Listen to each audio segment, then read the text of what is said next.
Yeah, that's right. I'm awake. I did it. I'm up.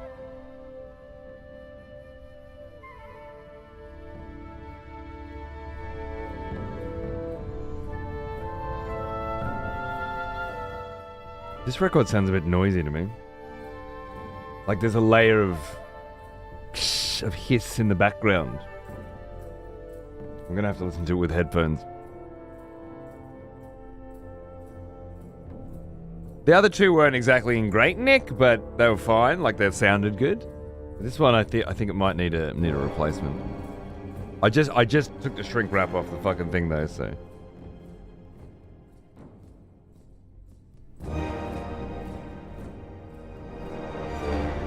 Good. Just barely? Oh, yeah? Might have been up a bit late playing Metroid last night. Couldn't find a fucking save point for an hour, you know? Oh. And then Malzahn had to go and be excellent. So I couldn't bloody sleep either. I just had to read. And then we're up and we're off. We're doing it.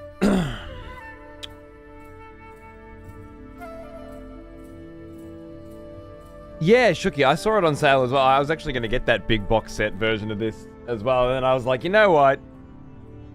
Well, now, classic Burning Crusade, Lich King. Old one. It's fine.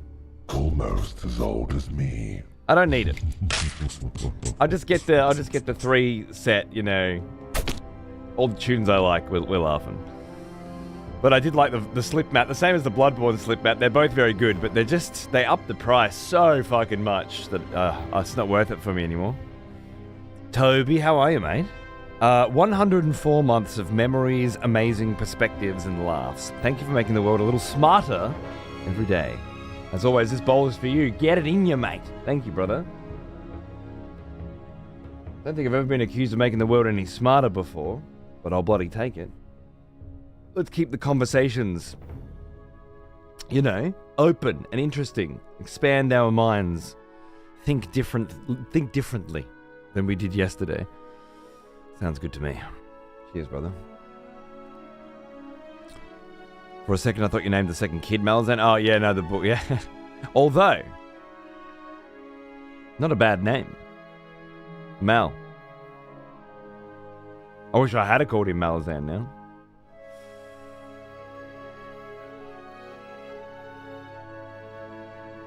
We'll have to stick with art. Cool name, bit sinister. He is a bit sinister. It would have been a perfect fit. Oh, coffee. No idea I had Bloodborne had a vinyl on pre-order. Oh, didn't you? Oh, there you go. No, yeah, it for those of you that don't know, Bloodborne: The Old Hunters was recently announced and put up for pre-order, along with the original Bloodborne release on vinyl, and a combined set that includes both, with a rather gorgeous Kirill rune slipmat was released with it as well. However, I already own the first half. I only need the second. So they also released a sweet box that comes with the second. Well, I think it's just the box and the slip mat that you can buy separately. So you can, if you've already got the first, you can buy the second and slip it in, which is really fucking cool. But it was like $70 for the box, plus another something, 50 something for shipping. And I've told this story before a couple weeks ago, but I was like, ugh. Like, I'm looking at paying like $90 for the Old Hunters soundtrack, or 200 and something for the Old Hunters soundtrack and a box. Like, it's not quite worth it. So instead, I spent that extra money on a bunch of sweet-ass fucking movies in a Black Friday sale. Shitloads. Jurassic Park remastered, the most recent release of Jurassic Park. And Sicario and The Batman, the new one. All, you know, nice 4K releases of those instead. Because I can use those. I can watch those. I can love those. I can get the special features and the director's commentaries. It's full of shit that I like. The box is nice, but cool as the concept is, it's just like, yeah. You gotta, I gotta hold myself back sometimes. And remember, I'm not really a collector, you know? If anything, I'm a curator. I got a bunch of stuff that I really like. And I like listening to it and watching it and playing with it and feeling it and touching it. I don't need the boxes. What kind of coffee are you drinking? This is a little brew from Lygon Street in Melbourne, which I used to live right near, actually. Called Grinders. And it's their creamer version, which is a little softer, you know, not as intense. Notes of caramel, honey, and cacao.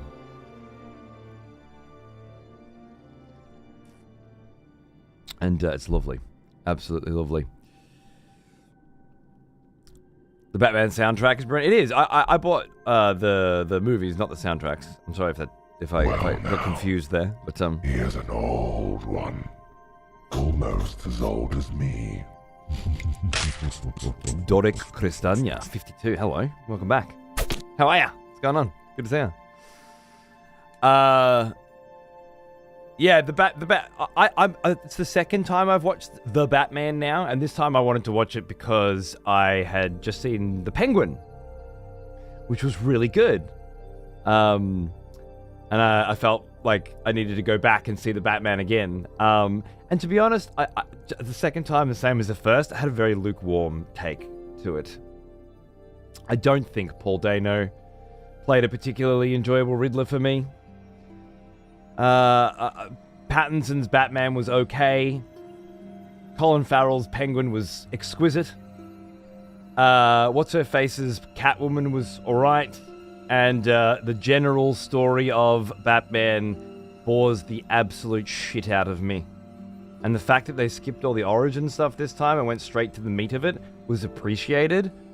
But it still just didn't make my 90th Batman movie feel enjoyable. I feel like I hit Dark Knight, and that was the end for me, you know. I've got quite a few Batmans in my collection, and Dark Knight specifically. I didn't even buy the first or the third of the Nolan ones, to be honest with you. I just bought Dark Knight because if I'm ever going to watch them, I just want to watch that one. I'm not super interested in the others. The first because I've seen it so many times. The third because I never liked Bane. But yeah. I don't really like Paul Dano as an actor. Alright, Tarantino, calm down. Topical reference to the discourse of the day. Because I'm plugged in.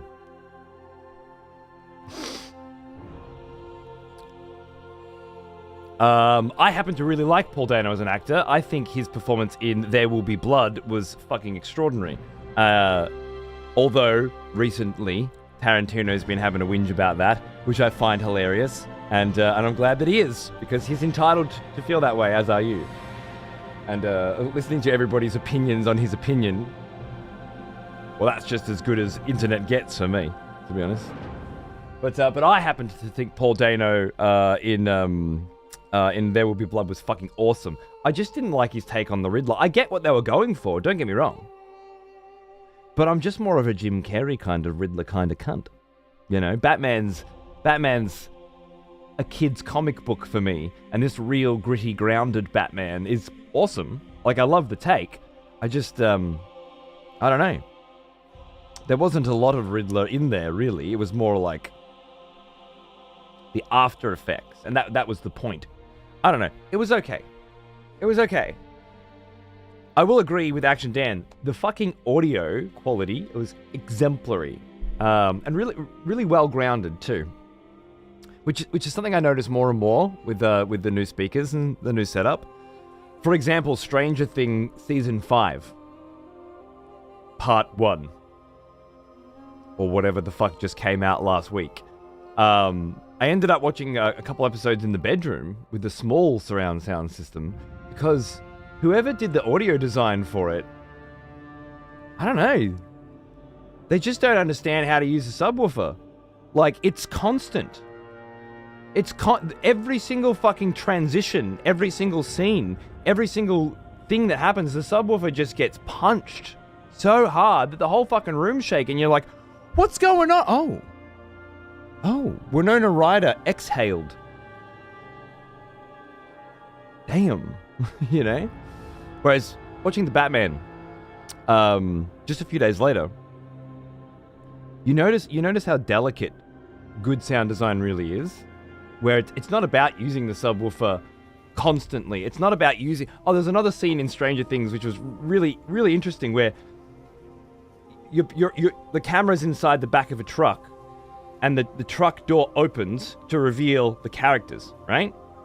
So you're here looking there, and the truck back door opens, but the rear speakers play the sound. But the truck door is in front of you. And that's just wrong. That's whoever did the sound for Stranger Things Season 5, they made a mistake there, right? That's not how it's supposed to be. I must have watched 50 films in there now, and not once have I noticed anybody fuck that up. But then, straight away, Stranger Things Season 5 did. Now, I'm not saying I don't like Stranger Things Season 5. I'm just saying they fucked up the audio multiple times. And the Batman was a really good A-B comparison contrast because of how delicate it was with the subby, that when it actually used it, and when it actually used the surround sound correctly, you felt it, and it was in the moment. It was very, very well done. But yeah, I'm not saying I don't think the Batman's a good film, by the way. And if you're a Batman fan and you liked it, I totally get it. I've watched it twice. I came out of it both times a little underwhelmed, and I feel like it's just like a general malaise of the Batman Gotham universe. And I was hoping this time after Penguin, because I really did like the Penguin. Was it 8 episodes of the Penguin? And I don't think they said the word Batman. I'm pretty fucking sure 8 episodes, a full season, and the word Batman wasn't uttered. I could be wrong about that, but I'm pretty fucking sure. And that, I think, is very tasteful. And the way it ended, there's like a 3-fold ending, which is exquisite. And I really did like that. But yeah, I thought like Andor made me like Rogue One more, Penguin would make me like Batman more. It really didn't though. It's fine. So I don't think it's a bad film or anything. I'm happy to own it. I think it's quality. I just yeah. I thought I'd like it more than I did this time. Jim over-delivered with the Riddler, but that's a good thing. It was crazy. Caffeine will kill ya. Oh, I loved him. Go for the more goofy kids Batman Forever style over another realistic gritty one? Yeah. Me too, to be honest. But that's a matter of taste, you know, and I can totally... I've got one of my best mates of all time has been a Batman, you know, when we were fucking 8, he was a Batman guy. And when we're 80, he'll be a Batman guy. And he loved it. There's as many different takes on Batman as you can fucking get, you know? I loves them all. For me, I just feel like I've had my fill. I'm good. It's a great menu, but I don't need another course, you know?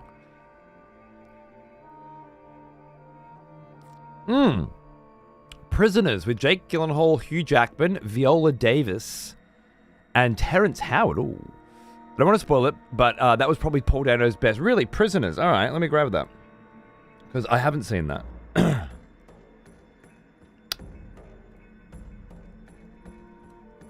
Let me just check here. Prisoners 2013, I presume. No, I don't want your stupid 4K upscale nonsense. Just give me a nice, clean fucking Blu-ray, please. Yeah, that's the one. Beautiful. Thank you. I might have this on one of the streaming platforms or something, but these days I just... like, looking for it is so much more effort than just downloading it and having it automatically run through Plex on my NAS that I'll just download it. Done. Psh. 35 seconds from now, it's on every TV in the house. Cool. Great. Excellent. Is it on one of the streaming services? I don't care. I'm not going to browse through that shit. You know? I've cancelled all the ones that I could anyway. I've only got 2 left. I think Batman Overstays is welcome. About 30 minutes. It's not what I'd call lean, no. But I don't usually mind. But I feel you.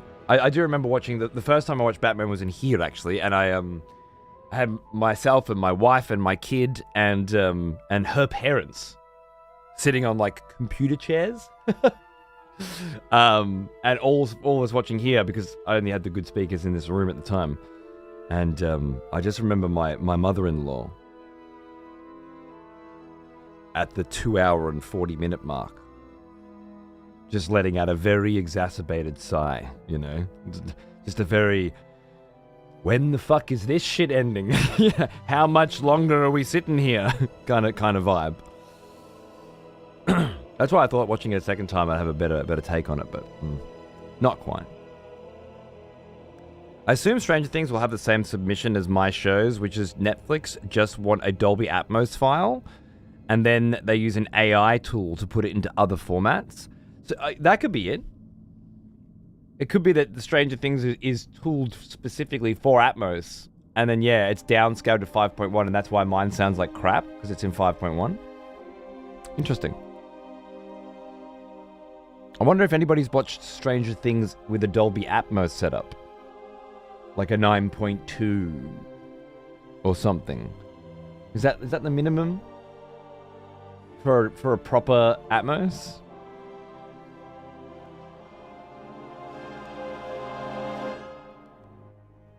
Which I'll definitely do someday. But I reckon I'll just sit with my 5.1 for a few years first. It's already a good upgrade. So I'm having my mind blown watching Toy Story. You know, so it's enough for me. What I loved about the Batman is they had the balls to come out and say, yeah, a guy who dresses up as a bat at night is mentally unstable, and he's aware. Yeah.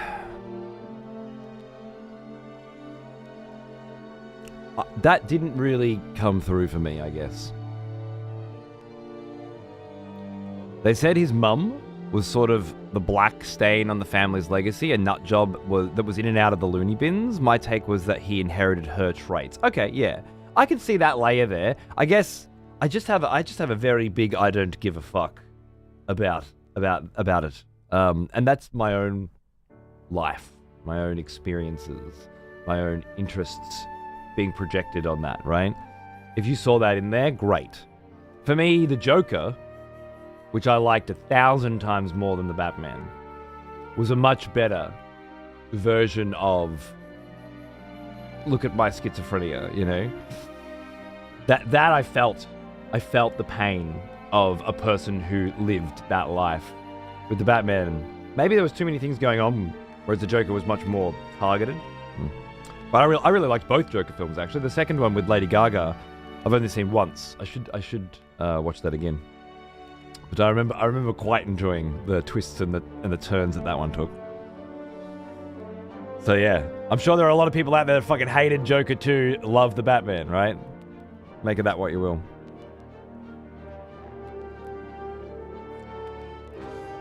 As a sound engineer for live theatre, I can attest that as soon as anyone realizes that I exist during a show, I've probably done something wrong. Nice.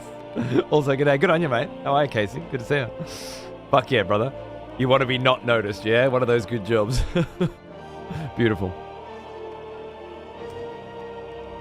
The Grinch with Jim Carrey, I've seen that a lot. Xander was super into that when he was younger. Supposedly the entire movie was improv. Really?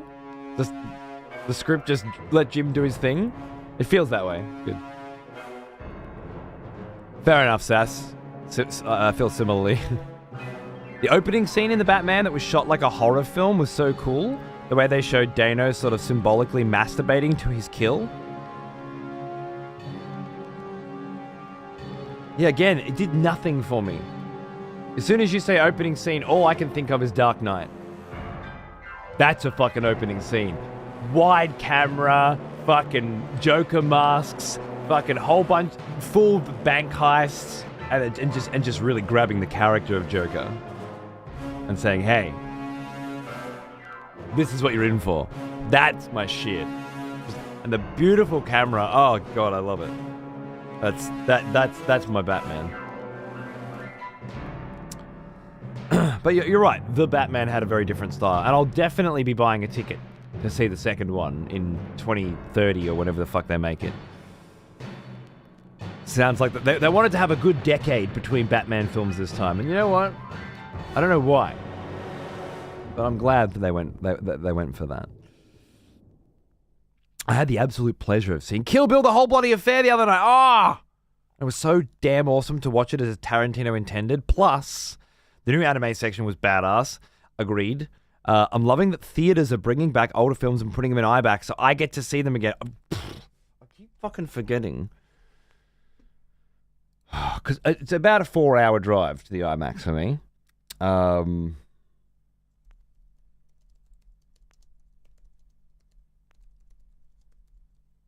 But I kind of want to do it anyway. You know? If they're showing it. Are they showing it? 4 hours and 35 minutes as well. So I got to drive there for 4 hours, watch it for 4.5 hours, and drive back for 4 hours. So we're talking a good 12+ hour day to watch Kill Bill. God, it's asking a lot. Now showing? Can you just show me? Can you just show me what's going on here, man?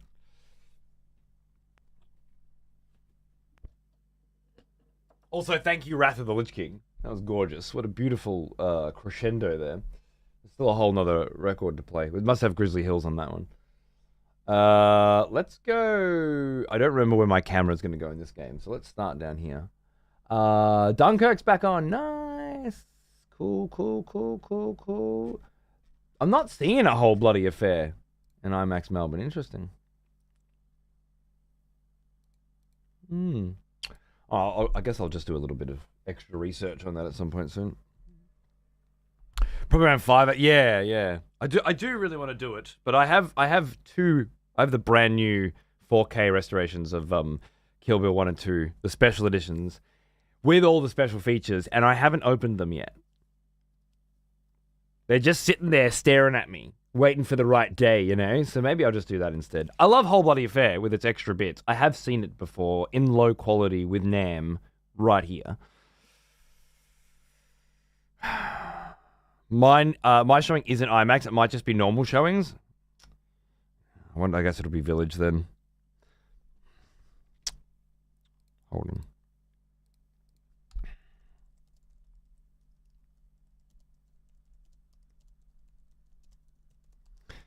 Where's the nearest fucking near me? Does that work? Come on, AI, help me out here. No, useless. Fucking useless.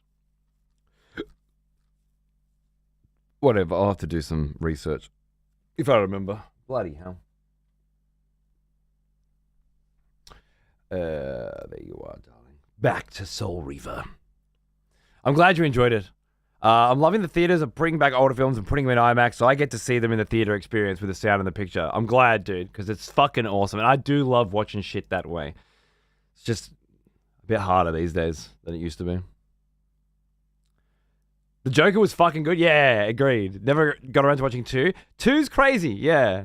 You're the first person I've heard say they like a Joker 2. My girlfriend and I had a great time in the theater. Oh, nice. My wife and I really like Sweeney Todd and stuff like that as well. So we went into it knowing it was a musical and knowing that we would probably enjoy that it was a musical. What I didn't expect from Joker 2 was the twists and turns that they took with the characters and the relationships. And that, to ape what Tough Am I was saying, felt very real and grounded. And we want to talk about the psychological state of these kinds of characters more than we want to show you a caricature of an insane person. You know what I mean? And I brought it up because I liked the grounded, realistic take that they went with Whereas with the Batman, it didn't hit me at all. So, it's there. It's obviously there. It's just we see different things that we want to. And I think a lot of people saw Joker 2 and just went, this is not what I was expecting, If you think they're well done, I already know I like it. I think they did a very good job of bringing those kinds of things into the forefront in some very interesting ways that were risky. Yeah, they were certainly not the predictable ways. But you should definitely try them if you liked the Batman. I think so. Anyway, they certainly feel like more a part of that universe than any other Batman. They're probably not. I don't know what DC are doing, but it felt more like that. Get a hotel, make it a weekend? I'd love to, but I have a newborn. It's not that easy. It's not that bloody easy. Me leaving the house for 5 hours is me saying, oi, woman, you've got the baby for 5 hours. You can't put him down. Me leaving for 12 is the same thing. I don't know if overnight's possible. It's too much. It's too much to ask a person. Especially with a baby that does not like being put down.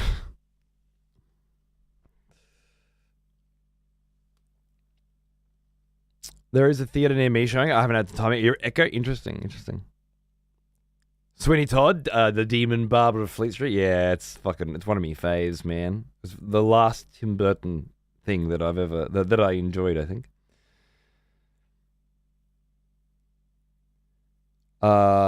Tim Burton Life on the Line docuseries.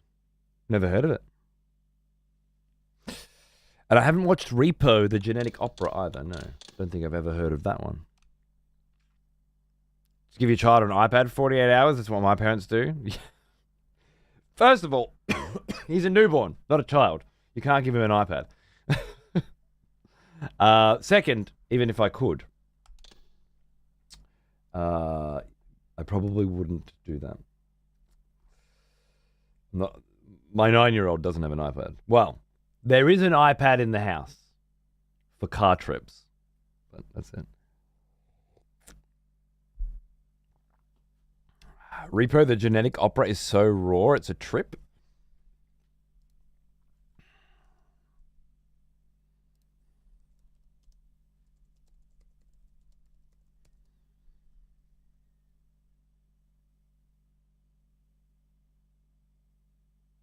(2008) musical horror. Huh. A gothic rock opera? You had me at hello. Never heard of it. Repo, the genetic opera.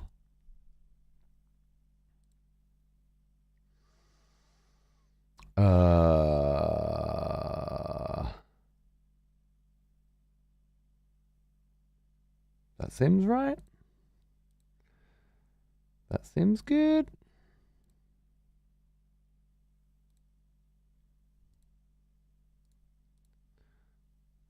Yeah, there you go, done.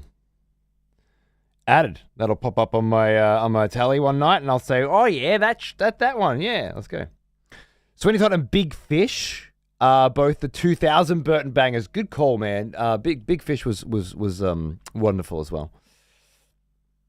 God, Tim Burton was good before he had that fateful accident or something. I don't know what happened, but he suffered some head trauma. I like to think it was lots of drugs and some kind of month-long orgy with Helena Bonham Carter, his wife, and Johnny Depp. You know, where they just did so much drugs that there was no coming back. It's the only thing like that at least would be worth it, I think. Accidentally attached? No, I don't think it had anything to do with him attaching himself to one actor. You can attach yourself to one actor and do great things. As many wonderful directors, writers, and creators have before. I don't think we got 2 Alice in Wonderland films and a Charlie and the Chocolate Factory film because he attached himself to one actor.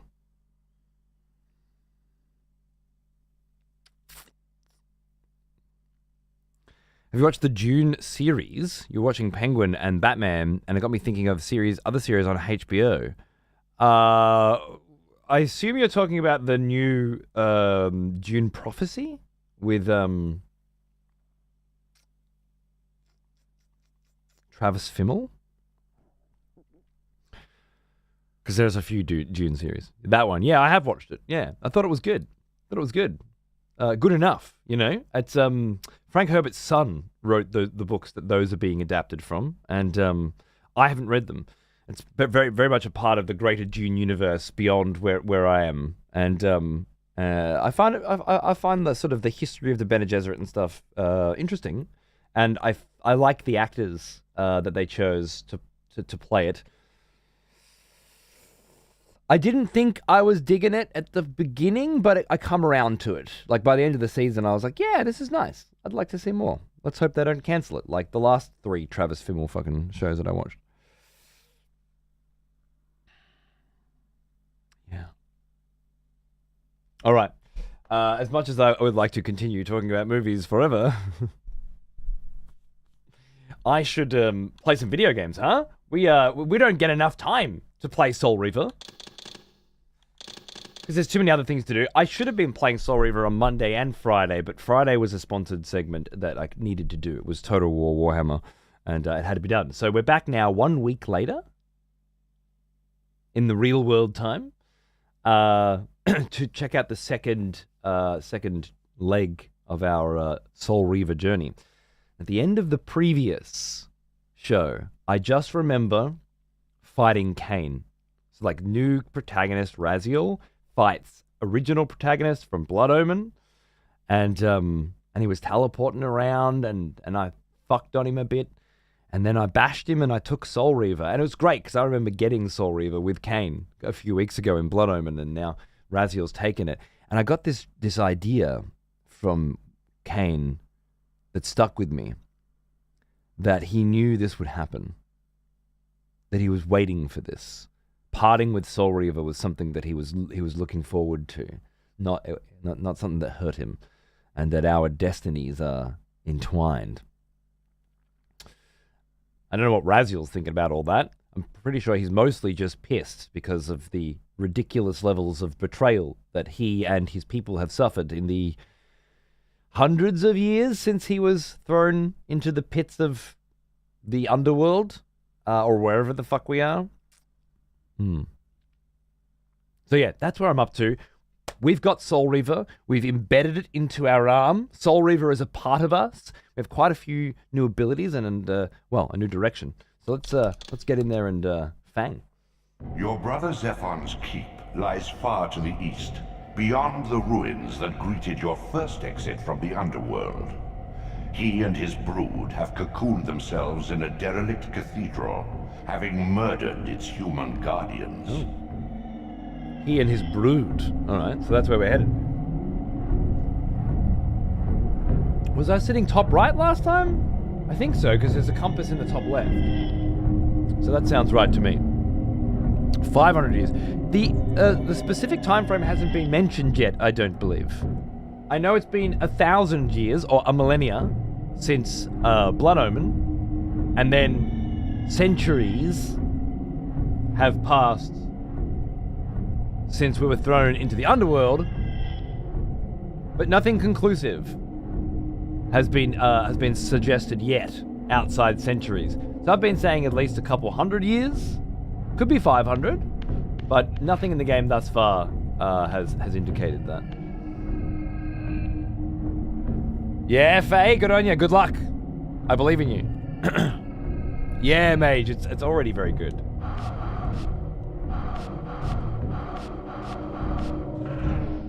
That's my spells. That's to switch back to the old graphics. Love it. What else do we have? our super jump, aiming. I just don't remember the buttons. It's been a week. Give me a second. I played a lot of games this week. Jump and attack. Okay, so we were just punching before and then grabbing people and sticking with spears, but I think things are different. As for spells, one of them takes us to the other world. One of them does AoE damage. I believe there was.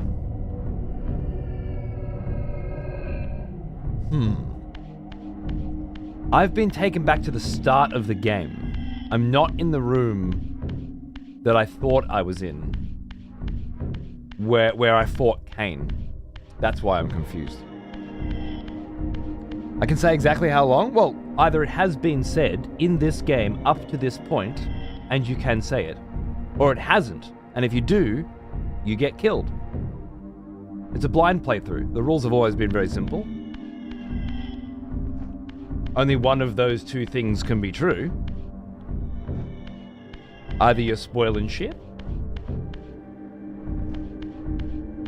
or you ain't, right?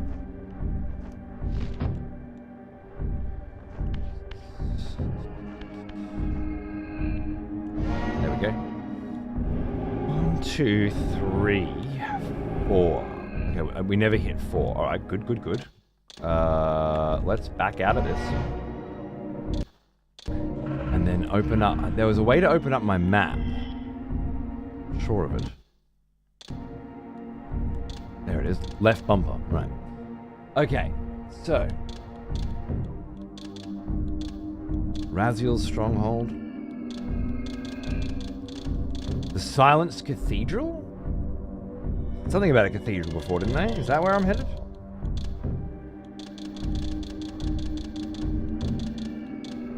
Silenced Cathedral.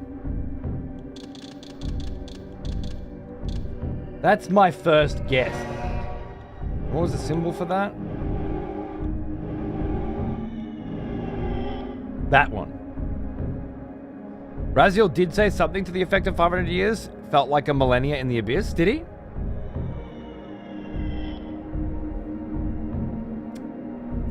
Then it's okay to say it. I don't remember that. Better to err on the side of caution. Well, yeah, if you know, it's fine. I thought it was also, so I apologize. No, it's alright. It's not a big deal. It's just your death.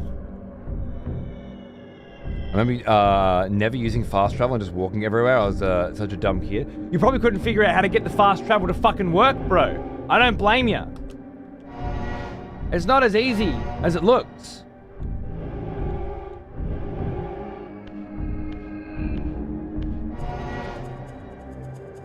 It is easy when you know how, but... Okay, so this symbol says I am at the necropolis now, right? Honestly, that's the opposite side of, like, the world. But there's a force glyph here. So let me just check what that is. I gotta kind of get my bearings. This is why playing this game once a week is gonna be tough.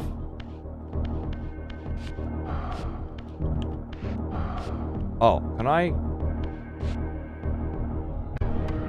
That's right. We have the ability to just materialize through walls now, through gapped walls, which lets us access areas in the physical world that previously were only accessible to us in the spiritual world, which is Metroidvania-esquely opened up a lot of new portals for us, I think. Hey boys, what are you guys doing? Do you like Soul Reavers?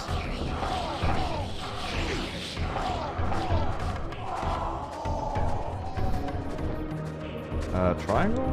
Hey. Shit, I forgot the button to suck souls up. Wait, do I still suck souls up?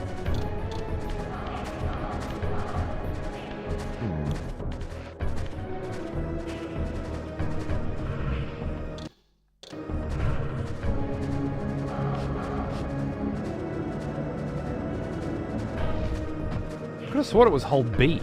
Oh, there it is. It just wasn't working. Oh, good.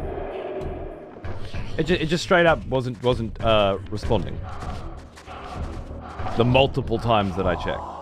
Now we're good. All right, cool. It did state your object in the top left of the map.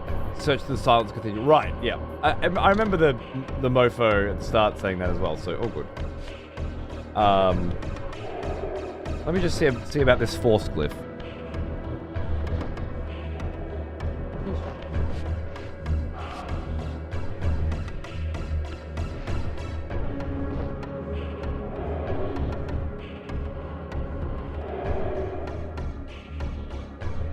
This seems interesting.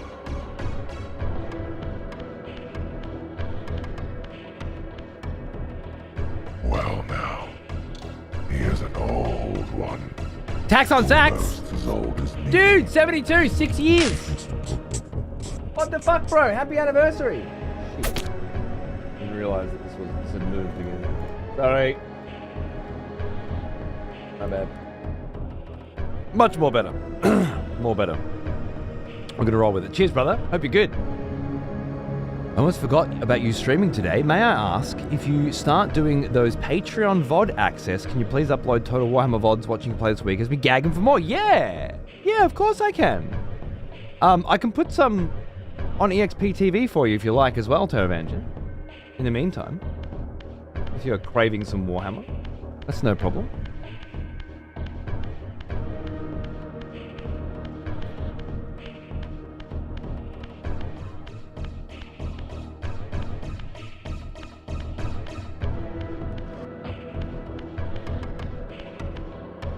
Well, why not? Let's go. That's to get back into the physical world, yep. I just want to see how many of these places I can teleport through. A lot of fun. I haven't played the series before. It's a very different series from, well, let's say Blood Omen in the first game is nothing like Soul Reaver the second game. And I can't tell you anything other than that. But that is very true. What are these fires I keep finding everywhere? Are they significant? Something? I don't know. But both are very fun so far in their own very unique ways. And the way that the stories connect is fucking great. Absolutely great. So I'm feeling like this might have been the place we busted into last time. You know? Like this is where we were the previous show.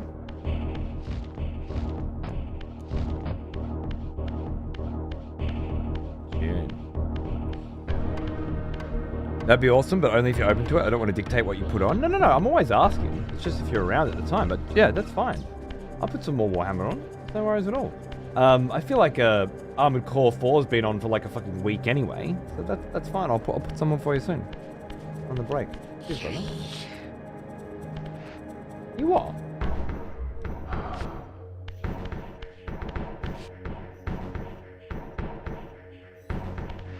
Hey, boys.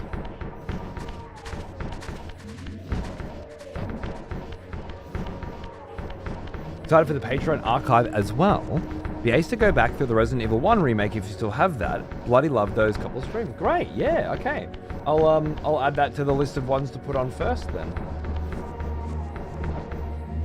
Okay, so these are definitely something. These little glowy fuckers, they're gotta be there for a reason. And these blue fires as well. I don't quite remember what.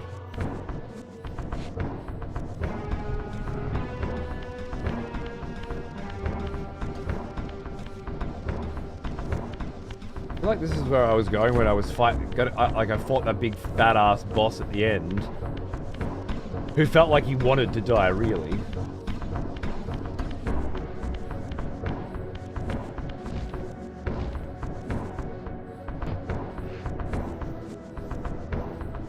This was a dead end.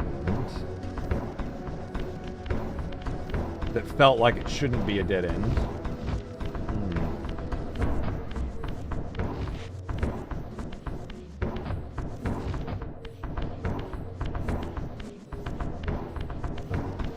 Yeah, I'll chuck Resident Evil 1 in that VOD archive soon. The Patreon will be ready, I'm hoping, beginning of the year. Alright, beginning of, like...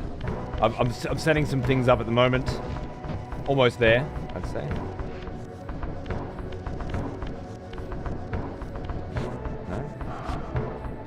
just doesn't open?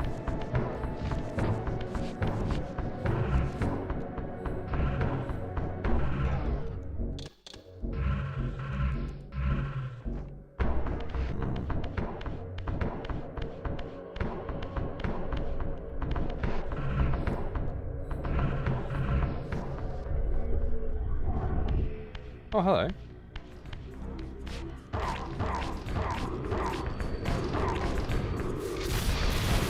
Oh!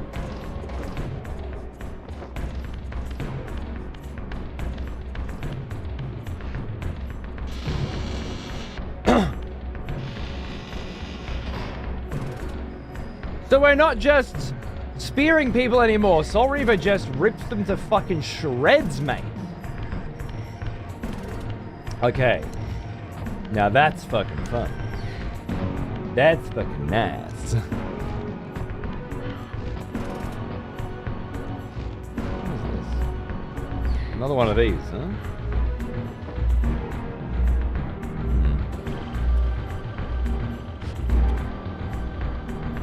Yeah, no, I know, Ocelot, I know. The problem is I didn't realize I was in the spirit world for the whole time. But it's all coming back to me. It's all coming back to me very quickly.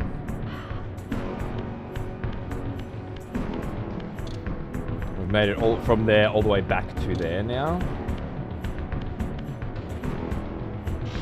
Settling in, beautiful. Get in there. Get comfy, mate.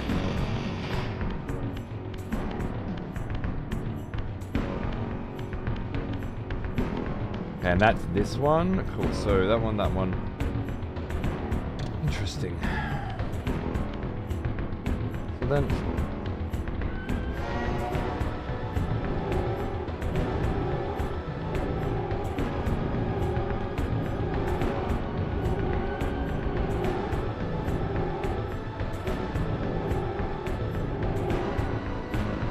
that would take me back to where I was.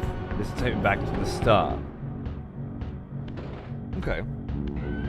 Let me just go back to the start and have a bit of a wander here. So awesome, seeing you finally meet Kain at the end of the last VOD and seeing the Blood Omen connections. It was so great. I love that shit in a game series, especially one that's so drastically different. Like if you finish Blood Omen 1 and the next game that comes out is this, not Blood Omen 2. I can't imagine what it must have been like for you cunts that were playing this shit when it first came out, you know? It must have been wild. Who's this guy? What's going on? Oh, hey, this is the spot. This is where we got killed, right? This is where Kain did it. How amazing is that? I don't know if I can get across there. Let's just re-explore a little bit, shall we? Definitely crazy. Watching Kain be like this bad guy, and you got a whole new character, and must have been wild. All right, this takes us out of the physical world and back into the spirit world. Nice. Let's just go for a little wander. Hello.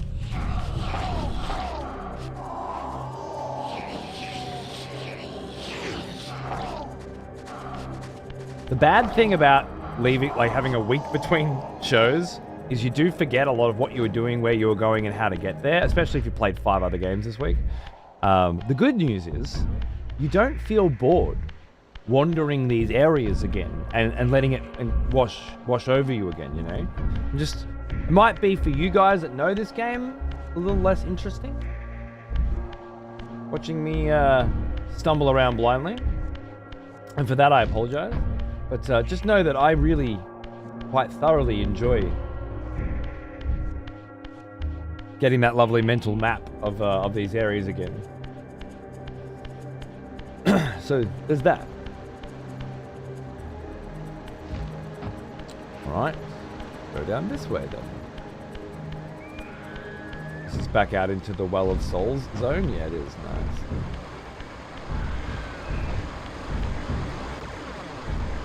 So I can jump down there. I don't think I can climb over there. Or up there. Hey, Prince Valius, how are you, mate? What's that? You've been switching games so often, I don't know what to expect anymore. Yeah, I'm trying to do everything, you know? Probably not the wisest idea, but here we are.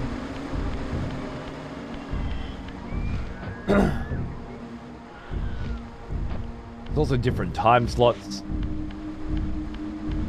Got the people that are up at night for me, watching me play Metroid, Ninja Gaiden, Metal Gear Solid Delta, and then the early stream that's been on a steady diet of Death Stranding 2, and now Legacy of Kain, and then sponsored shows and random shows with friends and stuff just in between whenever there's time.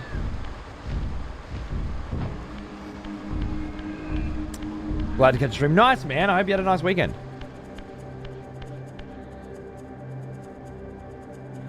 It's a shame so much content was cut from this game. For one of our executioners is returned.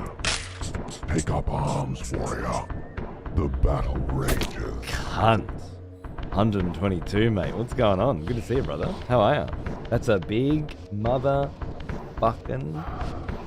I gotta come back here with the thingy. The big motherfucking sub, man. Cheers, dude. Enjoying Young Cody play Prime 3. Oh, good, good. I've been peeking into that one myself. Soak it all in if you need a pointer. Yeah, I will, absolutely. If it's not fun exploring anymore, sure, but it just is.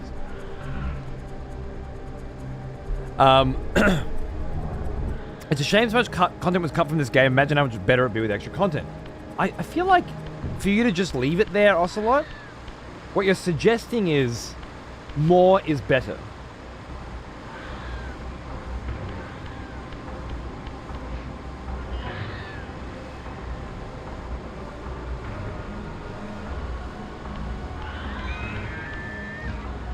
And I don't think that's true.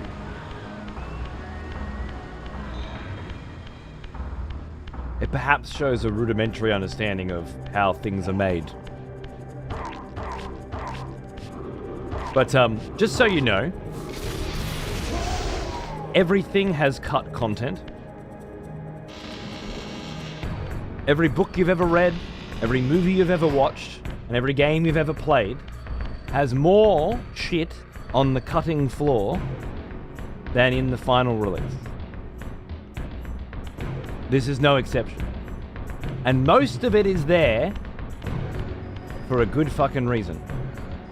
Look up the concept killing your darlings for a start. That one will blow your fucking mind. It's the wrong way. Okay, good. And it's got to be back now. Nearly there. I think in this case it would have been, given how well done the rest of the game is. They cut a whole boss fight in other areas. What's the thing? Why just because of how good this is? Why do you think it would be somehow improved by having all the shit that they didn't put in it? You know? You don't think there was a reason they cut that stuff? Was it just time constraints? You know? Or did the game feel bloated with that shit in there? I don't know the story of how this one in particular was developed, so I don't know. But typically, in my experience, there's a reason cut content is cut.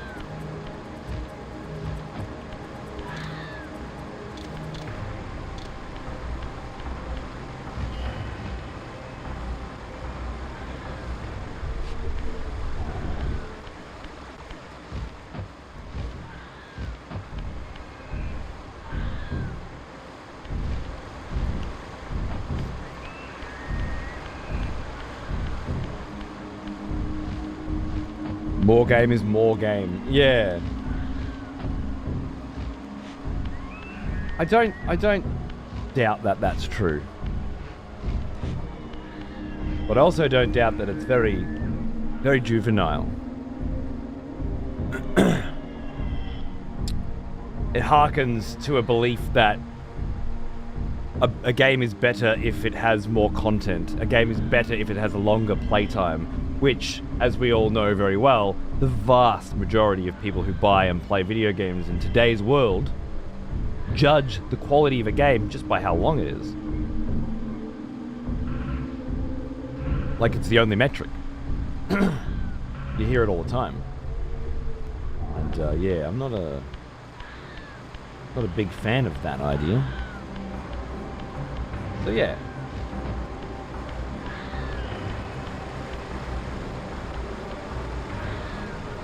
Let me try.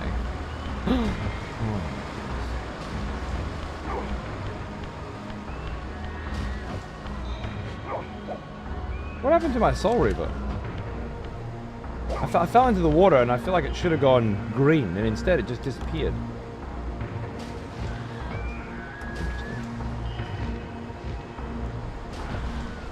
There it is. Okay, so I hadn't gone back into the spirit realm. I just somehow lost my sword. There might be something significant to that. In this situation, I think it was a time constraint thing. There's a lot of info online relating to that lost content. Well, some of it apparently was put into this remastered edition, right? Like the day-night cycle, for example, that was not implemented in the original version of the game, shoehorned into the remastered version of the game, and needs to be turned off in this version so that you can actually enjoy this version. Because it's a obviously unfinished piece of content. It was not well implemented because it was not ready to be implemented, and has now just been shoehorned in by people that have no understanding of how the game's supposed to work, right? So there's an example in this particular game of an idea that just didn't quite get there, right? I'm just going on what I've heard so far. I believe there's a no-clip documentary about this series that might go into more of it. I'll have to do that once I'm done. Alright, can I fucking do this or not? Big jump, big glide, let's go. I can't do it, it's not happening. Fuck you, game. Alright. Am I missing something here? I am asking this genuinely. Am I missing something here that I've forgotten that there's a mechanic that'll allow me to do this?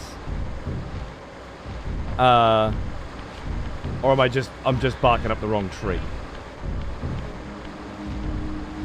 Feels like I'm just barking up the wrong tree, but it also feels like I could just kind of make it. And I can't quite remember mechanically. Barking up the wrong tree, alright.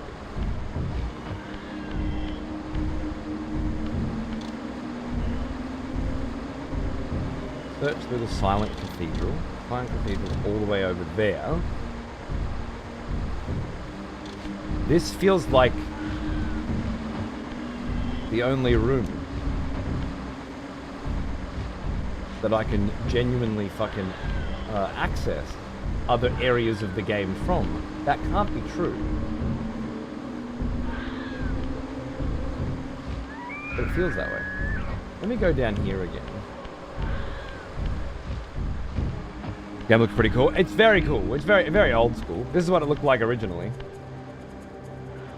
And then this lovely remastered edition here.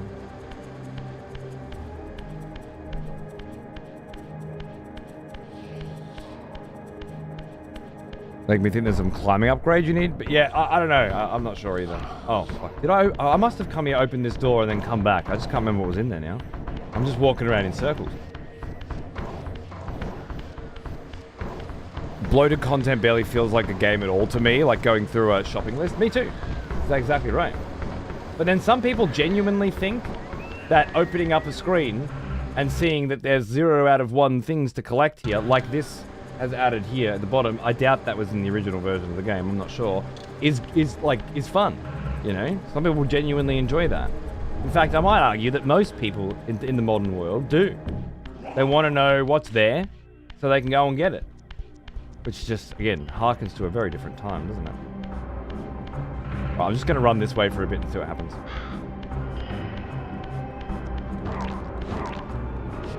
This thing just fucks, doesn't it? Jesus.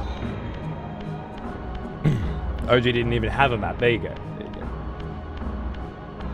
Now, we did go into this place at one point, but I needed the ability to pass through walls to do it, right? Hey, you, come here.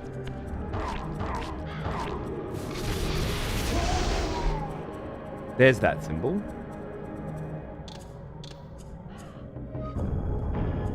Two lines? Yeah, okay.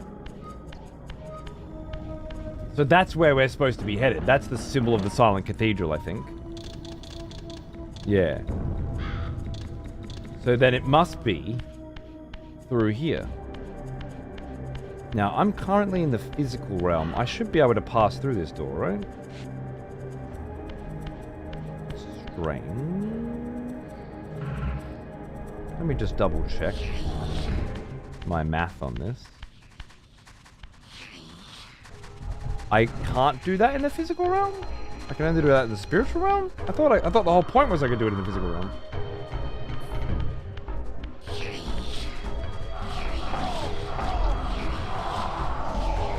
Oh, he's got that... See that blue swirly?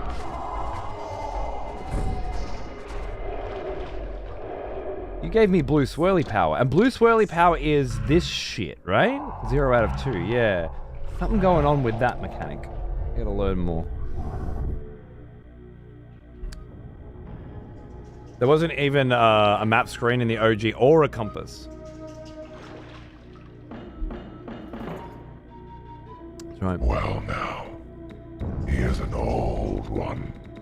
Almost as old as me. Druat, fucking Jesus Christ, mate. 128. I'm just gonna pop my ass down in chat and relax. Fuck yeah, dude. Please do.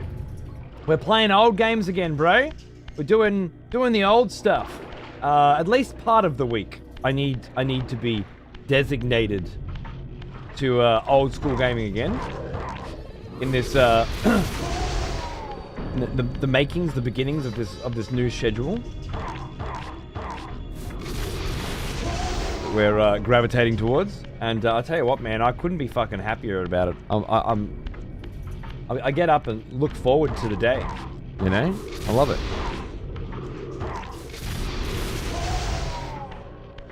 I can bang through here. No, I'm not allowed to, because I went back into the physical realm again, right? So it gets to go spiritual again.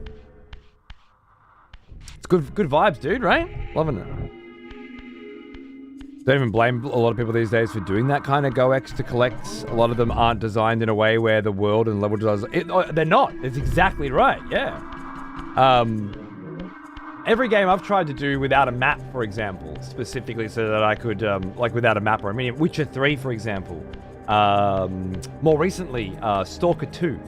It just becomes a tedious nightmare because the games are designed for you to follow a line on a map. And if you don't follow the line on the map, there's pretty much no fucking chance you're going to have any idea what to do. Ah, this is the room. This is the room where we fought Kain. Nice. And Ariel's here, right? Yeah, there she is. What a great callback. Far in the eastern mountains, a stifled titan stands in mute surrender, unwilling host to a parasitic swarm. Titan parasitic swarm, lovely. Okay, eastern mountains. So I think maybe at the end of the last show I thought I ended here, but instead I ended back at the start. And that's, maybe I wanted to go back and look for secrets. Probably go back and look for those little fucking triangles or something. That's where I've gotten confused, perhaps.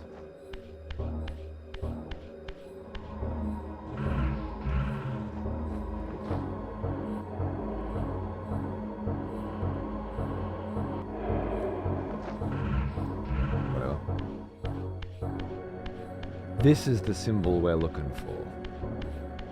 This way. Let me through. Is this the way? It's not the way. God damn it. Eastern Mountains. Okay. I actually watched you talk about The Witcher 3. I tried your no UI approach myself as a pain in the ass. Yeah, it was. It was. I still think it was more enjoyable for me than following fucking lines and knowing that there was a thing everywhere I journeyed. As opposed to stumbling randomly upon interesting things. You know?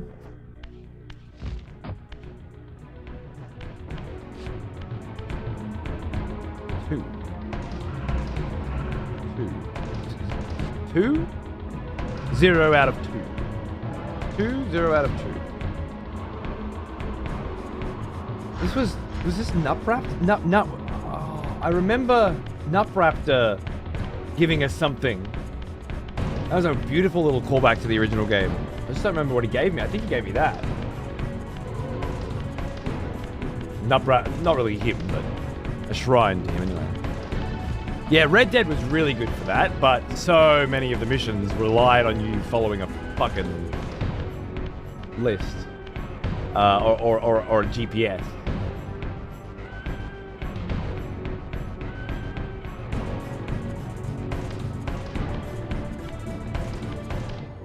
I can feel the world building in this game, which is incredible given that it's kind of like a new world built on top of the ruins of the old one, of the old Nosgoth. Well now, he is an old one. Speaking of old ones, As old as me. thanks, Helly Man. How are you, mate? Good to see you, dude. I was there when you killed good old Nupraptor. Was the rest of the game consistently good? Yes. Right up until the ending, really, which all fell apart. But I'm interested to see how they retcon that to make it more interesting, which I think they will. Retroactively interesting. But yeah, here you're looking at like Nupraptor's lair and all the different places in Nosgoth that you went in Blood Omen, and then behind it are all the new places that the last 1500 years have developed. Kain's world. Very cool.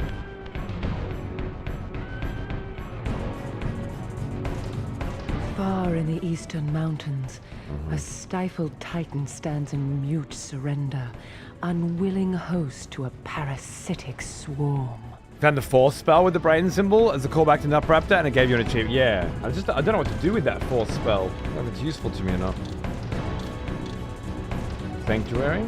Okay. So I went inside this giant cathedral, and it took me down to here. That's the entrance to the Pillars of Nosgoth. That's why it's got all the flags out the front. Okay, that makes sense. So if I go back to that point, there must be a way east.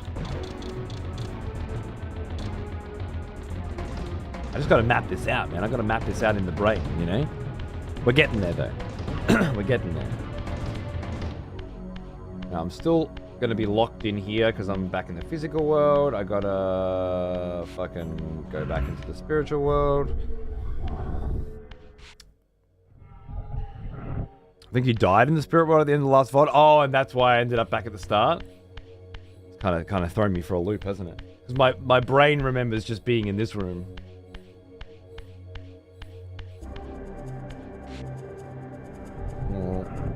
Around here and back out, because we can't do anything in there. That's just the Pillars of Nosgoth. I gotta remember that. I don't need to be in the physical world, I don't think.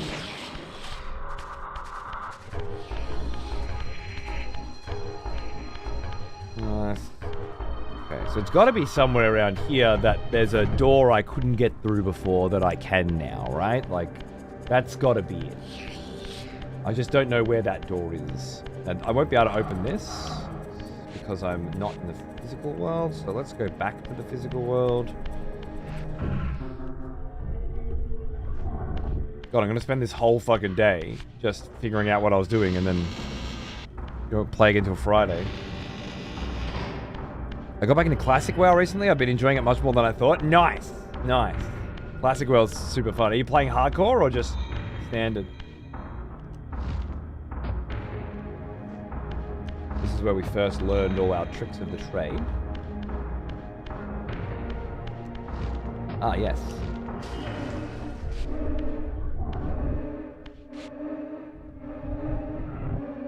I have been meaning to come back for this. Lovely. Okay. I think the ending is workable in a way. How disastrous as far as a game as... Oh, I think the ending's very workable. And basically, what happens is you having the real meat and veg of the story happens before the ending with the Guardian of Time, and it's kind of revealed that he's been playing you the whole time, and you've been playing out a series of events that were orchestrated, that were preordained And that is really good narratively, and the way it all comes together is awesome. And then you go back to the Pillars of Nosgoth, and you have to fight your necromancer master, right? Because he's been pulling the strings of the time guy who's been pulling your strings. But he turns out to be either A demon disguised as a necromancer, or B, being controlled by a demon. And it's not clear which is which at this point anyway. So there could be a demon pulling the strings of a necromancer who found a guy named Kain, a nobody, somebody, not quite sure. I got the impression that Kain might have been somebody. Got him murdered so that he could resurrect him, so that he could set him on a path and send him to an oracle who would then set him on a path, and he would just go through the motions, yeah? This big, long, massive, orchestrated, string-pulling plan from this demon overlord. And then you kill the demon overlord in about 15 fucking seconds. You never learn who he is, what his motives were, or more importantly, why, if he orchestrated every fucking thing that's happened in this entire fucking game, he didn't orchestrate Kain getting Soul Reaver and then killing him in 2 fucking seconds. Unless he did. And the demon being killed by Kain, and the world now being turned into the world that we see in Soul Reaver, was the whole point. And the master plan was to let Kain take control of this world, and in 1500 years, then something would happen. And it's like, this demon's playing the fucking long game, if you know what I'm saying. So, and I'm not sure at the end of Blood Omen if they had any idea what the answer to those questions were. And it makes me feel like they will be retconned in throughout the later entries in this series. That's how I feel right now. But having just finished Blood Omen, it's like, who was this fucking demon? What was he doing? Why was he doing it? Am I supposed to know?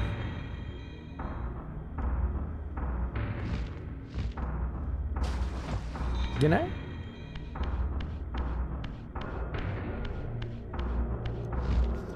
I have no memory of this place.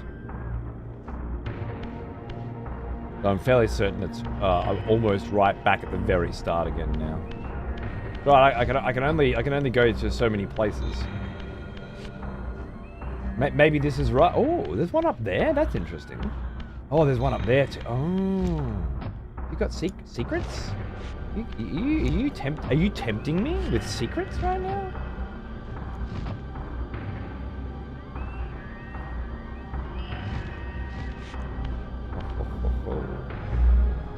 And then it gives me this power, which makes me feel like there's some kind of extra power later that'll let me climb higher or jump higher or do something. And it's giving me this power so that this reeks of you don't have what you need to get through here. So I'm just gonna make a mental note of that and move on.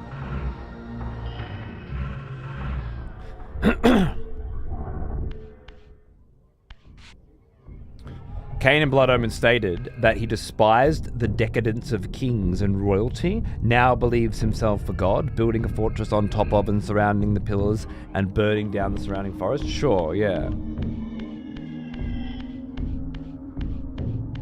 I'm playing on Anniversary. Hardcore sounds cool, but I think it would quickly make me want to ingest tinfoil. Ah, okay, fair enough. It's just Hardcore creates an economy that feels a lot like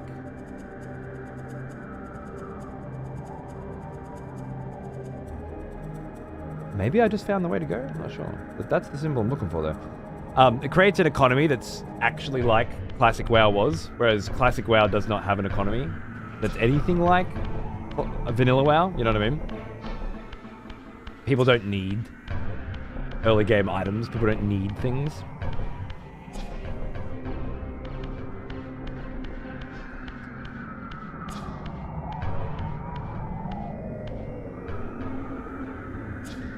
I vaguely remember this place. I want to check it though.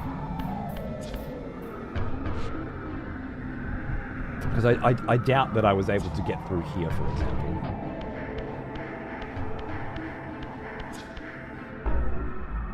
Also, in Blood Omen, Mobius and all the time travel shit. Well, that's the thing. That was all being... those strings were being pulled by... Necromancer guy. I don't know why I can't remember his name. But Necromancer guy's strings were being pulled by Demon guy. Or was a demon the whole time. So it's... Mobius was just a pawn. Who thought himself a king. Right?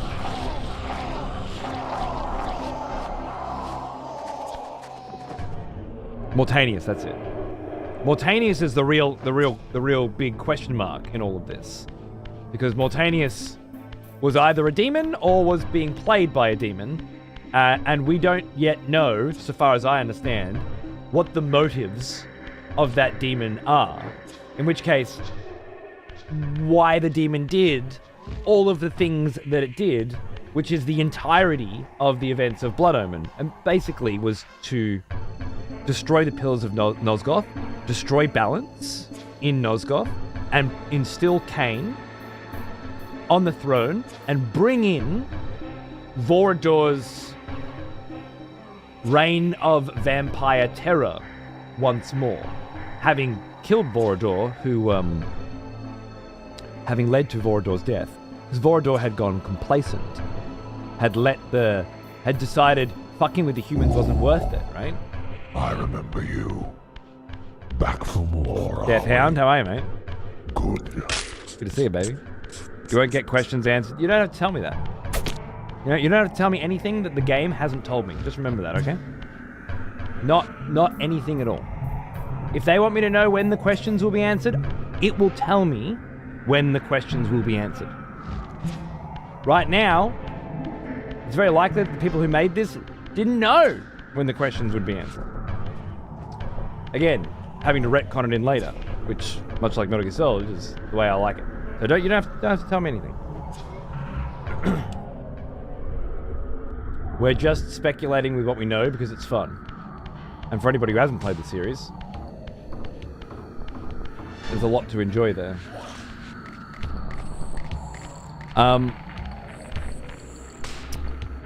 Yeah, no, fair enough, Prince, fair enough. So yeah, all I can say at this point is I believe Mortanius, or whoever is controlling Mortanius, the puppet master's puppet master,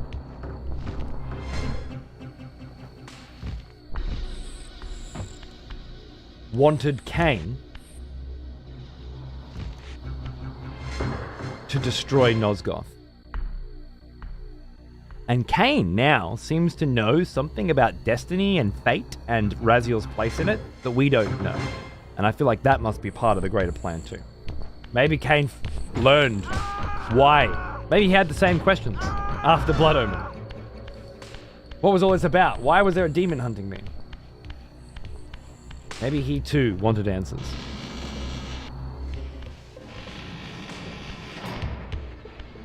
Killing those poor people?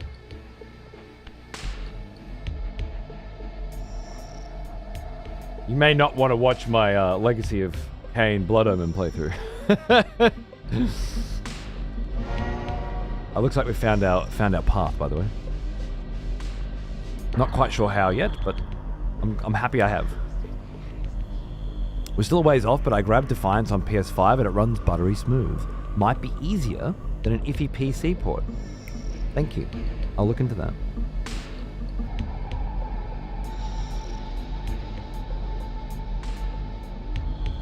Control stuff might be a bit of a pain. Okay.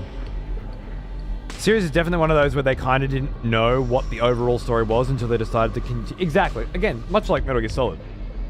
You can see the parts where new shit had to be made up and retconned in. But so long as it's done elegantly, I don't think anybody has a real problem with it. I certainly don't. I think it's quite clever. It's almost a new type of adaptation that I think is very fun. Okay, so we are now at the Silence Cathedral, apparently. Or at least we're at the teleporter room for the Silence Cathedral. Curious. Sounds like some Harkonnen shit with plans within plans. I mean, it is, isn't it? It is. It's the long play. It's the plans that you don't see because you don't even know that there's somebody else making them. Reading through Malazan, Book of the Fallen at the moment is a really good example of that too, because now 6 fucking books in, we're talking 10,000 pages or something in, I'm just starting to see that there may very well be another layer of gods. You know, fucking with the gods. Kind of like an elder gods fucking with the gods who are fucking with the humans. There's like their plans with their plans with their plans, and then there's always more layers coming in and always more players in the game being revealed. That's the kind of stuff we like. The convergence. My goodness. My goodness, Reaver. Okay, so that's just the teleporter point, which means that the cathedral that we are looking for is in fact this. But the doors are locked. I can't jump high enough to go that way, which means I need some new power. And I can't jump high enough to go that way, which means I need some new power. And those doors ain't fucking opening for me. So then the only place I haven't checked would be here.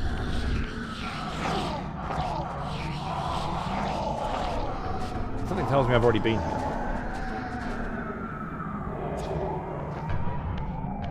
Let's look anyway.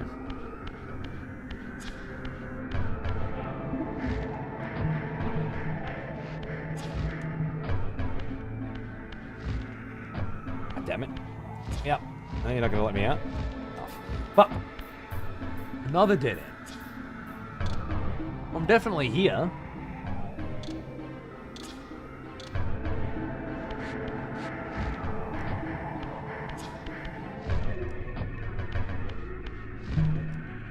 So then I need to... Wait. Eldritch power-ups found. Necropolis has an Eldritch power-up in it that I haven't found. Raziel's Stronghold, I don't think we've actually been there, have we? Well, if we have, there's an Eldritch power-up there that I haven't found.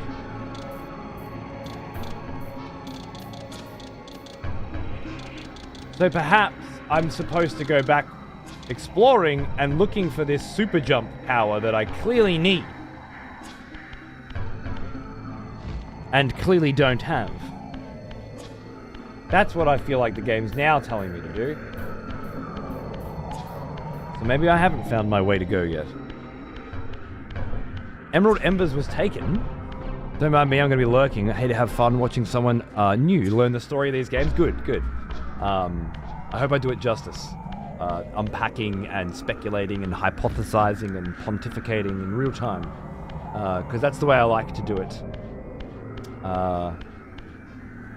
And over the years, that's the way we've come to enjoy it as a community as well. Figuring these things out piece by piece, one at a time.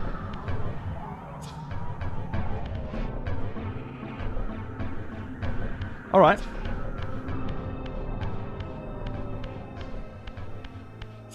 We're going for a wander, ladies and gentlemen.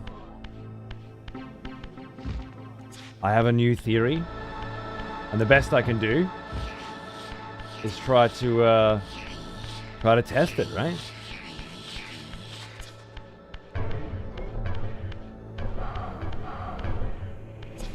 And unlike most people who played this game, oops, I forgot I'm in the wrong realm. Unlike most people who played this game when it came out, I at least know that there are Eldritch power-ups hidden in other areas of this game. Whereas when you first played this game and didn't have a map screen telling you that information, you might just have had to keep wandering wildly until you stumbled upon some fucking new power and then went, holy shit, now I can access this. Or at least, yeah. Wait a minute, remastered?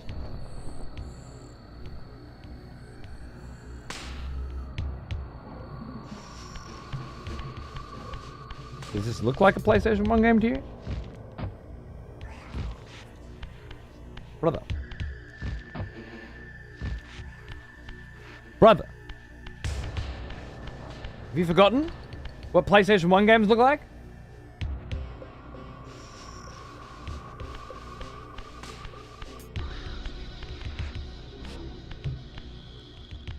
Just open the fucking door. Raziel. Haven't found that in a video game in a while. I need to get reading Malazan. Yeah, Malazan's really good for it, man. Really, really good for it.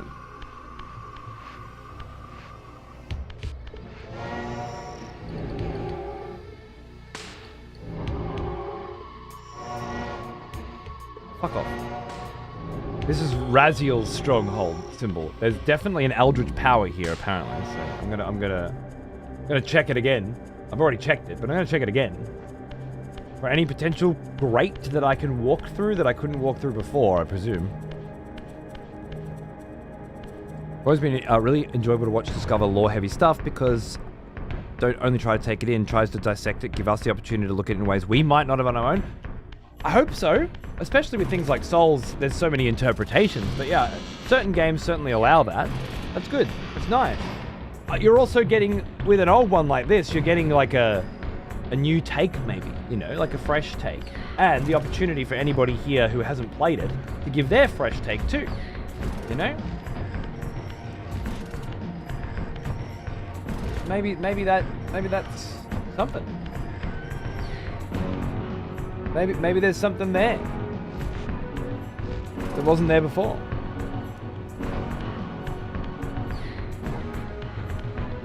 So this.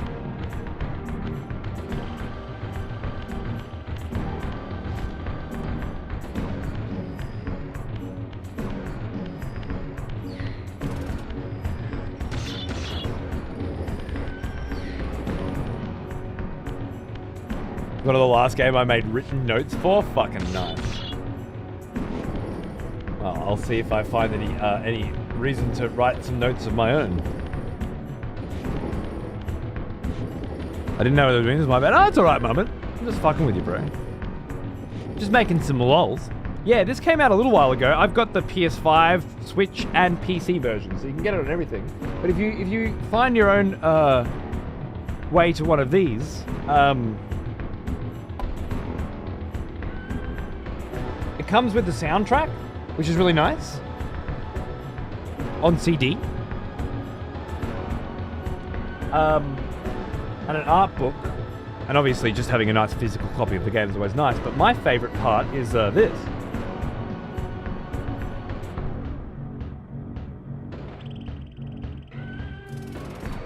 I think it's one of the nicest steel books I've ever seen. I do like my music, that's right. I have a pretty robust CD collection as well, and one of my pet peeves is shitty fucking cunts releasing sample CDs with collector's editions, you know, like a small sample of the soundtrack or some shit like that, and then a mouse pad and an art book. Look, no offense, but I don't much get into the art books myself. I've always thought they were just better off as extras in the game, and they might be in there as well. But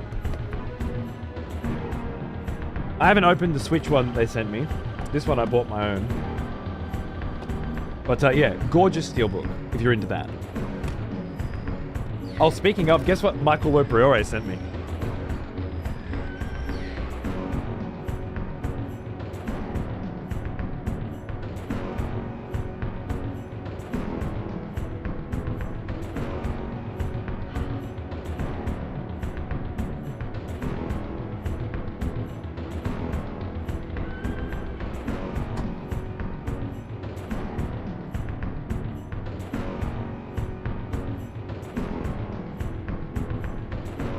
So you could buy this in Australia,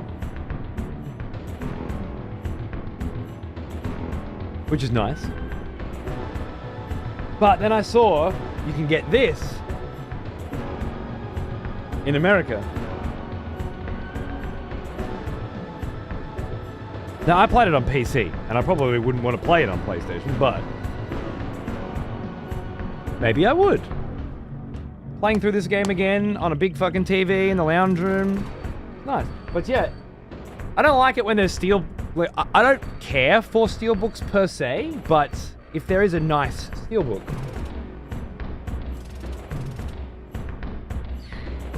and I'm not allowed to have it because it's only available at one retailer on the other side of the world, well, I'm going to do my very best to make sure that I can have it. And of course it came with the Expedition Journal as well, which got me really excited. I was thinking it was all the journal entries from the game, all put in here, you know? But it's not. It's a fucking concept art. Again. But that's okay. I've got a lot of those sorts of art books. And I'll add it to the collection. I just feel like it's a collection that takes up a lot of space of shit that I don't very much look at. But I love me some hard copies. It sucks that it's leaned heavily into online retail. I mean, it has and it hasn't. You know? If you want hard copies of shit, you just go down to the shops and you buy your hard copies, which I do. But yeah, if there's a special edition, well, Michael O'Brioi hooked me up, and I think this is a absolutely gorgeous steelbook. And yeah, one day I might even play it, but at the very least, I'm happy to keep it, you know, as another piece of physical media, which we could always use more of. If you want it in English and live in Austria and refuse to order stuff by Amazon, well, it sounds like you're making your life hard for yourself, okay?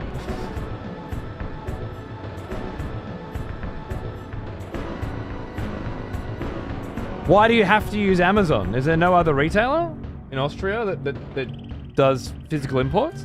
Because I have to use things like my friend, Michael O'Brioi. That's the only way I was getting that steelbook. Or there are services online that will buy things for you and then send them to a post office box in your country, but you pay extra for the privilege, right? So you've got options. They're there. They're not ideal. They're there. Nice.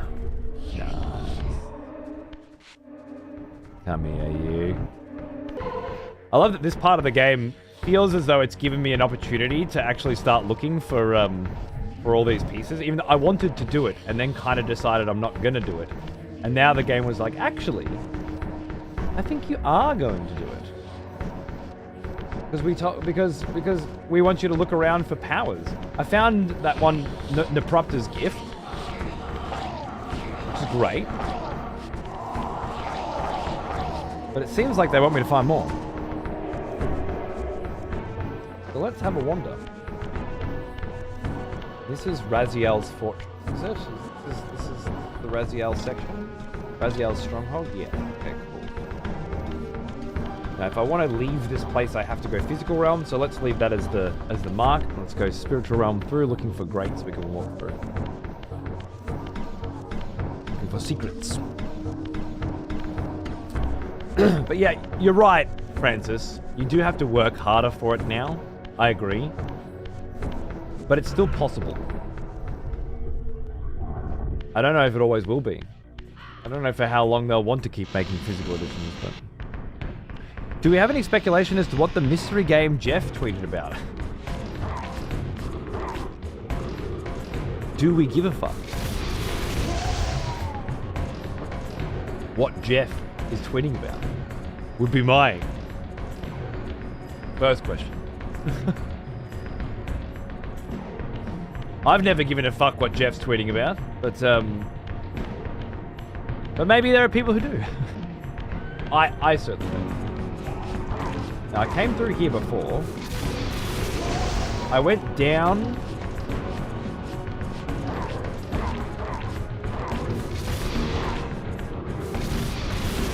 Into that room with the 4 urns and the water, and there's nothing in there. Maybe you need the jumping ability for that as well. So it's another room that makes me feel like I want to be jumping, you know? Sounds good. Yeah, you know. I'm more interested in what the Total War Warhammer, what the Total War team have saved, because they just did their own big announcement, but left the biggest announcement for Game Awards. So, which I don't know, is all just a bit fucking wanky to me. So. But I guess we'll find out. I guess we'll see. that I'm excited about. But whatever the fuck Jeff Keighley's fucking alluding to with his fucking cryptic nonsense, I don't give a shit. I don't watch the Game Awards. I don't give a fuck. I'll find out what new games are coming out eventually anyway.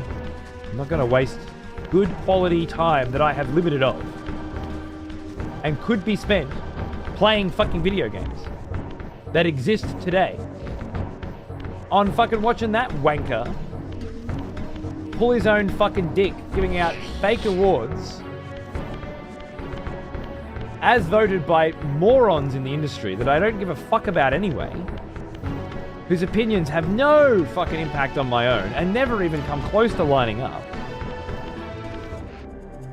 Some of the people that I see that get invited to offer a vote as part of like the judges on that, it's like, I don't give a fuck what your fucking game of the year is. Why would I care? We don't like the same shit. We don't appreciate and respect video games in the same way. Why the fuck do I care what you think? I'd rather find out what the favorite games of the year are from people that I like, people that I know, people that I care about, people that I respect. I'd much more be interested in what your favorite games are. People who I spend most of my life hanging out with. Community that I've cultivated over nearly 15 years of like-minded individuals. I want to talk to you guys about what games you're interested in. I don't give a fuck about Jeff Keighley and whoever he decrees is worthwhile fucking giving an opinion to. Which at the end of the day is really what we're talking about here. Gem baby! How you going, dude? Good to see ya. I'm just having a waffle, mate. Just having a waffle. Hope your Arc Raiders is going good. I haven't logged in like 5 days now, bro.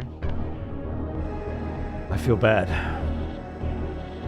I haven't even looked at my weekly rank this week. I got to get in. Time has just been harder and harder than ever. Listening while cooking, nice, mate. I hope your show was good. I was lurking this morning. Always a pleasure. Okay, so that's going to take me out of Raziel's stronghold and into the necropolis. And I have not found the Eldritch Energy power-up that was in here. Which makes me feel like either A... No, I don't actually think there's an... I think it's down that one path that was available to me, and I can't get to it now. So now I'm going to go to this joint and see if I can get a hidden Eldritch power in there that would allow me to get the hidden Eldritch power in here, maybe, or something. I don't know. I'm reaching. But that's how good old video games were designed, wasn't it? You had to have thoughts and then follow them. You had to come up to some dead ends, make some mistakes, test some theories. Couldn't just follow the green fucking line telling you where to bloody go, could you? Alright, into the necropolis again? Yes. Just check. I'm up here. Alright. I recognize this from this morning, so I know where we are. Yeah, no yellow paint. None of that. No. Part of the game play was actually the strategic exploration. That was considered gaming once upon a time, if you can imagine such a thing.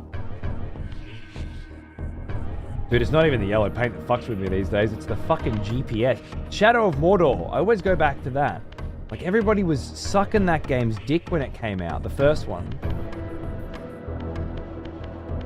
And I just couldn't get beyond the fact that it had a GPS in Mordor.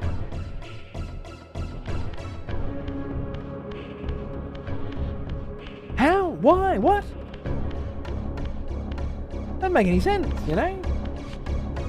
This is the land of Saruman. Why you got a fucking GPS for? Nonsense. Okay, now up here is where we ended up going. I remember that. But let's not go that way. Let's go the original way again. And perhaps find some secret hidden area with some secret hidden power waiting for us. What a soundtrack, bro. Right? Let's fall down here intentionally, totally intentionally, so we can explore these underground passages again, and perhaps find gated rooms that will allow us to find secret powers that will let us jump really high and solve all of my problems. Right? That's what we want to do. That's what we're here for right now. Look at that. I might be mere moments away from discovering exactly what I've been looking for. A way to get up. It's another place I can't jump high enough. I feel like I've found like 6 different fucking paths that end in a jump I can't make.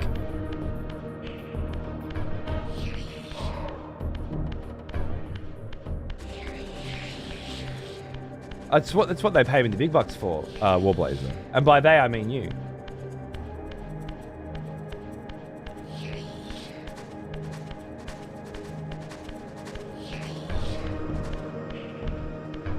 Okay. Okay. Okay. Two greats.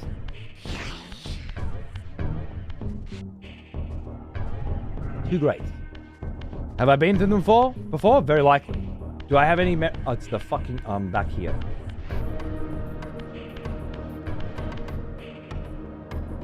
It's fucking Nutraptor's giant fucking face again. And the symbol of the brain on the floor, the mind. And you gave me an AoE attack, didn't you? Nothing I can use to explore and navigate. Fuck you, Nutraptor. Fuck you. Okay, so I had already been here. Oh my goodness. Exactly, Jeb. But everywhere I've gone in the last hour and a half has been exactly that feeling with places I can't jump to. I'm dying here, man. I'm dying.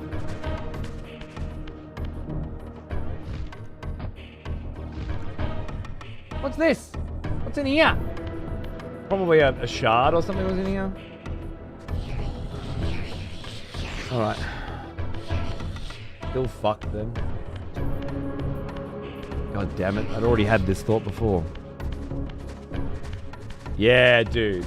Those are the good moments. I'm on the other side of that moment right now. In the I don't know where to go and I've checked everywhere and it's driving me nuts section of that exact thought. So I'm having trouble appreciating the moments that you're recalling right now. But I also do remember that I do eventually get there, you know? This is just a temporary feeling of I fucking hate this game and all games that don't have a GPS navigation system to help me know where to go at all times. It's a fleeting feeling. Okay, let's go in here again. Let's go in here again. Rediscover this fucking shithole. Yeah. Come here. Ah. Yeah. That's right, you better run. I got a Soul Reaver now, don't I? Huh? Didn't have no Soul Reaver before, did I? Come here. Right.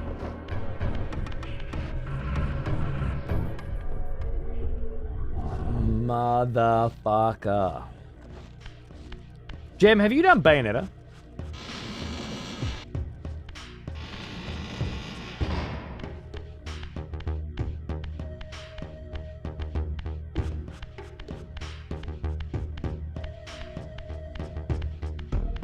I wonder what souls taste like, Raziel?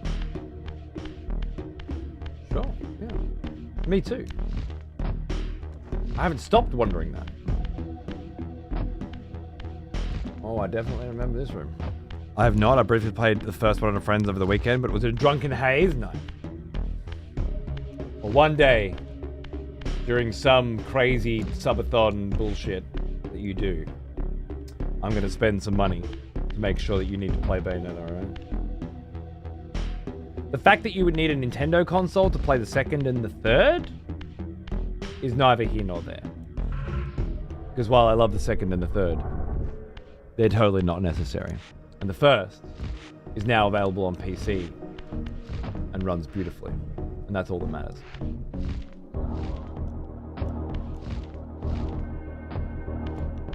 I recently beat Bayo 1 and got the others on Switch. Nice.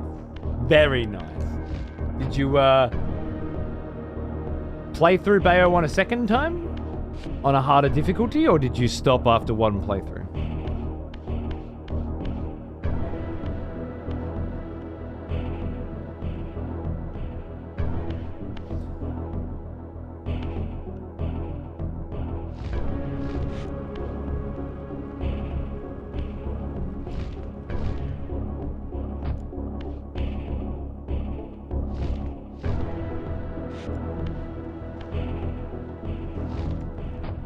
All I know is the last time I came through here, I didn't have the power to walk through grates, you know? So maybe I've missed something.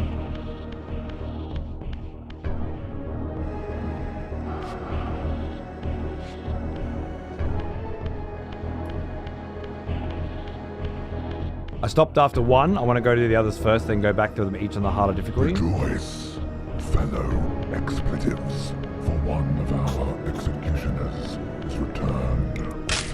Take up arms, warrior. The battle rages. The Red Planet. 66 months, my friend. So good to see you, dude. How are you? Thank you. Platinum Games fan? Oh, yeah. Got it. I have a PlayStation 2 copy, original PlayStation 2 copy of God Hand, that I borrowed from a friend once. And I said I'd bring it back as soon as I finished it.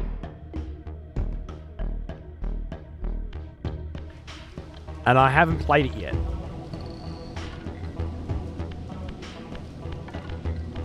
Yeah. I'm that cunt. I'm sure you've all met one of me before.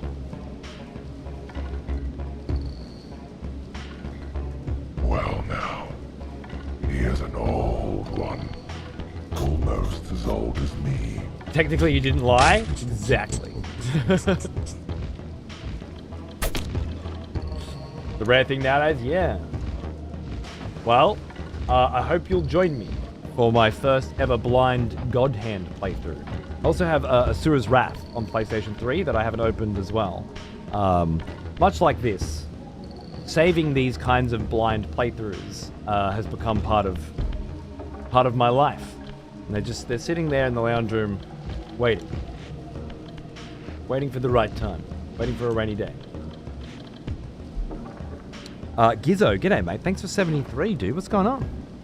Have vague but good memories about this game? It's holding up? Yeah, fucking A.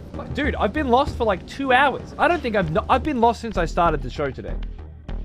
There hasn't been a moment of today where I haven't been lost and confused. You just can't buy that kind of experience anymore. You have to go back if you want to feel good gaming, you know? And I'm feeling it. Oh, I'm feeling it. I don't have a fucking clue what I'm doing. You know? Oh, we know there's a health power up here that I've seen. I know where that is, but this Eldritch power that's here. Now it said 0 of 1. That's weird because I did get the Nupraptor power here. You know.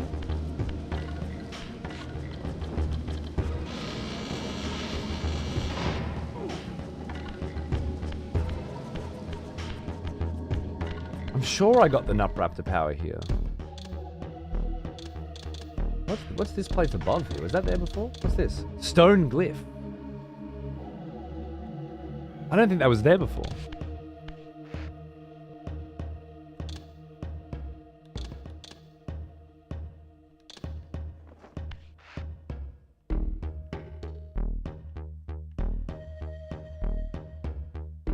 Just jiving on this tune, man. Hey, where's my Soul Reaver gone?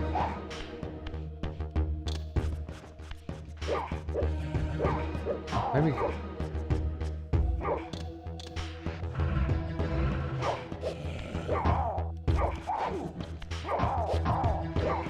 I think I need to have full health for Soul Reaver to exist or something. Full soul. I think it was that. Yeah. Remember, these questions are all rhetorical, Ocelot, yeah? That was a test. You failed. You won't fail next time. You'll know when I'm speaking to you. Because I'll be very direct.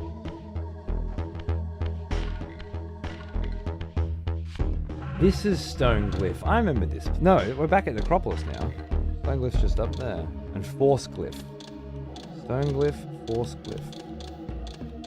Okay. I do remember this place quite vividly, though. I was stuck here for most of last show.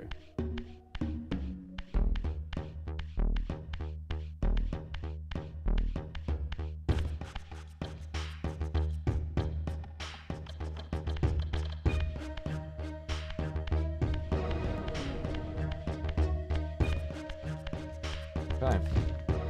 Well, there's no reason not to go back through this.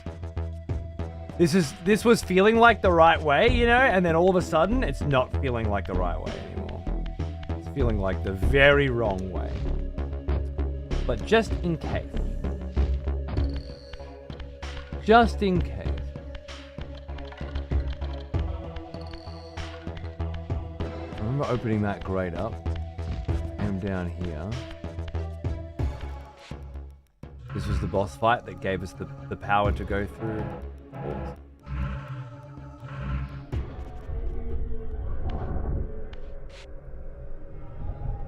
Can't think of any reason why we want to be back here, but just in case. What's that symbol?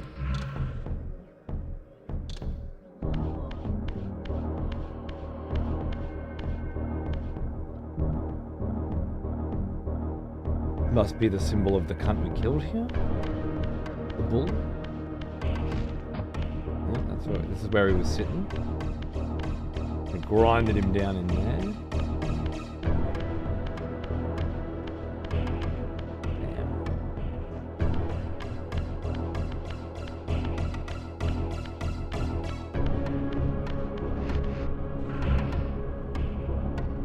We must look so good. It's fucking gorgeous, huh?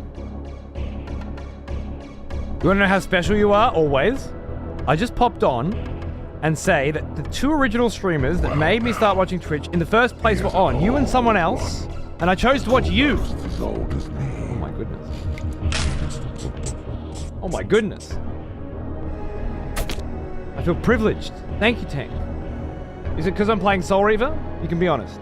Kino, how you going, man? 104. Cheers, dude. What's going on?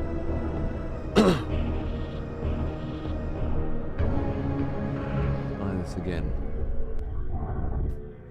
I wonder if the devs of the first God of War played this. I would imagine so. I think it's very original God of War coded. Personally. Just checking to make sure I didn't miss something stupid. It still says that there's an Eldritch Energy power-up here. I'm starting to think Eldritch Energy power-up isn't what I think it is. It's probably more like... quite literally a more spiral. You know, more a bigger spiral or something. Because I thought the Nupraptor power that I got here... No, not that. I didn't mean to do that. I thought that Nupraptor power was, like a big power up, and those are the power ups I was looking for. But now I'm not so sure. Maybe the Nupraptor power is what I need. Maybe it lets me jump higher if I cast it. Oh, and now I can do super jumps. No. Is my arm glowing? Was it always glowing?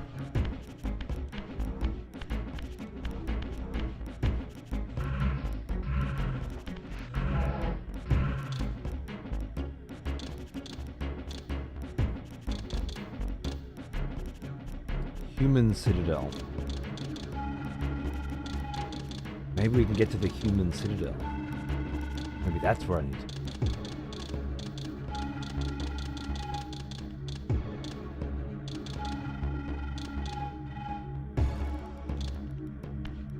Well, it's certainly not here, is it?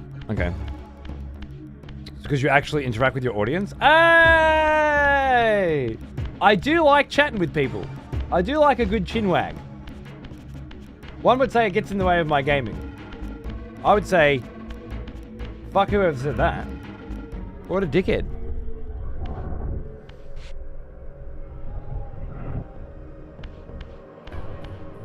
Nice, nice, nice. All right, well, at the very least, I've checked all these places for secrets, and I have a much better understanding of where the big jumping points are. Like I know the world a lot better now. That's for sure. I'm getting very intimate with Nosgoth in the future. So that's nice.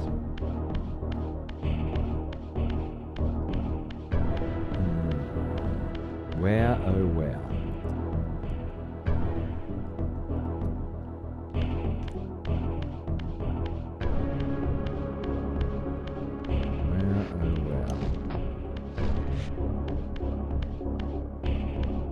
Do I need to be?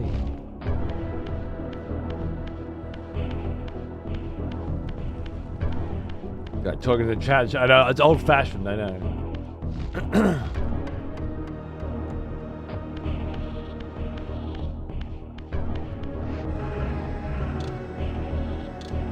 Horseglyph.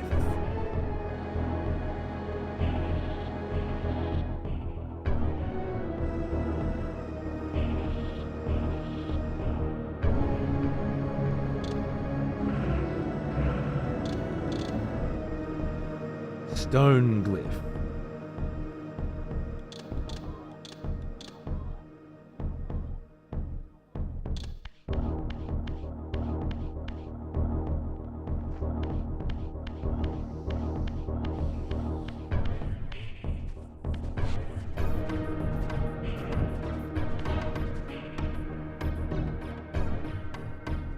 Nice echo. That was the original plan, you know? That was the original plan. Find some cunts out there that like ribbing, really. That like, you know, playing video games with boys and hanging out and talking to each other and being friends with each other. That's why I found the Nupraptor thing, because I could see it from up here. Makes sense. I wasn't seeking it out, it was just there. So, yeah, okay. We got that power from there.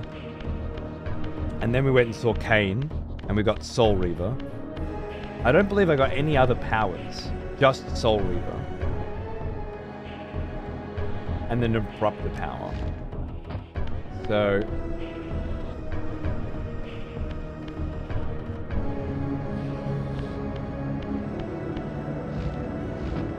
Look, process of deduction, there are only so many places where I need to be, could be, right? So we must be getting there. That's a jumpy point. We've gone back through there. We've gone back through bloody everywhere. Now I'm thinking this human, why is this human citadel on the map? I know for a fact there's a teleporter there that I haven't unlocked. Maybe that's where we go first. If so, how the fuck do we get there? Fine cunts ribbing? Yeah, exactly. Yeah, you know, just the kinds of people that like taking the piss out of each other. The kinds of people that don't get offended easily. Is really, at the end of the day, what we're talking about here. Those are my people.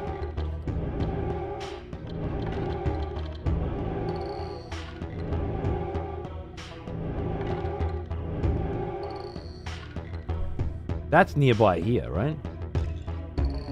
That's the stone glyph. You must visit other gates before this portal will be open to you.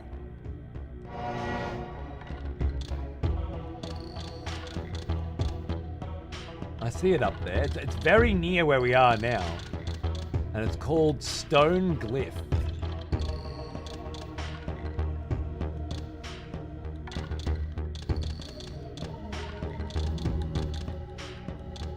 Dubious. Very dubious. Couldn't be me. I knew the second I saw Gem. The second Sequisha raided, I was like, me and this cunt are gonna get along. Famously. And we did. Every single day since. It was absolutely cunt at first sight, you know? This way again? Or do I go? Let's go here again and try and see if there's a way north. This place helps me swing the pendulum in the other direction. Good. We fucking, dude, as soon as we started talking about old games, you know, that's it. That's another mark of the same kind of cunt, you know? Fucking, what'd you grow up on? What'd you cut your teeth on? There's connection there. Nearly getting my head chopped off because of poor communications. It happens. There's Franz. He lost his head the other day. Also love segregating the chat. That's right. I have to segregate the chat between people who deserve to be here and people who don't. Okay? It's important. It's part of the process. Exclusion is necessary for inclusion. That's what this modern world doesn't understand. You know? Voters for the next execution. Wonderful. Good on you, Giraffe. Welcome back, my darling Metal Addict. How are you? What's going on? Okay. Where's this going?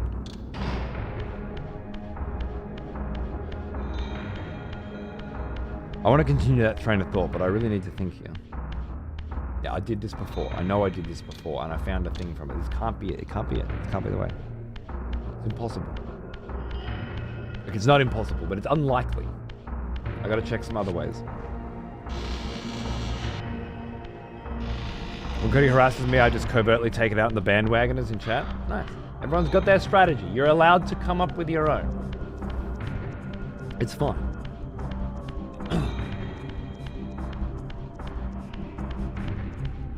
I'll have to give the people a chance to resurrect Franz at some point by showing the graveyard. At some point. But I'm not in any fucking hurry, let me tell you.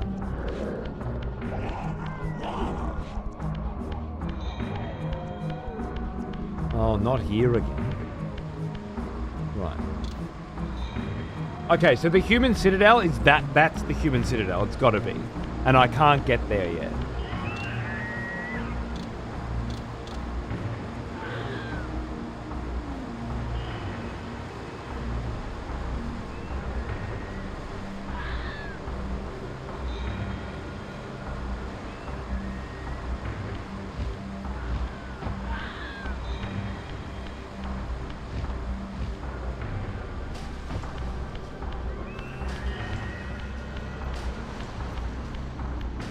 I want to get up there. Can I get up there? That looks like I could get through it.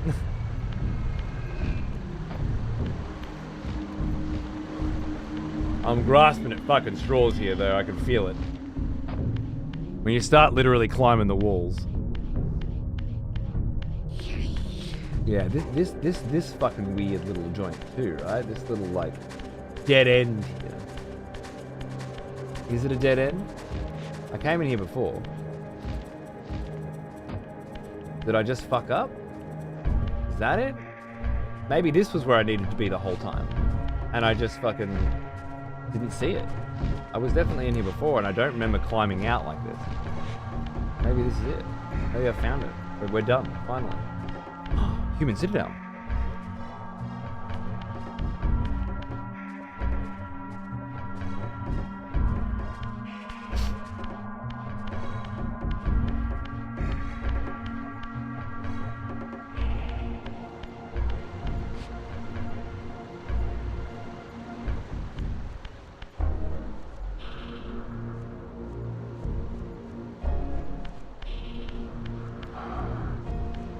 Every time I fucking find one of these places I'm supposed to be at, it's just a locked door every time. I mean, why wouldn't it be, right? But...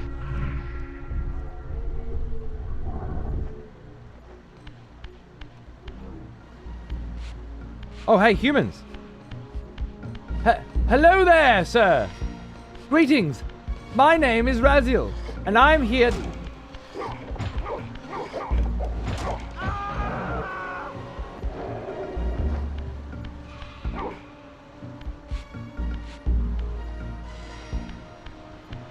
Fine, how do you do, isn't it? The rudeness of it. The bloody rudeness of it. Yeah. Now what? No more fucking around. Give me a soul. Oh, and some juice as well. Nice. Juice that I don't need, but juice all the same.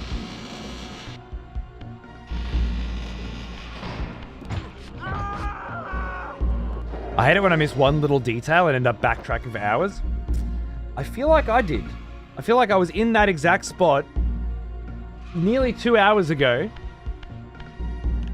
And that might have been exactly where I was trying to get to.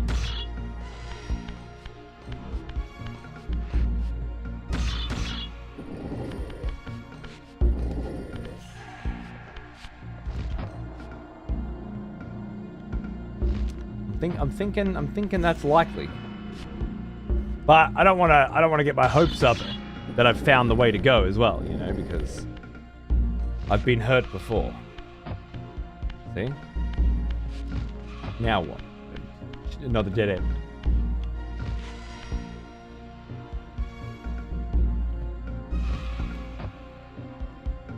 Maybe. Maybe.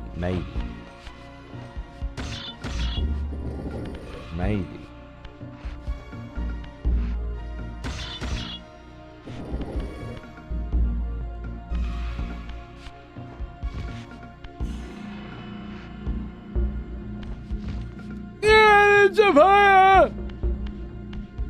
No, hold on.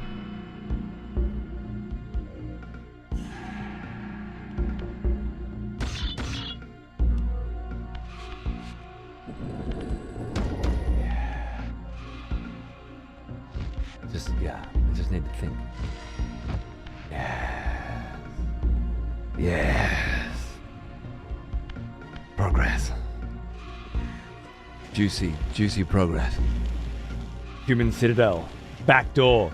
Protected by flamethrower dudes, right? Of course it is.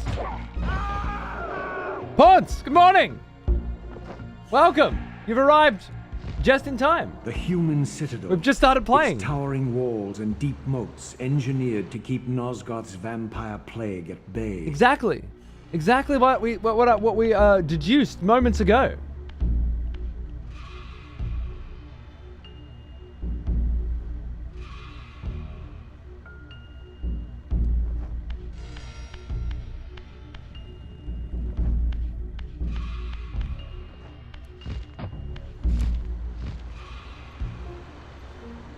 Oh, yeah! Though the city was well fortified against vampires, its human architects hadn't considered a breach by a creature such as myself.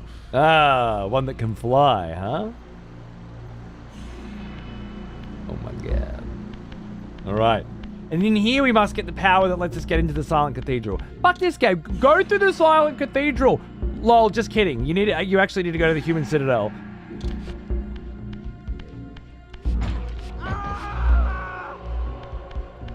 The cheek of it. The fucking cheek of it. Had me exploring the whole fucking game again. And again, I was here already. I was here before. I just didn't see that jump. Oh my goodness. Wait. Maybe if I'd gotten here earlier, I wouldn't feel like absolutely slaughtering all of you. But you got me in a bad fucking mood. Okay? And let me tell you, when a cunt's been falling for 500 years, and then you get him in a bad mood, it's a very bad mood.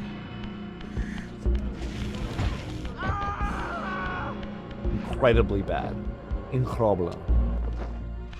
There we go, nice. Open those fucking doors, let's get in there. Beautiful. Hello, darling. No, none of that. Sorry. Again, very upset right now. Very angry. Taking it out on all of you. Oh, Blondie. Hello. No, none for you. All gone. Everybody dies. That's what you get. That's what you get for making me miss the... If you just opened the fucking doors earlier, it wouldn't be in this mess. I assume I can just open this.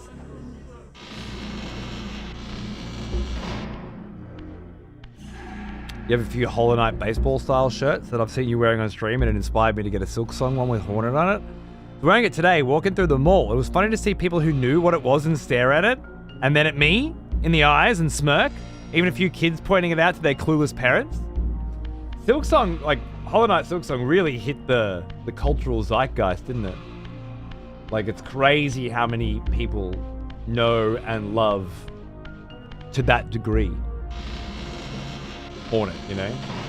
My kids have Hollow Knight, Hornet, and Grub plushies and stuff, you know? And their friends recognize it when they come over and stuff. It's not what you'd expect from a cheeky little indie game. Just lost my first Northgard ranked game versus a guy who'd been playing for 6 years. And he said, don't pick Snake. You make the game harder for yourself. Wow. And then you beat him after he said that? Did he have anything else to say?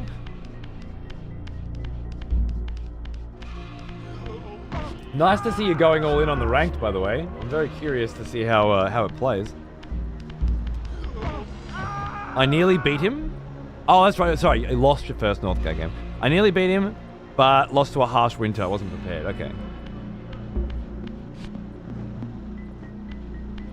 So he was right then? Playing Snake made it harder? I was thinking about getting the Kraken DLC and seeing how that goes. Yeah, he was right? Okay.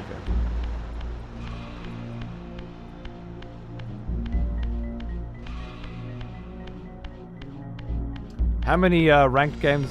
Yeah, I was going to say, what means you're locking in, right? Because that's what we do, obviously. How many ranked games have you played? That feels all very dead-endy.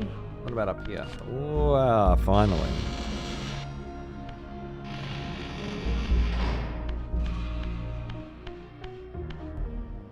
Lovely. If they'd opened the front gates for you, all this could have been avoided. Exactly. Exactly.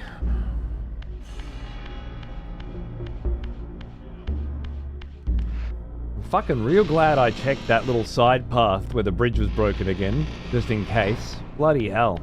I could have been running around for ages more. I mean, I know we spent a couple hours running around doing nothing.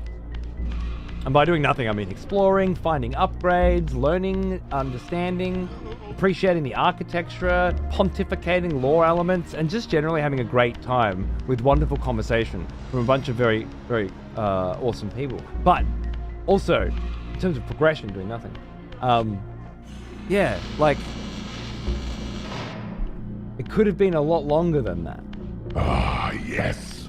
The smell of proper devotion. And for that, I'm thankful. Welcome back, old friend. We've missed G'day, you. Toxic! G'day, Turtle! How are you, boys? What's going on? Thanks for fucking coming in. And thanks for the sub, Turtle, you cheeky bugger. Cheers, mate. Oh, no. I got hit by a flamethrower guy. Alright. Alright. Fuck off. Hope you're doing well, lads.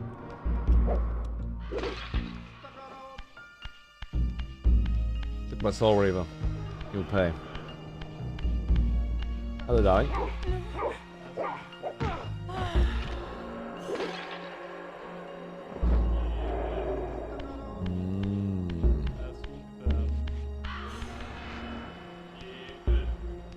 Even. I love the sound effects in this game. It's fucking incredible. Nothing like anything else I've ever heard. Alright, let's go. We've checked left, we've checked right, we found a teleporter. Let's go in. Seems I'm not expanding fast enough. I'm still trying to learn from the replays. And I played 3. Won my first 2, lost my third. Well, if the MMR system's working, that makes sense. It's good. I need to play some myself. I haven't had time, but I'd really, really like to.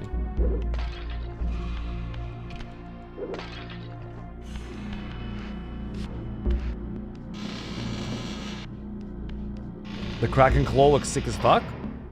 I just read what they do. Oh, Clan, right, sorry. Yeah? I just have a thing for Krakens. But it sounds great. What do they do? Yeah, dude, we played a little Co 3. It was fun, man. The new factions are really new battle groups, I should say, are pretty interesting. I tried each of them once. So a cursory glance, but fun, very fun. Into the city of Nosgoth. That poor lady. Well, you know, again, she had it coming. Yeah, exactly. We should play more. I'm just when I'm on at night, none of you cunts are around. So the only time I can really hang out with you guys and play these sorts of games is in the early slot, which is this slot. And I can only do that on Mondays and Fridays now. And I've reserved that slot for play old games. So it's either play old games or play games with you cunts. And I can't do both. And one of those is just a lot better for business than the other, you know? And that's just the fucking reality of it. I will on occasion, absolutely.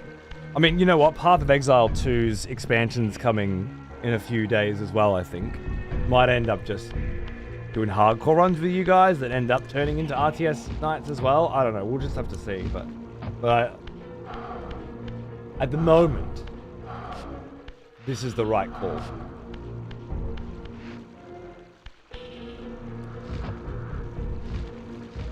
Fuck you. Get me out of here. Okay, nice. Can jump out of here. Alright. I've fallen into a shit situation.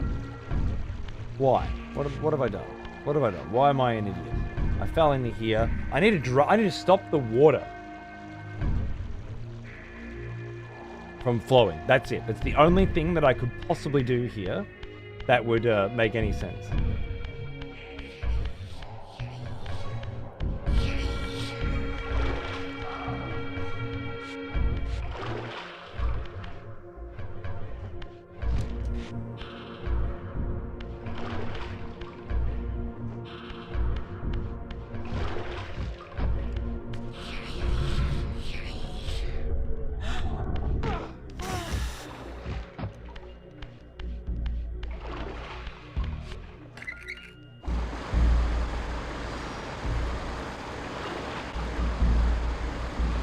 Friday, yeah.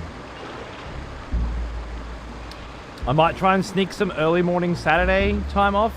Maybe we can get some Druid action in together. I'll at least ping the group if I can. I just, you know, hey wife, I know you've been looking after the baby. You want to look after the baby all day again while I play video games with my friends? Yeah, this is why I love you, woman. And then she'll say yes, and then Saturday morning I will abandon them. And come and play, you know, games with you guys, which I think is going to be really fun. And then Path of Exile's on, right? Now, it seems to me that I could put these crates on these grates, and in doing so, potentially stop the water from escaping, or something. Look, I don't know.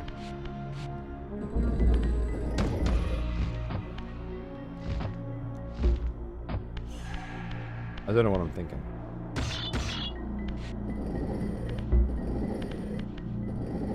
Let me tell my store manager to fuck off. I'm calling a sickie despite being heavily understaffed. Yeah. God, life's boring, isn't it? All this stupid shit you gotta do, getting in the way of all the shit you want to do. I don't know why we do it. Why do we bother? If I finish Metroid Prime 4 this week, I could definitely do some Path of Exile on the main time slot though, so late night stuff. It's just that my friends won't usually be around for it. If they are, wonderful, but it's unlikely. Haunts, Gem, Hope. They're all a lot more available in this time slot than the other, unfortunately.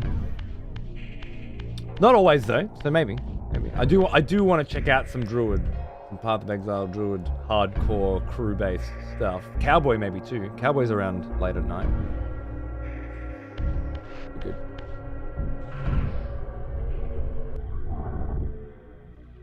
Hey, what's this giant fucking skull-looking motherfucker? And all these ancient hieroglyphic fucking symbols, huh? What's going on here then?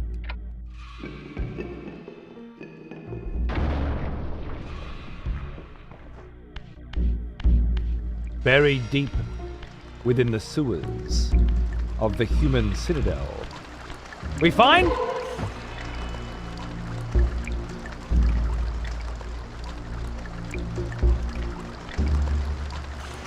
a bigger swirly shard? I think so.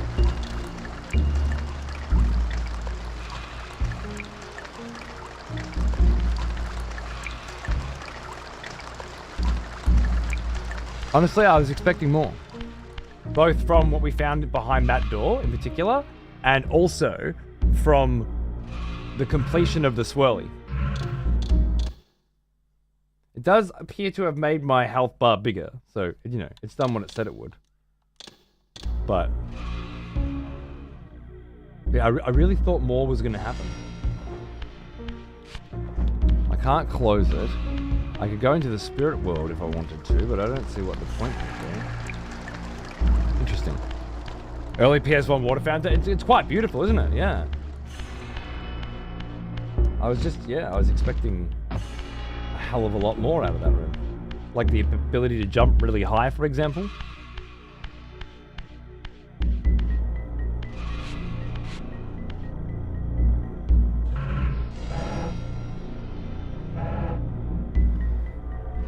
Like, I'd have loved that.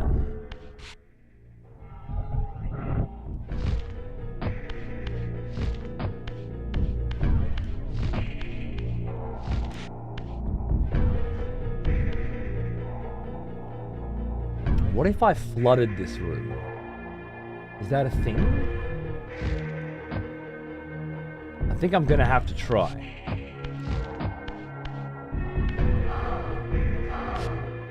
Oh no, I need to come back as, yeah. I know what I'm doing!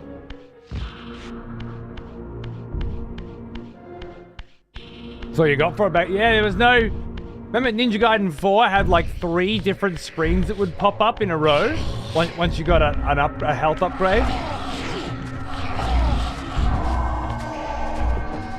Yeah, you better run. This one's like, what more do you need? Your health bar's bigger. What are you, fucking blind? Is it? Oh yeah, the swirly tail was there. Now it's there, right? I'm pretty sure. Alright. I have no idea what I'm doing again.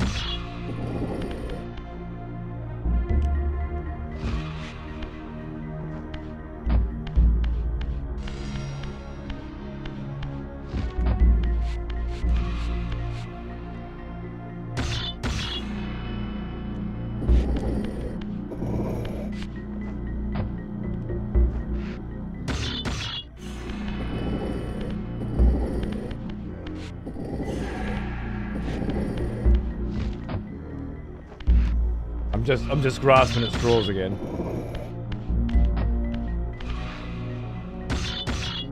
I only popped 4 times the first time you got it. Did it?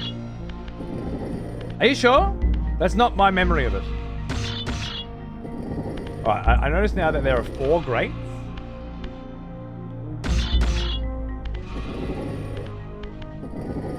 And only 2 cubes. So whatever the fuck my plan was here, I'm not sure. I'm not quite sure it's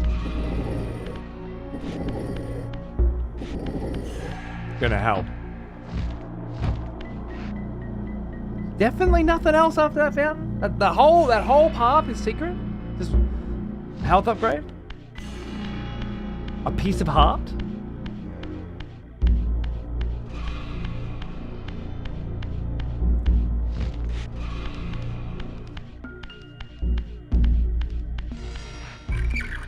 You can turn it back on. Oh, can you?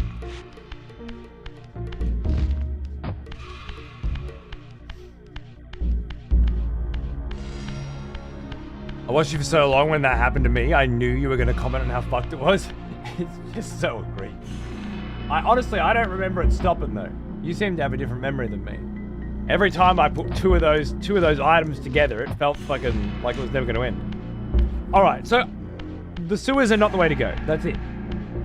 Good God. This has to be a...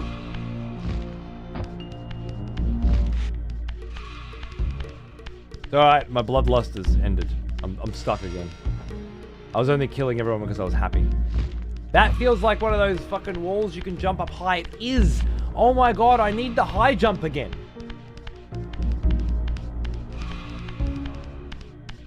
Is this their sewer pump fucking system? What's going on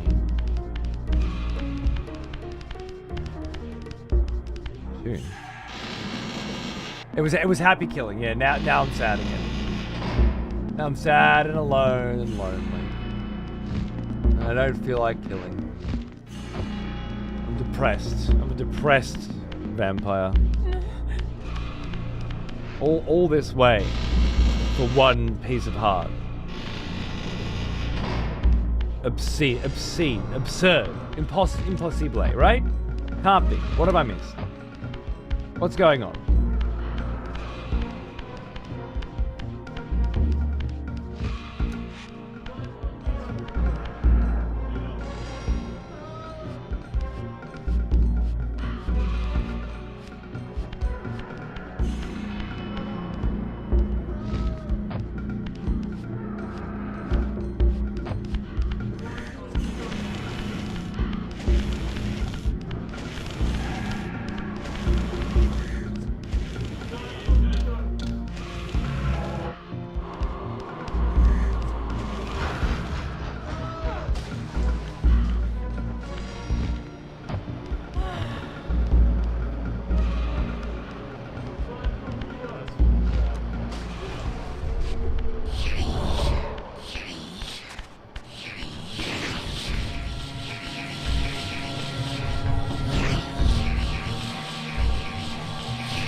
Do it again.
You know what I think, don't you? I think I am supposed to go to the Silence Cathedral. I wasn't supposed to go here.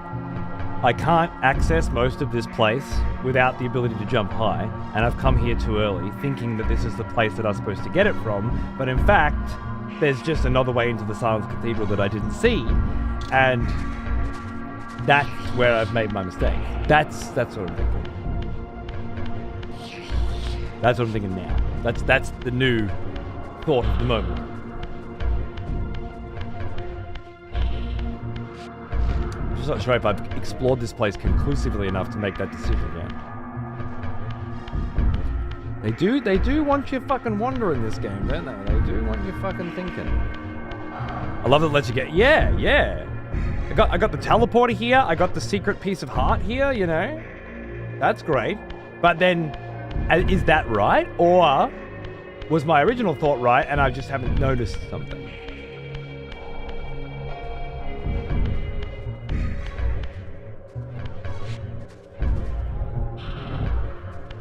Let's just keep having a look, because I've been known to miss things. I missed a save point last night in Metroid 4 that led me playing the game for like another fucking hour after my bedtime. Because I'm a dickhead.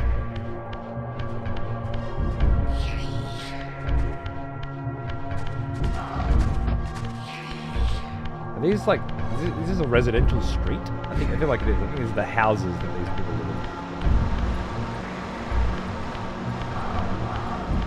Where's that coming from? Pretty high. Definitely a way up there if you could jump high.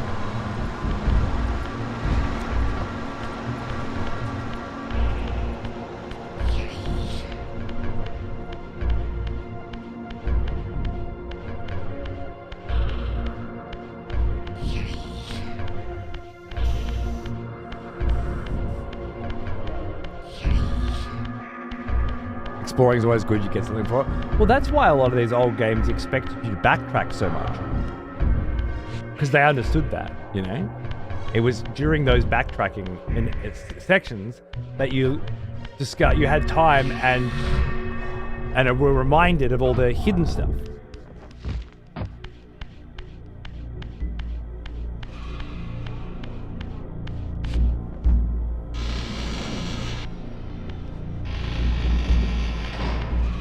Okay, so let's just assume my new theory is correct. We can come back here very easily whenever we want. Let's go here. Wait. No.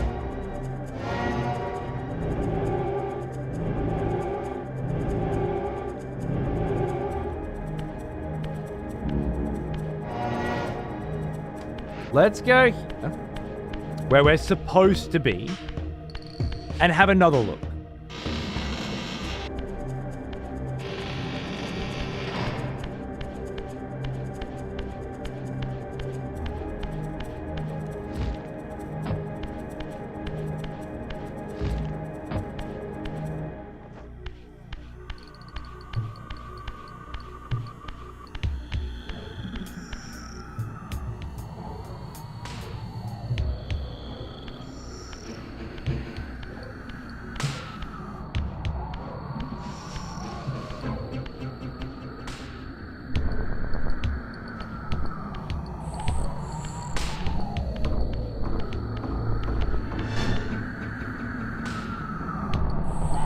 Because, I mean, earlier today I went to the other place and completely missed where I was supposed to be going, so... This has a picture of Soul Reaver on the door.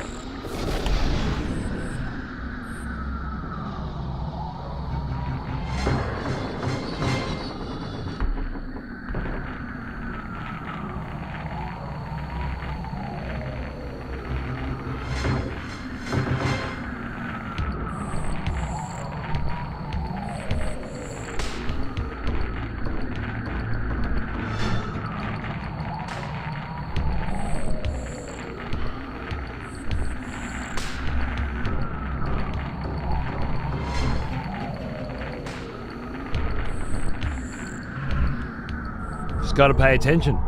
That's all.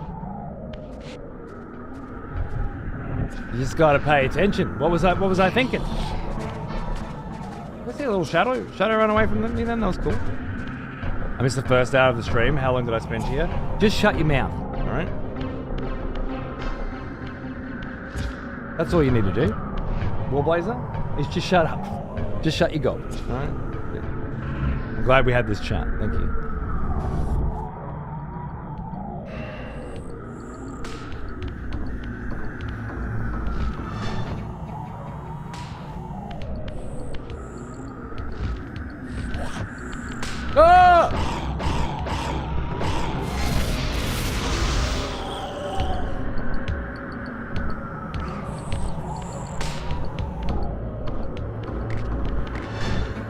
The fuck? Oh yeah. Nice. Very nice.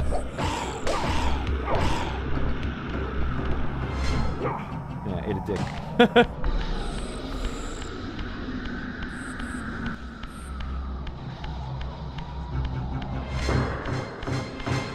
The amount of, I feel like I've figured out where I'm supposed to be going.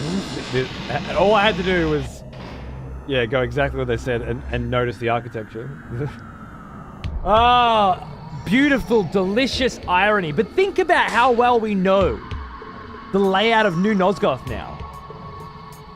So much discovery and learning has taken place today that's going to retroactively be so useful to us when we play this game in a week from now. And I've forgotten everything.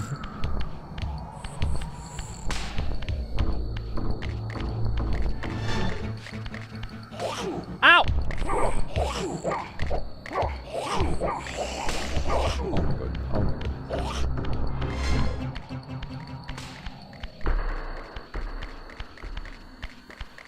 Definitely got the knowledge. I feel like I have such a good understanding of how this world is mapped out now. Intrinsically. I know the layout, you know?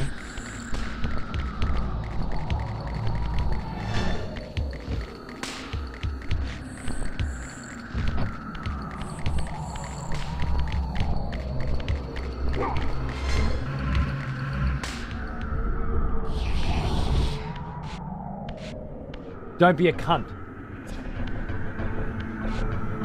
Don't be a cunt!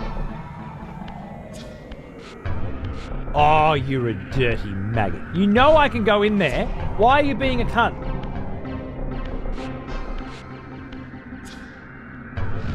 Why the fuck would there be a grate there that you can't go into? That you can see into? Huh? My. How rude, really. And inconsiderate.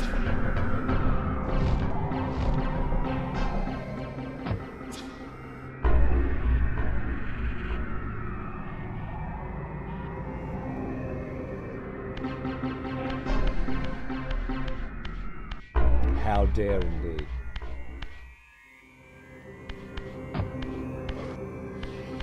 Where the fuck does this go?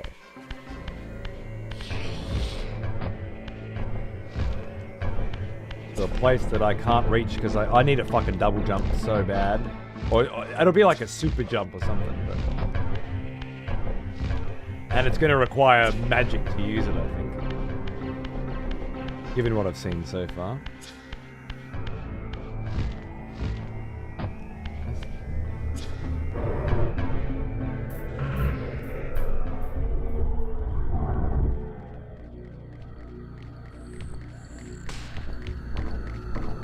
I feel like we're close to getting it. I really do. Whatever it is, it's close. I can feel it.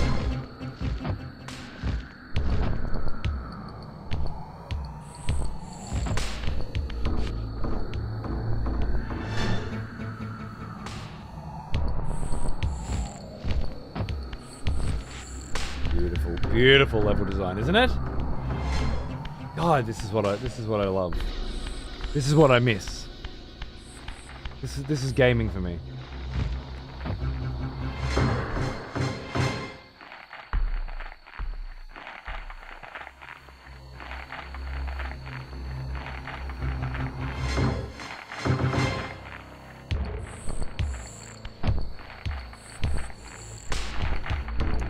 Oh yeah.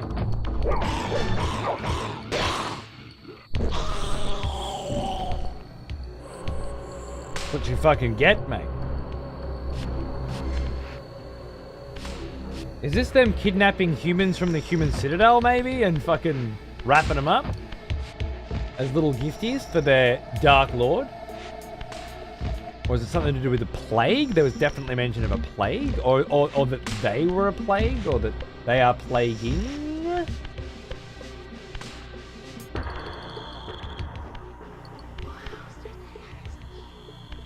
I heard something.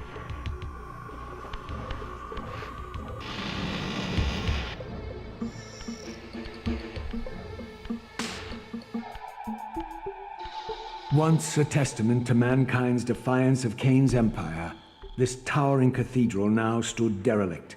The humans who worshipped here, dead for centuries. Its architects conceived this tower as a holy weapon against the vampire menace, a colossal instrument of brass and stone. The cathedral's pipes, once tuned to blast a deadly hymn, now stood silent, and these vacant spaces whistled their impotence. Ah! Oh! The descriptions! Oh my god. When we start doing our writing streams again soon, we have to use this fucking script. I need the Soul Reaver fucking screenplay. So we can go through just the beautiful loquaciousness of the descriptions in this game. They're gorgeous. I want to grab a cup of coffee now that we've unequivocally discovered the way in which we are supposed to be going and have begun to make progress. I'd like to get a cup of coffee, and then we can actually start moving forward. What a giant, beautiful, awesome fuck around, and a great way to spend the morning. I hope you've had fun. Here's some tunes. I think I'm just going to put on some beats for this break because I haven't got anything else prepared. Wait, I'll just do that one. There we go. So enjoy some vibes that I think fit the mood relatively well. And I'll be back in a minute with more Soul Reaver. Cheers.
Glory.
Banger, right? Told you. It's not Ghost. It's not Mega Drive. It's on a little compilation album I got.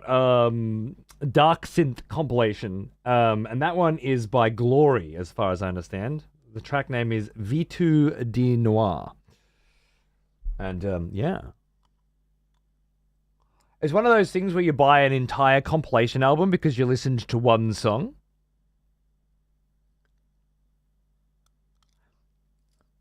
And then you really just listen to that one song. Not that I haven't put the album on a few times. There's some sick cunts on there, but that really is the standout affair, you know? All right. Welcome back, friends, to Soul Reaver. We have finally figured out where the fuck we are going. Let's go there. Ancient Tower of Music, Vampire Repelling Nature. No longer manned by the humans who built it. Derelict now for centuries. And we are left to navigate it. So that we can kill some fuckboy at the top of it, one of Kain's generals. So that we can gain the ability to jump super high.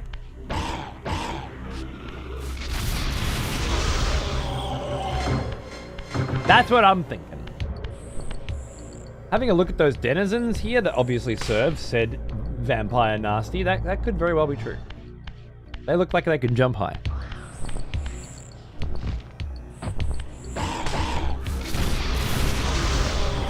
If you just get on cunts in this game now and don't fuck around, you can annihilate them, but you get hit once and the whole dynamic changes. What an interesting combat system. I don't want to say good,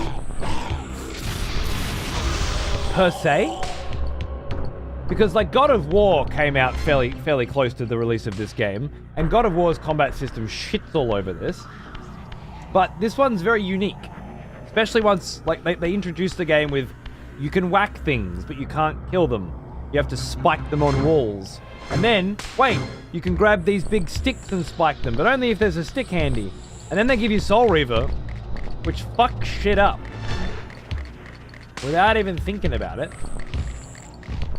Oh no. I went the wrong way apparently. But then, Soul Reaver only works if you got full health. And if you don't, you're fucked. Very interesting combat system. G'day Gamerzone, how are you, man? What's going on, dude? Good to see you.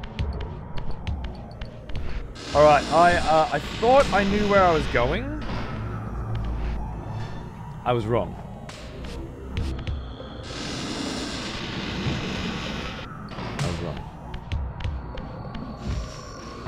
Again. For I am now back here, where I do not wish to be.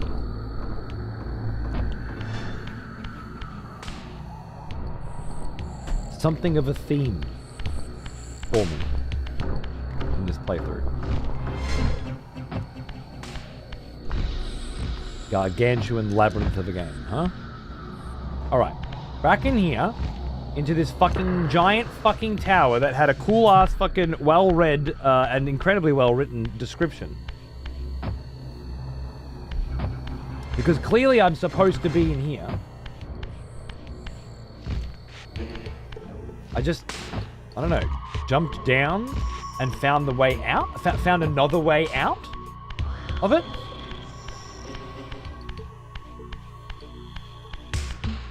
That's what I did. That's what I must have done. Okay. Don't jump down there then? Where the fuck am I? Oh my lord, it's this fucking game. Introduce this beautiful tower to me and then I walk in, there's nothing in here!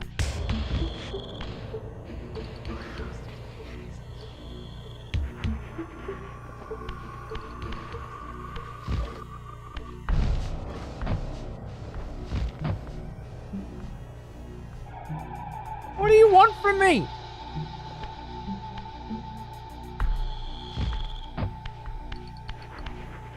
What is this?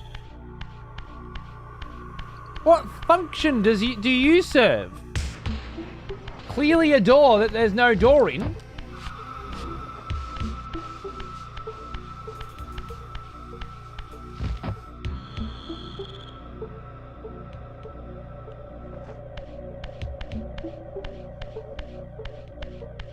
No door this side? Is this a Dark Souls thing? I got the exact same compilation album. I really like that song, which was Glory. But I also really like Leucotomy by Trophenium by Draven. Took me forever to find the album. Oh, nice. Is it on there? Oh, yeah, it's the first song. Yeah, I know. I do like that one too. Yep. I just feel like I'm being played, man. I feel like I'm being constant.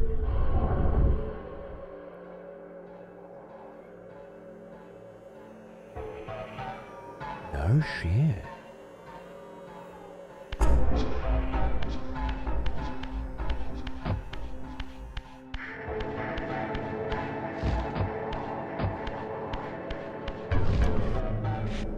I don't think I've recognized a difference between the physical and spiritual world architecturally to this degree before.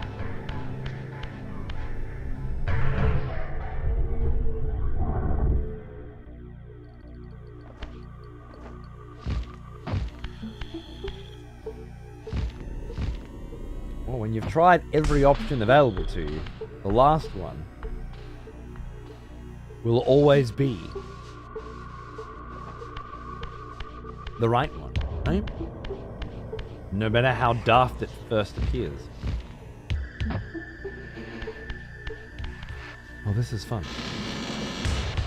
This is good.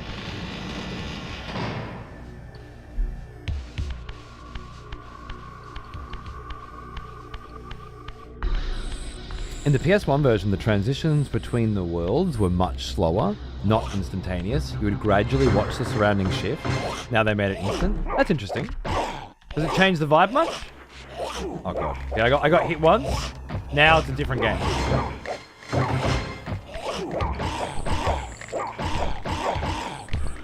Completely different game now.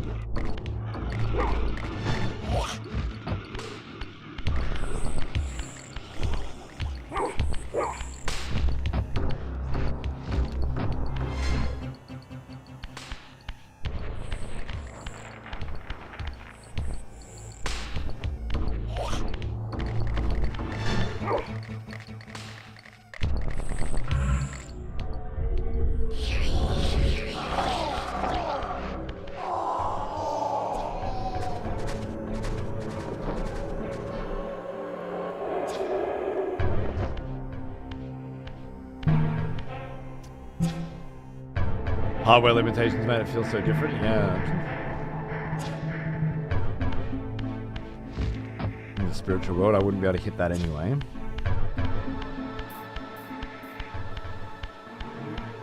Doing it before Lords of the Fallen? Yeah, exactly. The PS1 had a bit of a struggle changing the world around it? Yeah, I'll bet. But if it... I mean, it sets a different vibe, isn't it? And that's something. That's something. I think it has a subtle impact on the vibe. A likely explanation would be, oh, it was just because the PS1 was loading time. Yeah. But I'm not sure. It lost an artistic side effect there. Interesting thought. That does happen sometimes. I remember Three Dog once talking at length about the Tower of Latria in Demon's Souls remake. And I think, I mean, I'm probably paraphrasing here, but the general idea was that in the original Demon's Souls, you couldn't see the sky, and in the remake, it had stars in the sky. And it was like a very subtle change that I don't think many people would clock or even care, but it put the Tower of Latria in a specific place in the universe, a place that had stars above it, and then likely on a spherical rock. Whereas prior to that, it didn't have a place. or it was obscured. It was, again, I'm butchering the concept here, but the point was it lost something in the change. That's another one of those you need to jump higher, I think. Right, there's a door here and an elevator we just called down. Hey, can you open the door? My goodness. My goodness.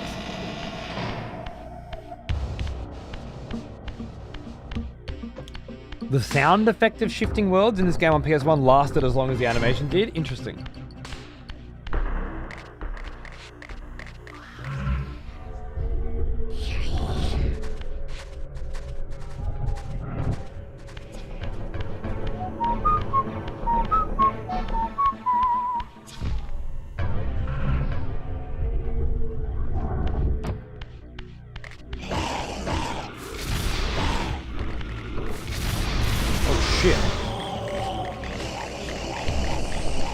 No!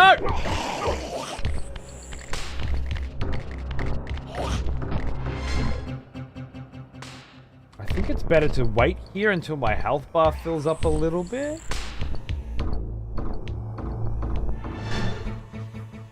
Or just go Spirit Realm. My health bar doesn't fill up a little bit. It only fills up a little bit in the Spirit Realm. And then come back out and try this again.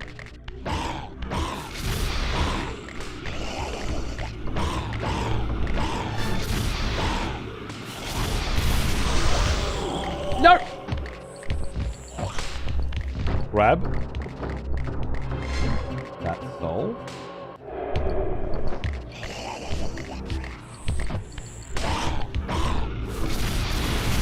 There is a little game to the combat system that I'm noticing. I like it more. Wait, my first thought was put all of the stones back in the hole. Why would I do that? No. It's a puzzle.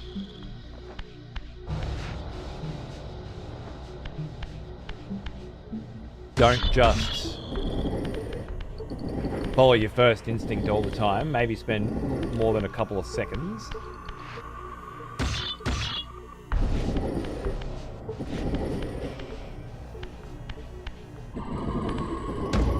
I thought that was going to happen. I wanted to see it happen. I wanted to visualize it happening.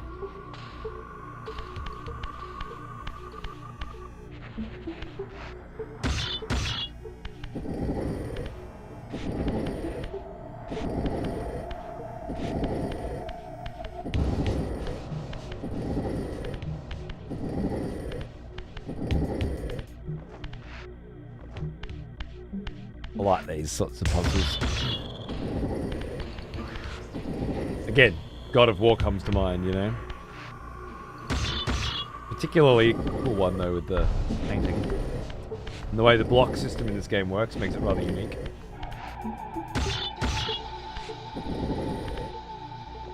So.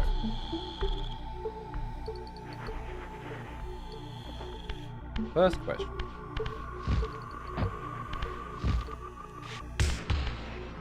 Can I get up there? And I need 3 blocks left of that to do it, and there's only 4 blocks, so that can't be done. The puzzle has to be here. How do I...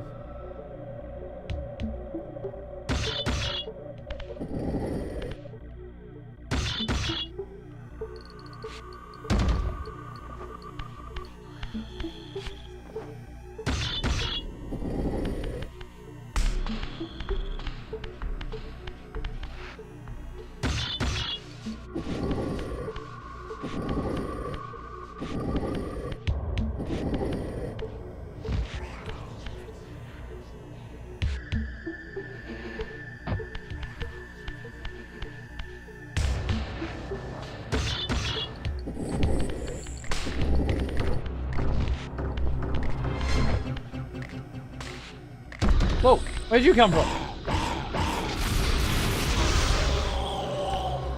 You shifty bugger. Oh!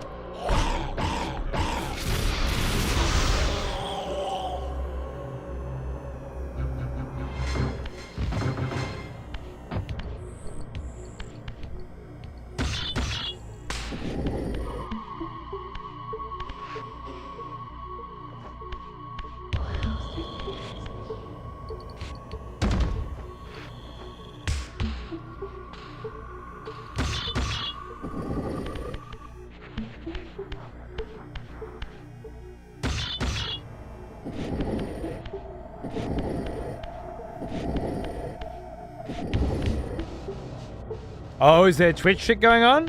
Okay. Like 5 minutes, man. All right. Twitch chat servers are having a bit of a problem. Sorry, lads. You'll just have to vibe out to the tunes and the energy that we're putting out.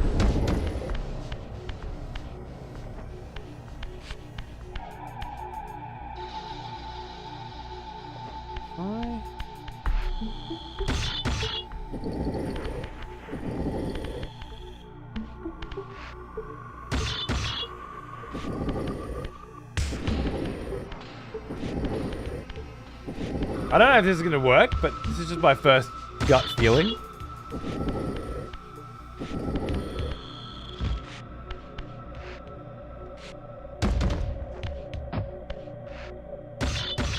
This feels like the complicated one to get done. The rest are on the bottom, right? Yeah. So I feel like you have to get this one done first because it requires all 4 blocks to solve.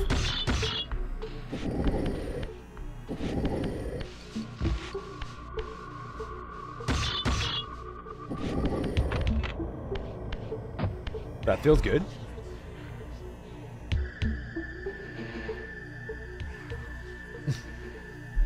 Of utterly incomparable gaming, exactly, yeah.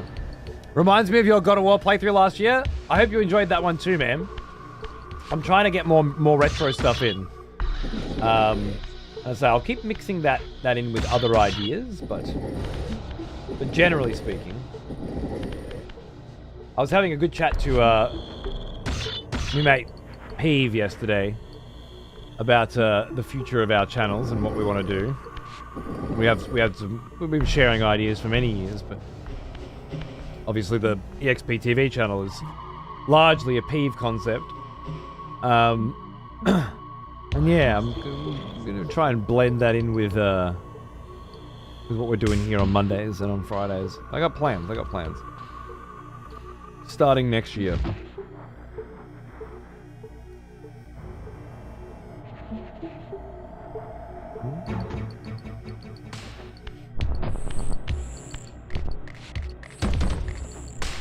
Oh.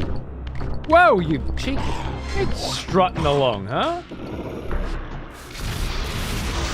Look at that stride. That strut, would you?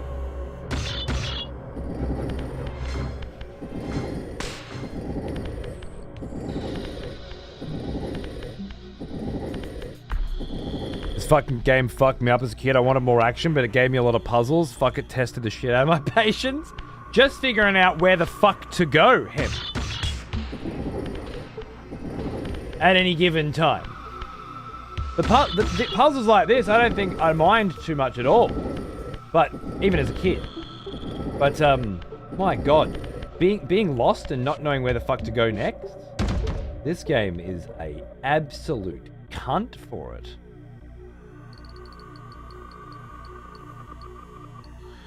Had me gone for hours this morning.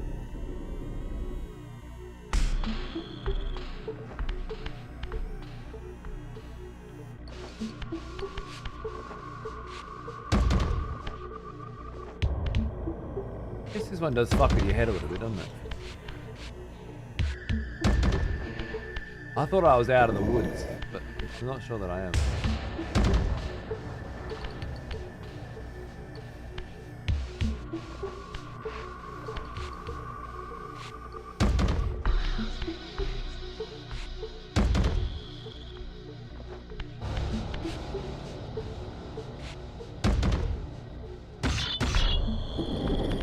That was so much harder to wrap my brain around than it should have been. I wanted to 3D print a cube that I could sit at my desk for a moment there. So I could roll it around. I gotta get my Rubik's Cube out again. Clearly my brain isn't working like it used to. Yeah. Okay, so you go here. No. Uh-huh. No. Uh-huh.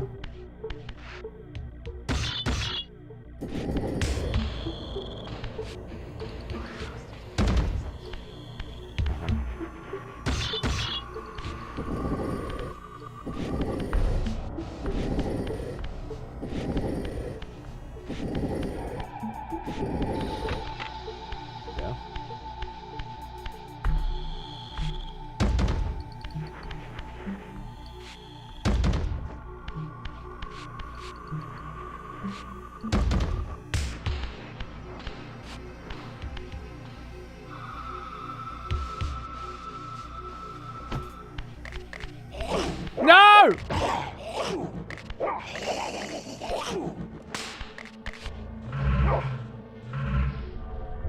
Mud. Whoa! A few fucking souls in here, right?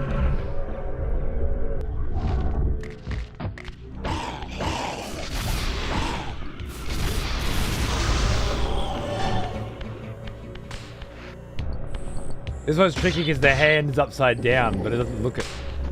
Cute.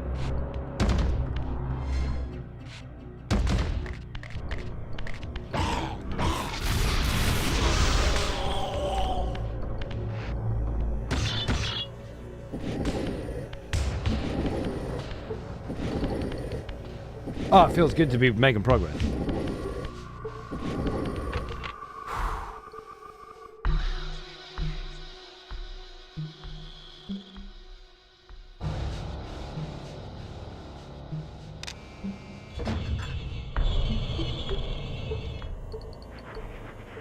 Nice.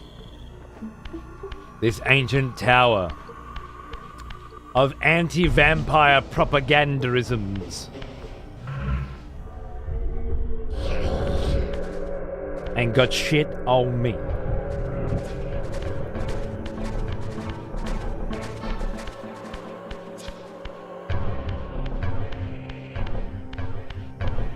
Oh, you fucker. Forgot about that door.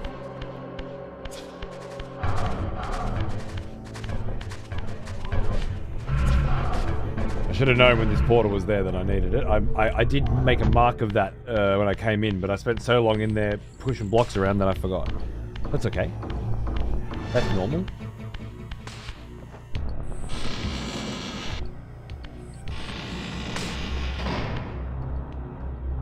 Okay, where am I?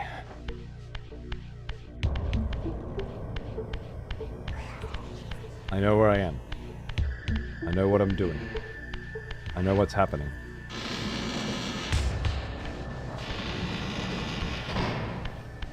There's an elevator-looking platform thing that I just pulled down. I haven't experimented with what that is yet, but there's a second one. And it's about to come down right now. Beautiful.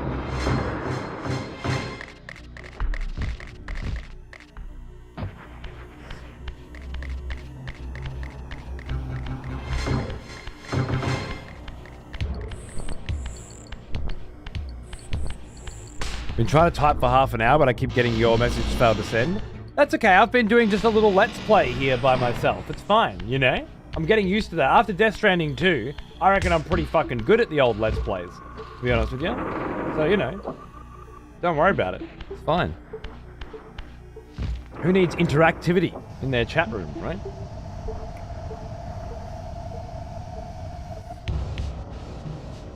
Oh, so Metroid 4, I saw this morning you've been enjoying. Dude, I'm loving Metroid 4. I'll be back on that tomorrow night. I can't fucking wait. It's been a treat.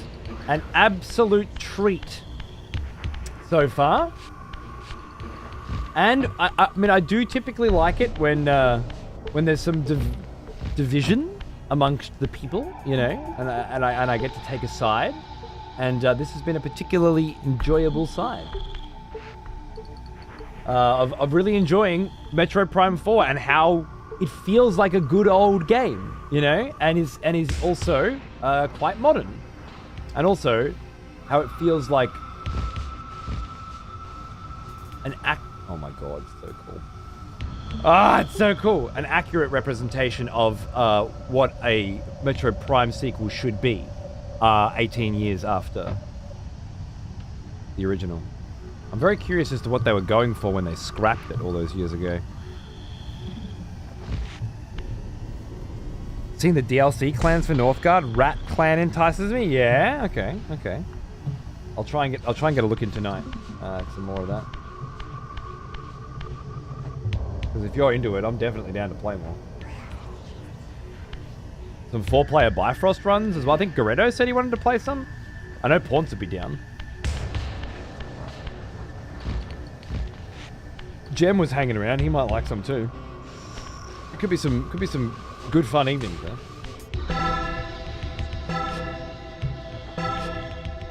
Dinner time!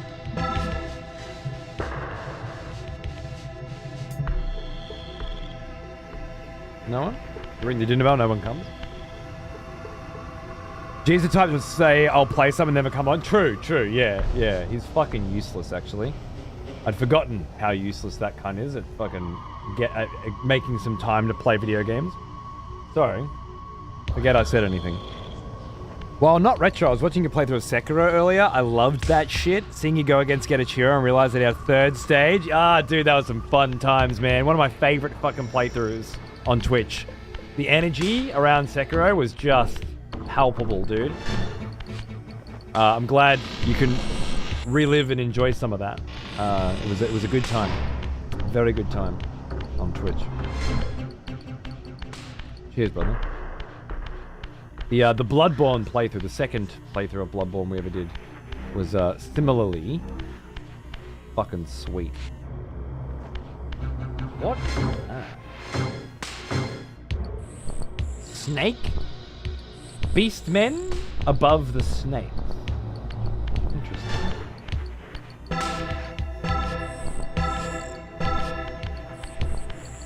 Oh, this place just opened the fuck up, didn't it?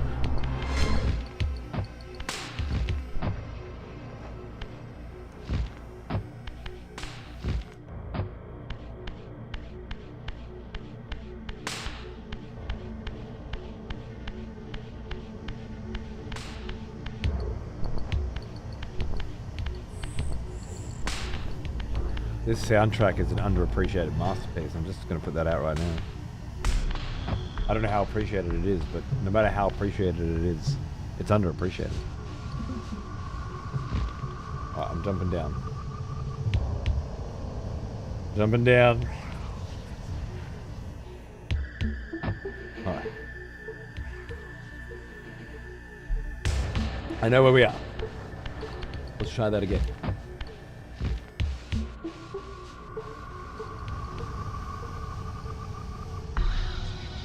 Think we get a game that rivals Elden Ring anytime soon? I wonder. They've been quite quiet about their plans for the next thing. But remember that many of us don't believe Elden Ring was a step forward for FromSoft, but a giant step back.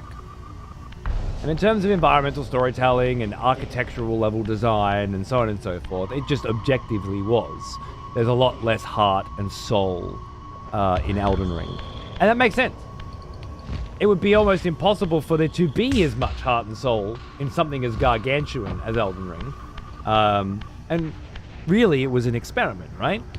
Can we take all the pieces of the games we already made and cobble them together into a Frankenstein's Dark Souls? And as far as experiments go, I think it was a very successful one. But when you say rivals Elden Ring, well, we've got Dark Souls 1, 2, 3, Sekiro, and Bloodborne that rival Elden Ring. In fact, all surpass Elden Ring significantly in everything other than sales, which makes perfect sense when you think about it. Will we get something that rivals Dark Souls? Or Bloodborne? Or Sekiro? I wonder. Let's just hope, I think, against all hope, that FromSoft are back at the drawing board. that they've finished with the Elden Ring experiment, and they're very happy with the result.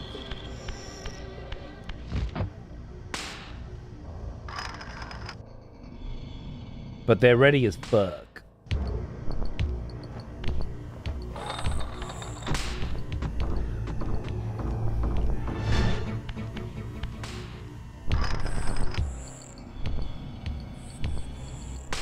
For something new. Duskbloods doesn't feel like a main title to me. I feel like it's like a B-team thing, you know? But, maybe.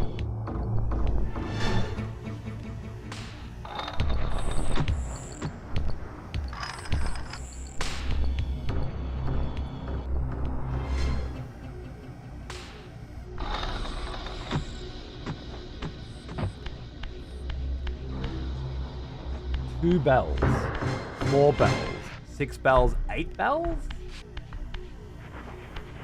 8 bells, lever.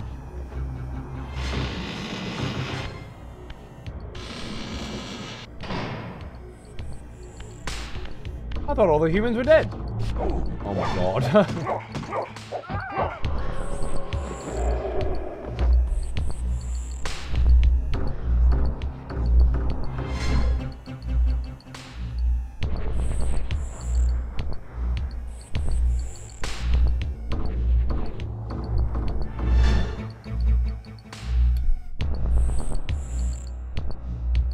Cracking the subwoofer.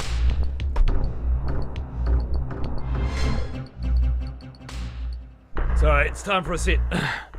Time for a sit. Oh, hi. Oh my god. Bro. Ate me up.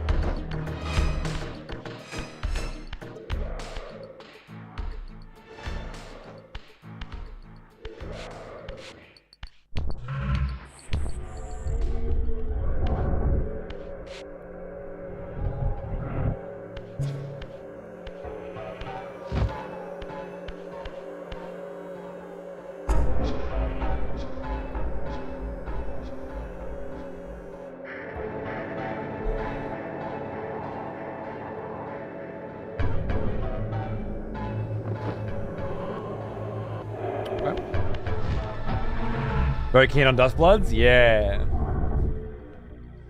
I have a Switch too. So I don't give a shit. Duskbloods will come out on a day, and on that day, I will play. Simple as that, right? Is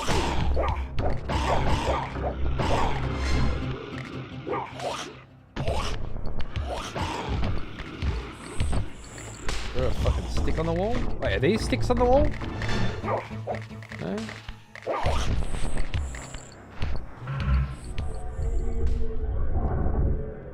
That's like I know everything I need to know about Duskblood. Make sure you got a Switch too. Done. Check. Cool. Duskbloods. Let's go. I hear you came for block puzzles. Yeah, well, I mean, evidently when the humans designed this tower, they knew the one weakness all vampires share. Impatience.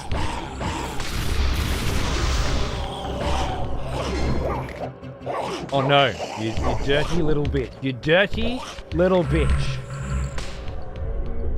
What have you done? What have you done? Whacked me through a rock. I just got done modding a game onto my PS2, and I went with Legend of Dragoon. I've heard you talk about it a lot, and I wanted to try it myself when I get the time. What a wonderful choice, Echo. Absolutely one of the OG cult classics of the day. The Lineage 2 of the PlayStation era. Those who know, know. Those who played Expedition 33 should know. Legend of Dragoon is the original X33, you know? It's the small company, no one knows it, comes out of nowhere and just redefines a genre that you love and you didn't know could be redefined.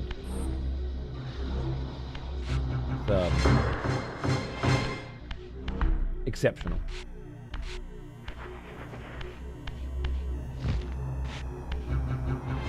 There you are. I was wondering where you were. So sneaky.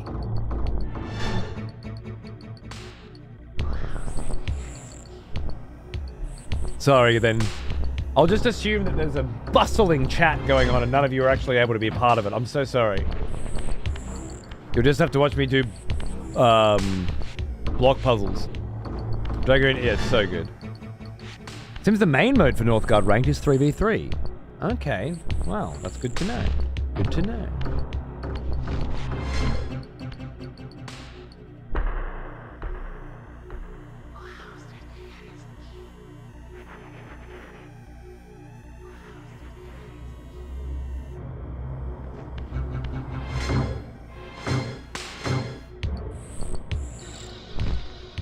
Got it. Got it.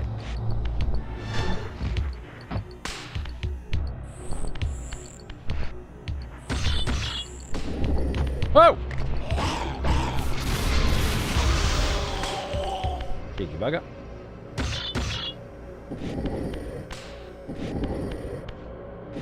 Exactly, Seth.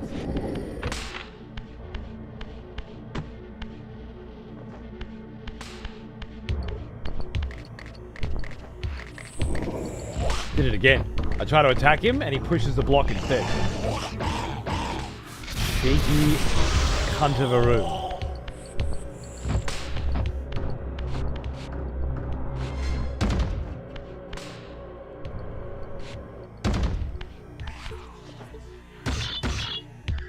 Not yet, Dan. Maybe not forever, but not yet. We're keeping her sharp.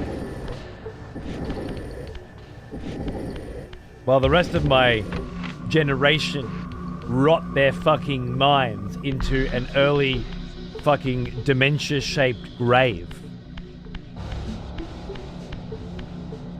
by opting to spend their days playing the new God of War, I will be sitting there in the fucking retirement home having the last laugh. Because I spent my fucking days playing Legacy of Kain and the original God of War.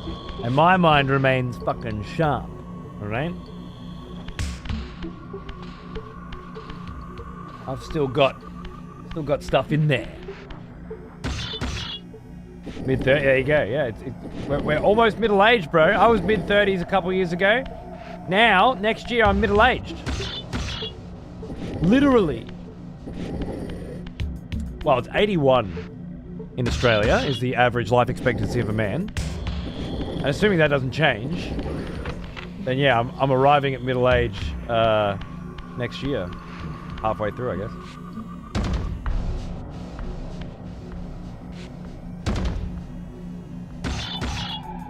Now I want to play... Well, I don't know if you've got a PlayStation 4 or 5, Fly Guy, but it has been ported on there. You've also got r/ROM Megathread. If you haven't braved the seas in a while, it goes pretty hard.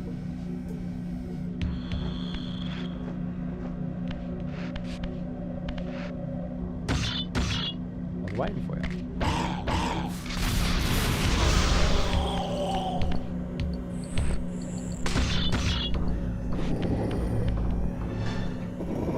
It's free on PS Plus. It's included in the absorbent PS Plus Premium. Hey, there's a funny story. I upgraded to PS Plus Premium during the Black Friday sale because it was like $70 for a year on top of the 120 I was already paying to get access to the full library. And Xander wanted to re-access games that he had last year when I got it for him that he didn't have anymore, right?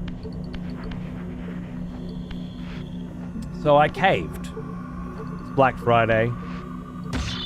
Fair enough.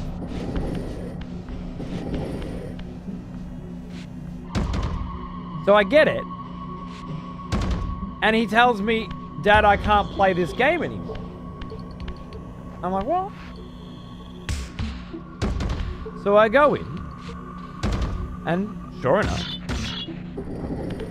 there's a whole bunch of games in the list that I can play, and a bunch that have got a little lock next to them. 129 plus 79, something like that. And I start doing some Googling online, and apparently there's this like license restoration shit. So I go into my settings and my account settings and I click restore licenses, and lo and behold, there's a whole list of games in the restore licenses list that need to be restored.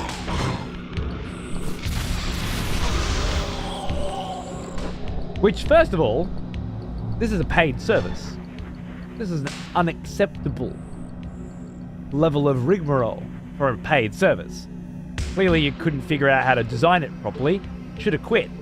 Not just launched it anyway. They didn't. Second, a bunch of fucking games weren't in there. So after I went, it took ages to restore the licenses. It wasn't just press a button. You had to wait for it to do it, right? And then games like Night in the Woods, which is what Xander wanted to play, it still didn't work. Still had the lock symbol. So what do you do with this product you've bought?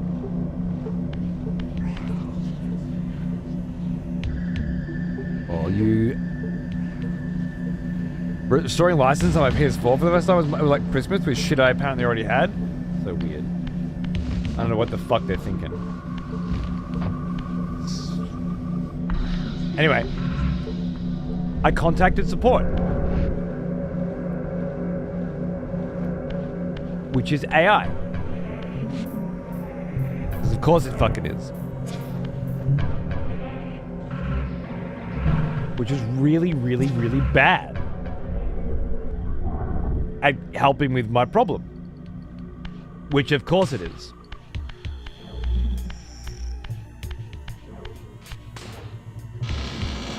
Only way I could get through to talk to a real person was to say that I wanted to refund. And then I waited for 45 minutes, an hour or something for a real person to pop up on the computer while playing Risk of Rain. And they just said they didn't try and help me with my problem, solve the issue that I had. They just refunded it, and that was it. Done. Game over. Gone. Then I had to tell Xander, you know, I'm sorry, bro. It didn't work.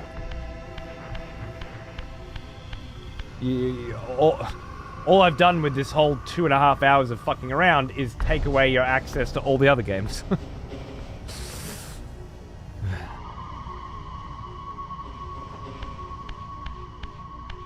And that's my story of why I will never pay Sony again. And after this year's up, on the normal one, no more 3 free games a month. No more online playing. I'm done. I'm over it. I'm out of it. Give up. I'm pretty much guaranteed not to want a PS6 anyway, because they're pretty much guaranteed to not want to put a disk drive in it. So I think I'm over Sony. We'll see how things go. It'll always come down to what games are available, but yeah. I think I'm done with Sony. Game Pass is interesting. I get a free code for Game Pass every year through my agent. He knows a guy, whatever, right? So I like my Game Pass. I don't use it very much. I used it to play Ninja Gaiden recently. Played Indiana Jones last year. But every now and then, a game comes out and it's on Game Pass and I don't have to pay for it. I don't think I'd ever pay for it though. Oh, look, I have on occasion said, this game's just come out on Steam, it's $90. It's on Game Pass, it's $10. I don't care if I own a digital copy of this game on Steam. I'd rather buy it physical, but I can't for some reason, I'll pay $10 and just play it on Game Pass. But as an actual subscription service, for the way that I play video games, not necessary. Oh, I need to... If I, like, just played games casually, though, and I had an Xbox, you know,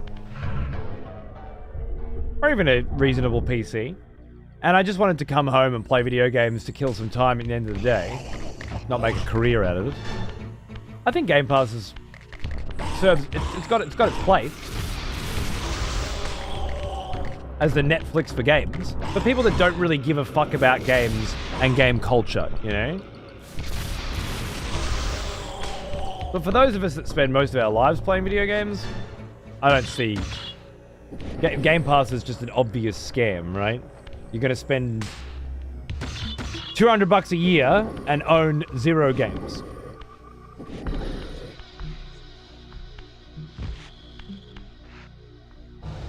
Unless you never play video games more than once, and I'm sure there are plenty out there that don't, I just don't know who that's for.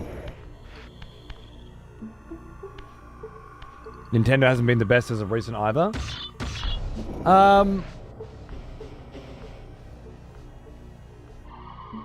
With what?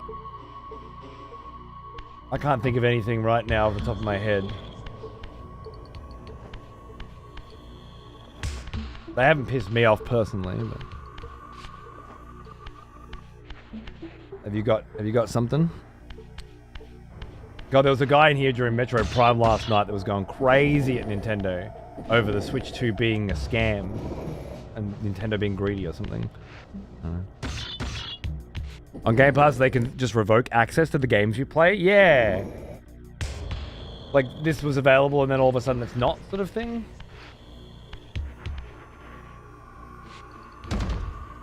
The moment I got my PS2, I cancelled PS Plus and my Game Pass subscriptions. Just don't find the need for them anymore. I have my own Game Pass, which is free with 1,500 cigar scans. Yeah, me too. I got a Steam Deck with Emu Deck on it, right? Good, great. You got a modded PS2. Yeah, I agree. I do think there is a place in the world for Game Pass. I don't think there are enough people in the world that benefit from it for it to exist and generate profit, though. So I expect it to be closed down eventually.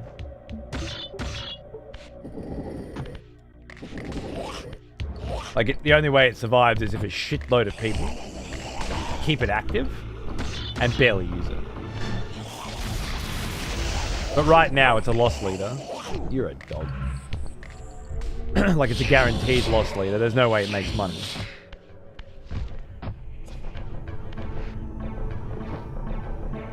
And that's a price hike? I believe so. Which is usually when a lot of people say, that's it, I've had enough. When Disney Plus announced another price hike, I was like, okay, that's it, you know. I've had my fun. Now I download my Disney films because I don't get to keep any of the ones that I bought during my 3 years of subscription, do I? They're all gone now. Yeah, hopefully more people wise up to it. But then again, there are a lot of people out there that don't care to own things, you know? They're not interested. So they're not going to give a fuck. But I think more and more people who didn't will begin to realize that they do care if they own things more than they thought they did. Could be movies, you know, that they watched on Netflix or something and then realized, wait a second, this is not on Netflix anymore. Well, that's fucking annoying. Now I gotta go and buy it. I should have just bought it in the first place, shouldn't I? And with games and Game Pass, I think inevitably more and more people will realize the same thing. You want to buy, if you're going to spend money on something, you want to own it.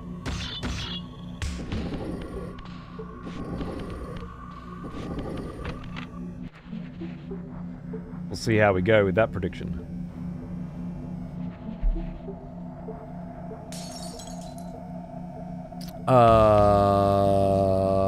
Did I miss Monarch explaining what Nintendo had done? WoW's coming to Game Pass. I think that'll have an influence. If you don't have to pay a monthly subscription for WoW anymore, yes. Like, naturally, anybody with a WoW sub is just going to have a Game Pass sub instead, right?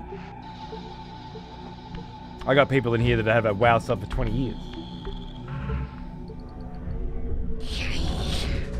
But, Nintendo's behavior surrounding patents on game mechanics? Oh.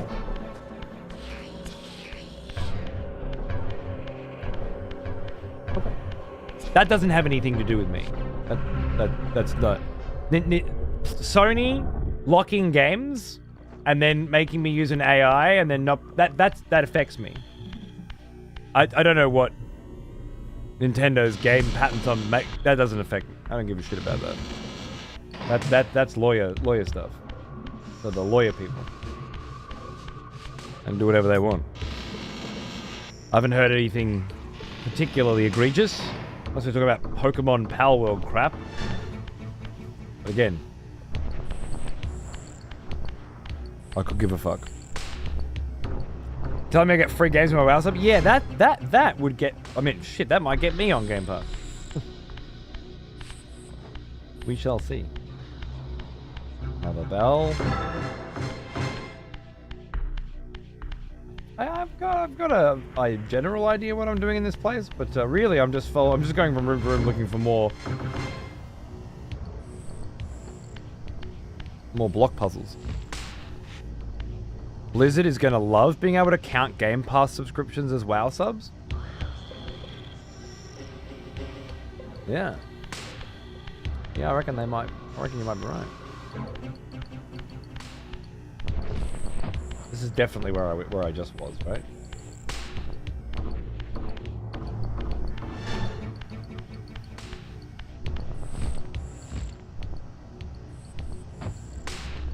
They called the WoW user base, not WoW players. Fair enough.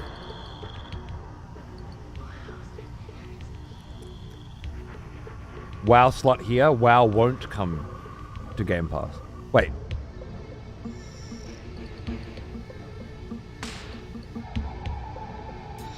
WoW. What? Why won't WoW come to Game Pass? Wait, what?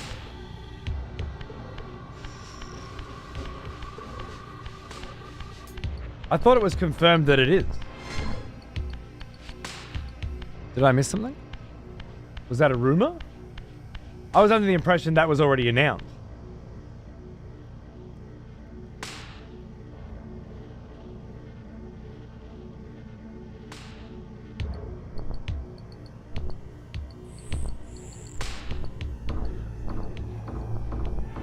Nintendo does a lot of stupid shit, but it's mostly abusing the fuck out of patent laws and obliterating any fan games, mods, and emulators they find.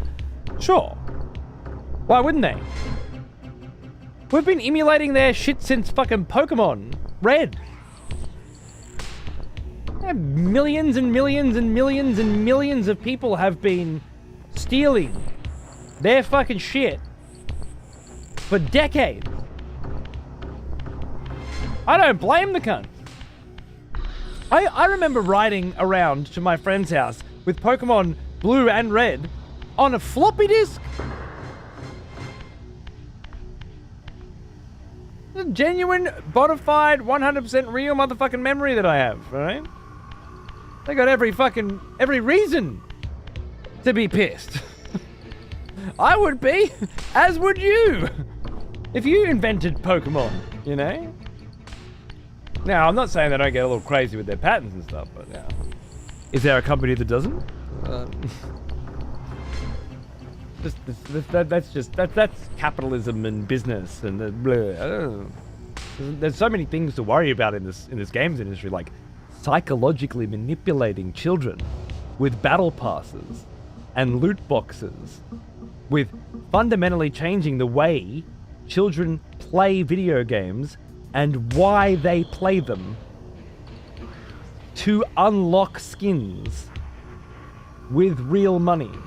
Like, that's a problem with the games industry. One that I'll remind you, Nintendo don't buy into. But you're worried about their patent law?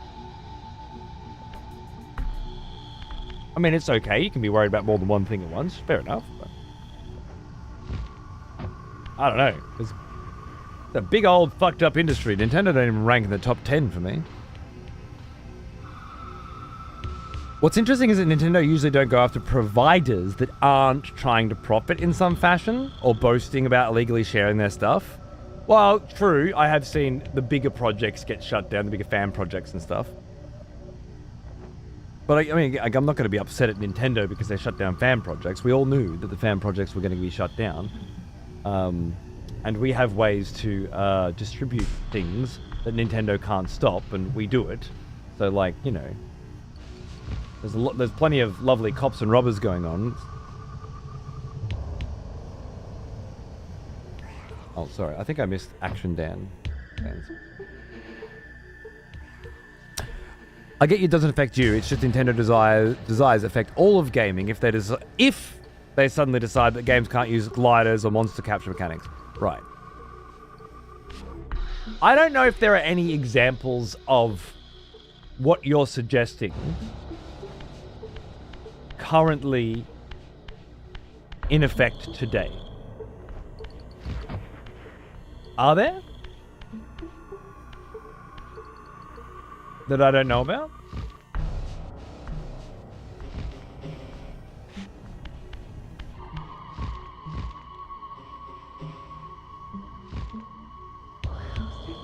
I'm trying to do some sneaky shit here.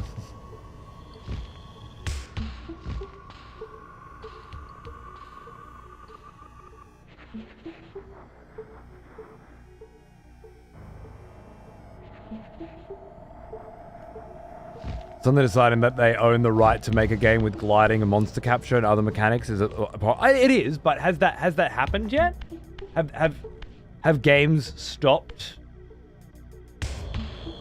developing because of that, you know? It feels like it's all perceived slights against us right now. The fight with Power World hasn't acted on their decisions. See, with the Power World thing, I don't know. To me, they copied Nintendo's shit and don't want to suck up to it, you know? Don't want to own up to it. Now, I understand not everybody agrees with that shit. Power World is different enough that it becomes its own thing, but that's not for us to decide. It's for the lawyers and shit. We don't have a dog in that race. Either the world will, like, these things have to happen for the industry to move forward, for the rules to be set, you know, and then we just play by the rules, or you shut the fuck up and become a politician, right? Those are your options. That's like, I wish I could drink drive. It's not fair. I'm actually a really good fucking drink driver. Why do all these people who can't drive drunk well influence my ability to? Shut the fuck up and become a politician and change the goddamn law. What are we talking about here? We can't change patent policy. That's for them to decide. You can not like it, sure, but if this is why you think Nintendo, no, this doesn't affect us. This is nonsense.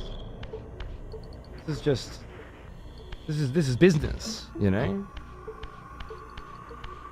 Me not being able to fucking play the goddamn games I just fucking bought? Because the stupid fucking subscription shit doesn't fucking work? And having to use a goddamn AI bot to get a refund, but not even be able to actually play my shit? That affects me. That's me. That's a problem. When I say I don't want to play Sony shit anymore, it's because their shit doesn't work anymore. When I say I don't want to play their new blockbuster releases anymore, it's because they fundamentally have changed the way they design their games to be boring interactive movies. I don't want to play their games anymore. This stuff affects me. I'm pissy at Nintendo because they fucking have a team of lawyers that are trying to redefine what is and isn't, or even just define what is and isn't copying their shit and using the legal system to do it. All right. I don't like capitalism either. What do you want to do? Light some Molotov fucking cocktails and throw them through some windows, or do you want to play fucking video games? Are you ready for revolution? Or you want to play fucking video games?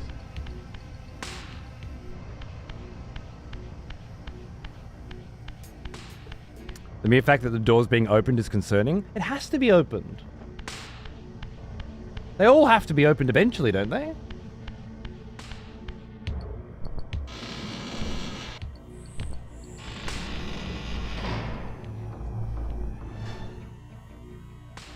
How can we change the laws and figure out what the rules are? I don't know. It feels weird to put this on Nintendo, given the fight that they have to fight.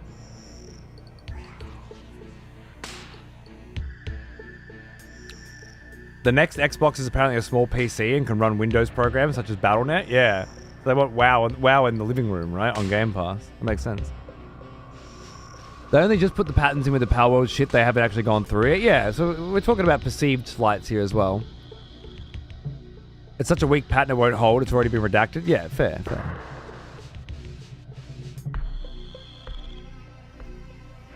I don't know, some hard copium. What Blizzard say and do are two different things. They've never told the truth a day in their lives. Classic servers are a good example. So you think that they won't? WoW Game Pass it? Even though it's not up to them? I remember Microsoft bought them, right? They don't make decisions anymore. They do what they're fucking told. If Microsoft want WoW on Game Pass, WoW goes on Game Pass, right?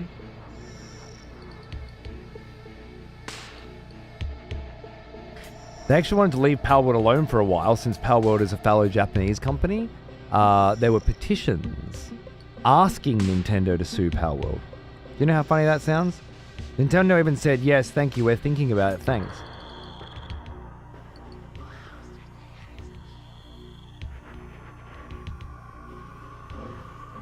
Also, Japan has its own laws regarding fair use law, in that it doesn't exist over there, and the devs of Palworld and Nintendo are both Japanese, yeah.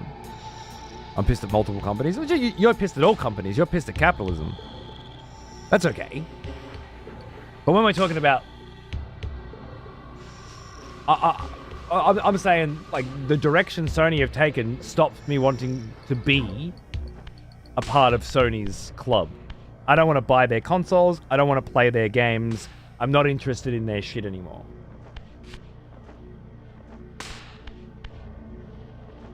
Because of the aforementioned reasons. If you say Nintendo are a part of that club, what? This is the wrong way. I solved the second fucking block puzzle like an hour ago. And I can't find the third and fourth. They must be on the opposite end of this tower.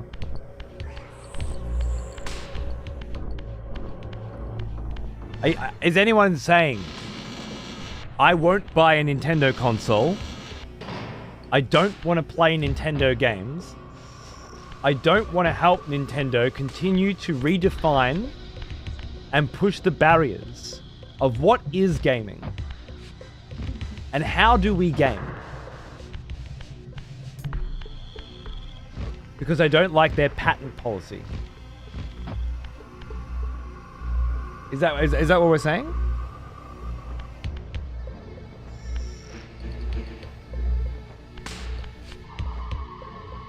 If so, fair enough.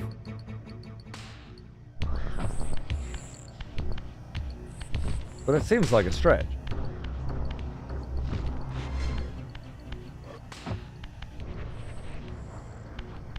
Dude, I can't figure out whether... It's got to be something to do with this fucking thing, but I can't... What powers do I have that could change something here?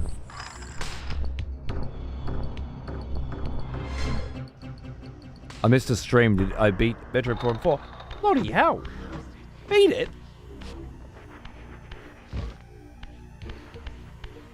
Bloody beaten it? I made it halfway through one biome yesterday. Bloody hell. I think there's certainly a subset of people that feel that way. I wonder though, are they people who own a Switch and a library of video games from Nintendo? Or are they people that weren't on Nintendo's team anyway, but they're using this situation to say, I'm not going to get on their team? Because I think those are two different things, Ocelot. For me to stop buying Sony products after 5 console generations, this is a serious fucking situation. They had to remove the fucking disk drive from the PlayStation 5 Pro and presumably from the 6. They had to change fundamentally the way in which video games are designed and developed for their consoles, focusing specifically on the lowest common denominator, on making games easy and effortless over multiple generations, and then they had to fuck with me and make me use a goddamn fucking AI that doesn't fucking work, try and get support, and then not be able to support me. To basically say, if you have a problem with us, fuck off. Like, it's taken a lot for me to get to a point where I'm like, you know what? I don't think this company and I are on good terms anymore. I'm gonna keep all the Sony stuff I have and keep using and enjoying all the Sony stuff I have, but I ain't gonna be getting any more. That's... This subset of people you're talking about, I don't know if they actually exist. I don't know any of them. There don't seem to be any here. The only reason we're talking about it is Monarch brought it up. Wow, Nintendo haven't fucking been very good lately, have they? Okay. Tell me more. And then it was just Action Dan that talked about patents. Was there something else?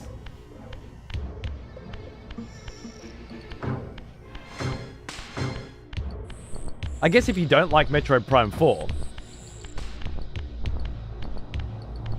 that's a start. Well now, here's an old one. Almost as old as me. Cold Fusion, what's going on, dude? Thanks for 125, a decade and a quarter, you crazy son of a bitch. Cheers, brother. I didn't see that symbol on the wall there. That's interesting. Yeah, no. It is a short campaign, I hear, as well. But I'm just doing retro games on Mondays and Fridays now. Sound? In this slot. My early shift. And then late night stuff is Tuesdays, Wednesdays, Thursdays, and Sundays. I'm doing Metroid. Or whatever the current flavor of the fucking year is.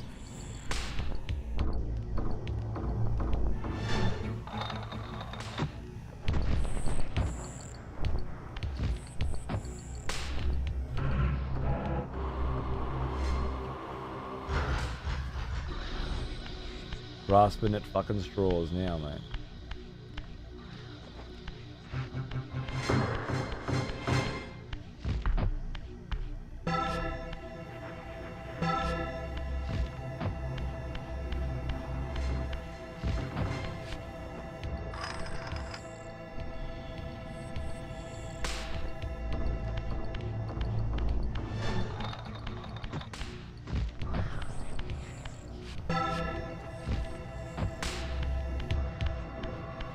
Door, both puzzle doors. Bell. Weird ass fucking thing that I can't seem to use. It's probably the thing that I need to figure out. This part of the puzzle took me forever. Okay, good. I'm not the only one fucking floundering here, huh?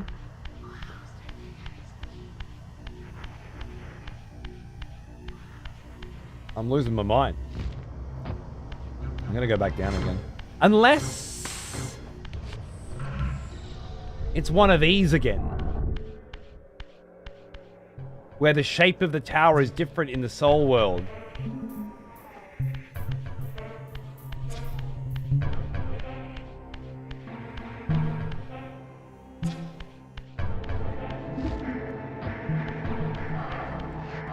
Can't ring bells in this whole world. This area of the game is my least favorite. Yeah. Just annoying.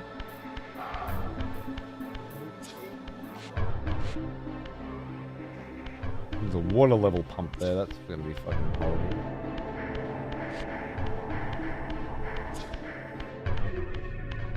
Alright.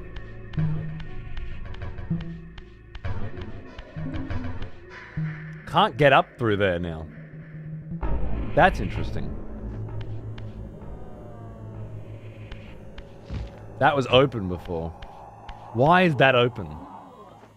That feels like a relevant part of this puzzle. I quit buying Nintendo because all my shit on PC and I can't justify buying an entire console for 3 games, plus a subscription for dog shit internet services, and they keep pissing me off with stupid decisions. Okay. So the reality is, I only like 3 of their fucking games. Why would I buy their shit? Makes perfect sense.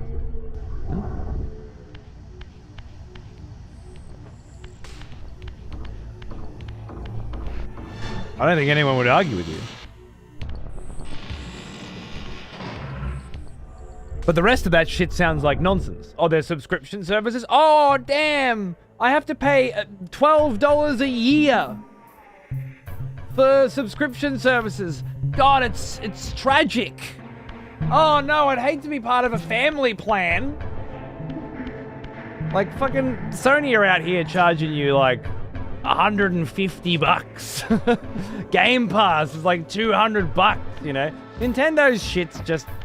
We're just paying to keep the fucking servers running. And as long as the online shit works, and if you play a lot of online shit on Nintendo, it fucking works. These days, anyway. That's the problem. I haven't had any issues, anyway. At gameplay, fair enough. So you're just like, dude, I'll just have a PC. Good, excellent, great. And fuck, you can probably emulate some Nintendo stuff. That's cool. That's fine. You don't have a bug up your ass about Nintendo. You don't give a fuck about Nintendo. You don't need to. We were talking about one thing, and then there was like, oh, you know, Nintendo. It's like, do we have reasons why we're not buying Nintendo products on principle? The whole I don't want to pay for exclusives. It's an old argument. I don't know if I do either. Having kids, a Switch makes sense. But would I buy a Switch just for Duskblood? I don't know. Would I buy a Switch just for Metro Prime? I don't know. I don't know anymore. But I think if you're a young kid, Nintendo's target audience, by the way, in case that wasn't clear, in case it wasn't abundantly clear that Nintendo is a toy company that make products for teens and tweens.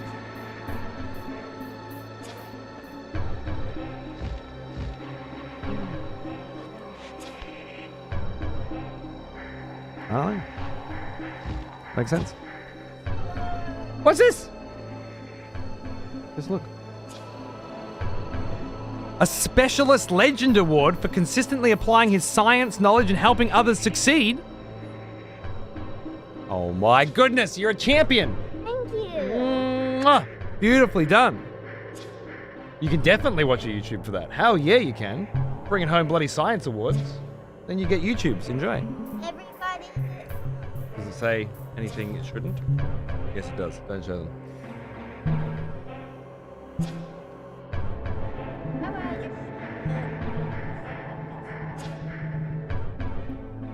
I think they got the idea anyway.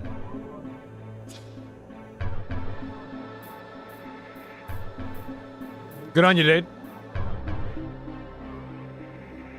You two bought in a tent? You bought in a tent? Yeah, a place that doesn't have doors. Jungle.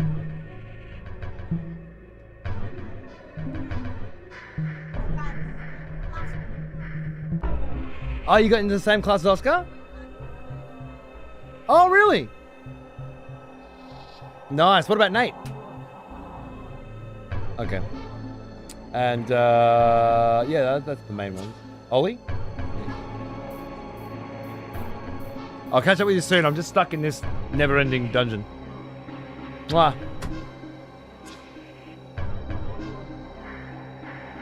These puzzles took me ages back in the day. They're taking me ages now. The block puzzles aren't fun? Oh, really? Oh. The first one was cool with the pictures on it. The aqueduct-shaped ones. I guess it's a little too much of the same dry kind of thing, isn't it?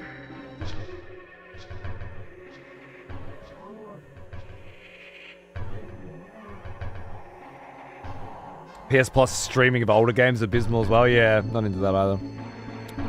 Helping others succeed, right? What a sick cunt. Hey, Borsch, go away, mate.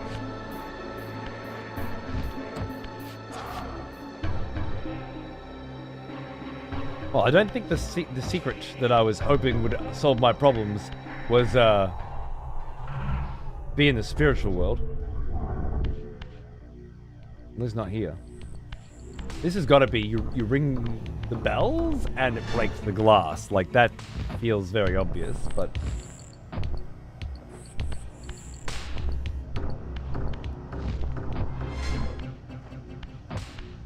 This was blocked off. Whoa! Shit, I fell.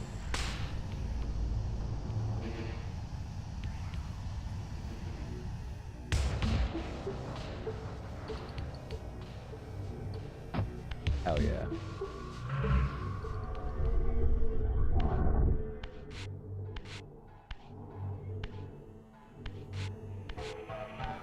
Oh, it's gonna be like that, huh? Oh, you're not allowed through this? Great. Yeah? Okay. Why? Because you said so? I'm not supposed to follow any rules of game design here? Okay, cool. Yeah, no worries. Cheers, boy. You're good, baby. Tent. Place that doesn't have doors. Exactly. Not heard the Born in a Tent version? Ah, that's an old one. This grate opens from the other side, yeah, right? What the fuck? What the fuck? I'm making shit up now.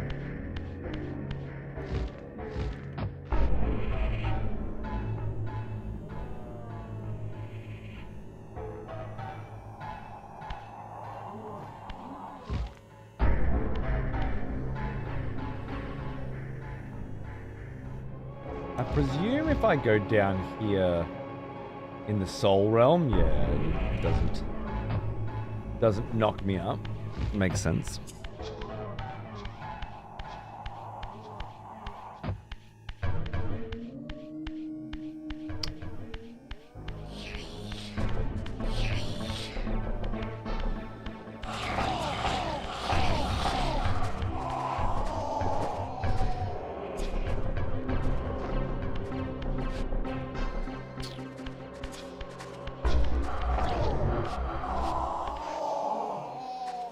Whatever. I was holding circle the whole fucking time, yeah. Fucking cocksucker game. The fucking inputs in this one are insanely annoying. Another thing Blood Omen didn't suffer from, by the way. Blood Omen. The clearly superior Legacy of Kain game. Yeah, you heard me.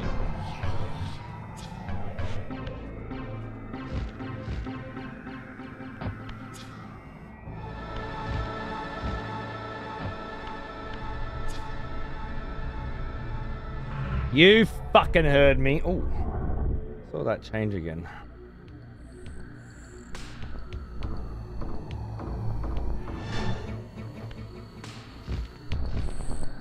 I'm just exploring places outside of the tower now in case there's something in there, but I'm reaching pretty hard. Oh, wow.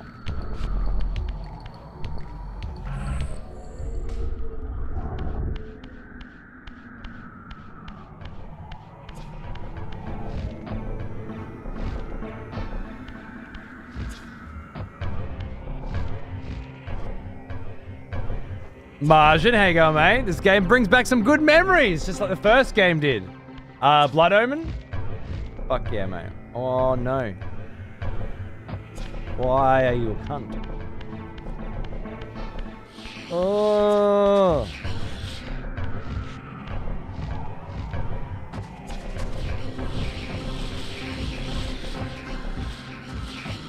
Bro, can you just grab on? Can we just do it? Oh my goodness. I'm too frustrated. I need to reset.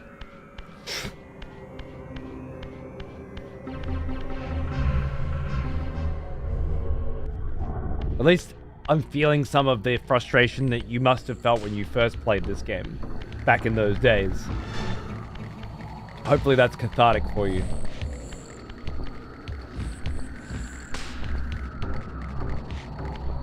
A little retroactive catharsis that you didn't know you needed, you know?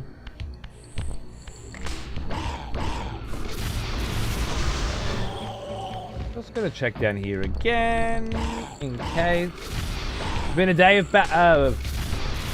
backtracking, so why stop now? Yeah, no, jumpy point. Alright. Back to the puzzle. No longer able to avoid it.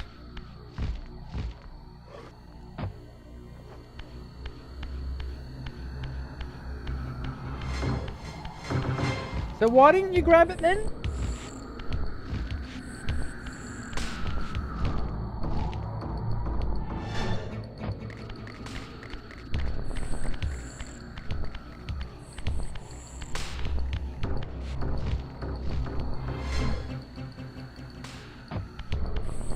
I don't understand what's happening.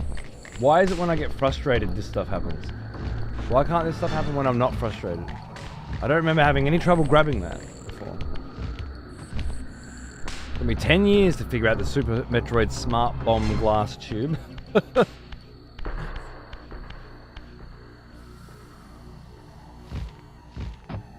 Yeah. That one was a doozy, wasn't it? I haven't experienced anything as hard as that in Metroid Prime 4 yet. Been a little on the light side, but I guess I wasn't expecting anything from it.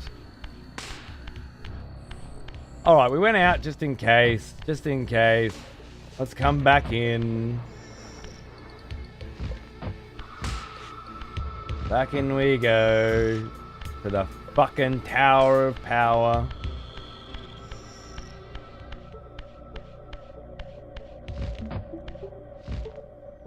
Gotta be something to do with. Can I access any areas? Like that? Can I get up there?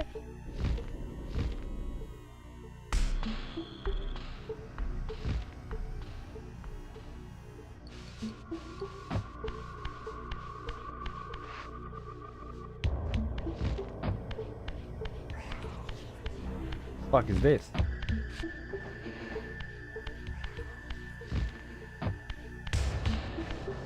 Is it a dead end? This is another of the many go and fuck yourself paths that you're destined to find right when you can't fucking handle it. No, nothing. Gotta check now. Gotta check. I didn't realize that the spiritual world and the physical world had such a different fucking perspective on things sometimes. Now that I know, everything's changed.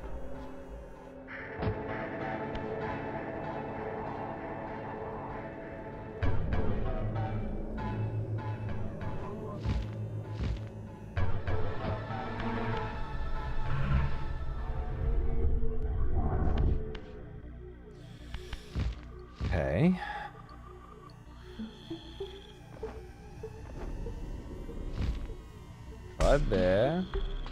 Tried there.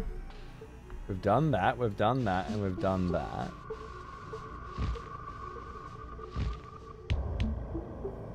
Damn, I really thought I was onto something. I'm not. The puzzle is, it must be up here. And the puzzle is that there are two rooms, presumably with cube puzzles in them, that I can't find. That's the puzzle. Reminds you of Tomb Raider 1, so jarring going from 2D to this. It was a big step up, wasn't it? Analog sticks on your fucking controllers and stuff. Crazy times. Why is this here?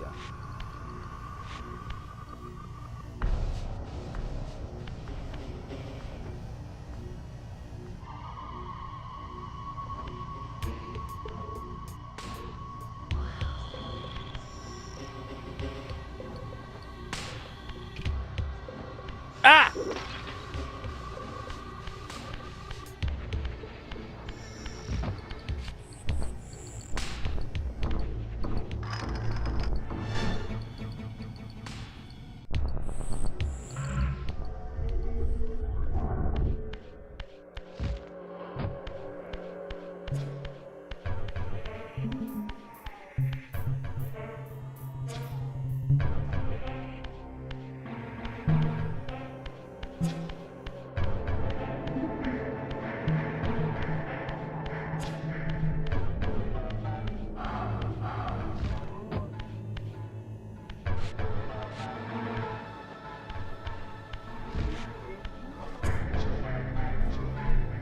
Came out before analog stick controllers. Yeah, L2 and R2 to turn the camera. Oh man, wow. Okay, I'm blessed.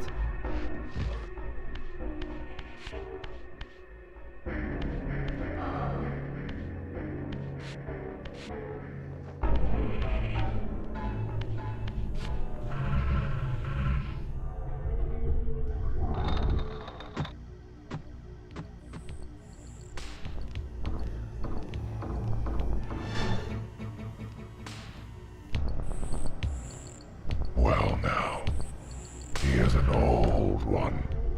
Almost as old as me.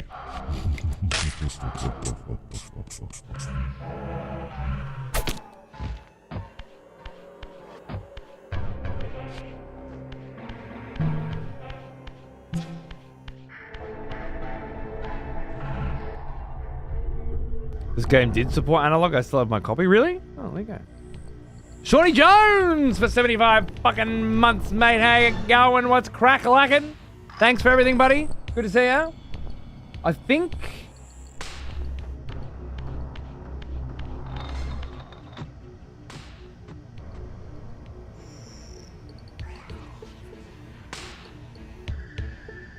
that's why it blocks this off.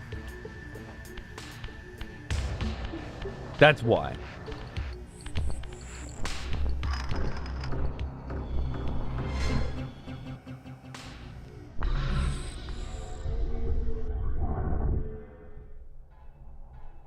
Maybe they were new enough, I just didn't have them. Yeah, it could be. I supported both controllers.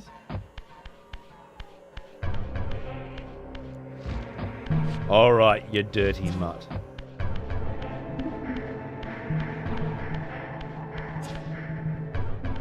How the fuck do I get through this pane of glass without going back to the physical world? If I can solve that, we're done here.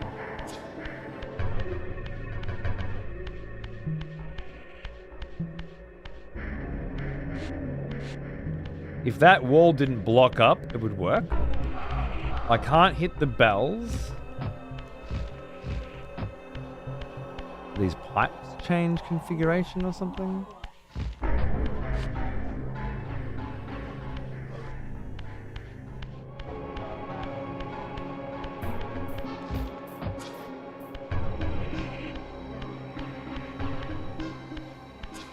I don't think this is it.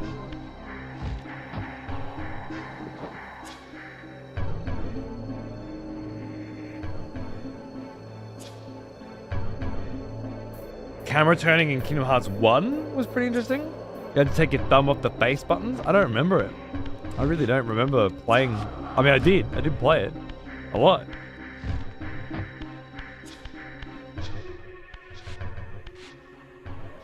I beat Sephiroth. I don't remember the camera turning though. Ape Escape was your first analog stick game? I reckon it might have been mine too. Somehow I think analog sticks and Ape Escape went hand in hand.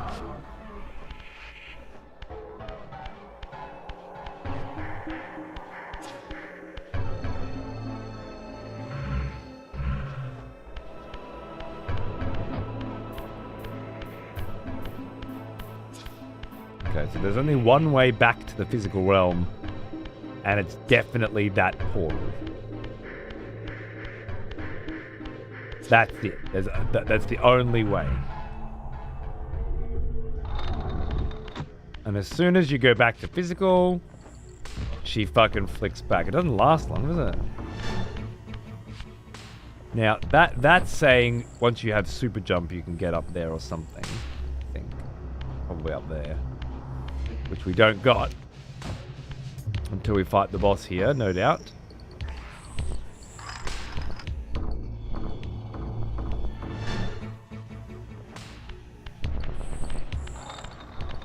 No.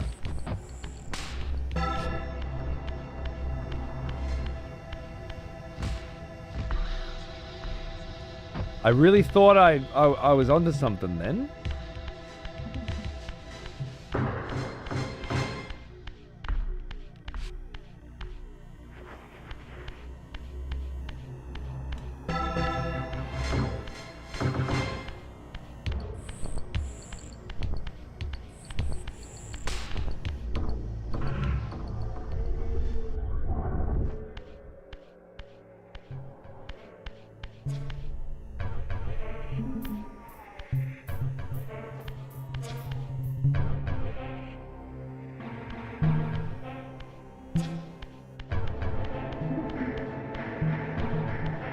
Ape Escape was absolutely frustrating as a kid. That was on the PS5's remake shit as well. Though, honestly. Yeah, Steam Deck, I think. Fuck PS5 emulators. Ugh.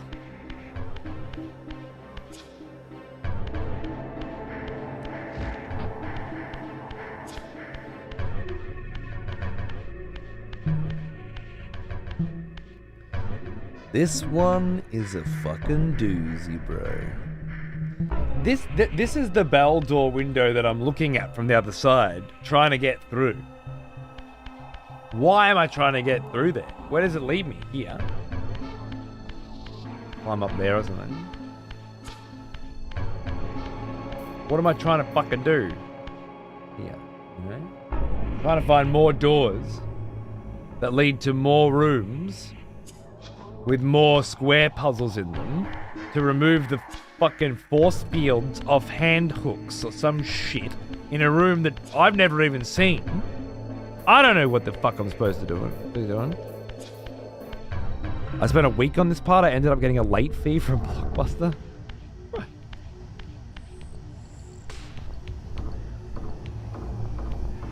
Well, once again, nice to know I'm not alone. But this is a tricky one.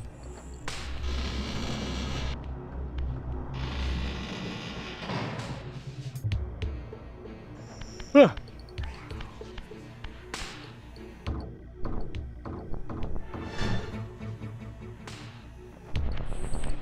I'm gonna check these rooms again. I don't think this is the... Was it on PS2? I don't remember. Should have been. Yeah, it was. I've still got my original copy of Kingdom Hearts on PS2. I'm sure it was. Did a lot of people get stuck here? Okay, good.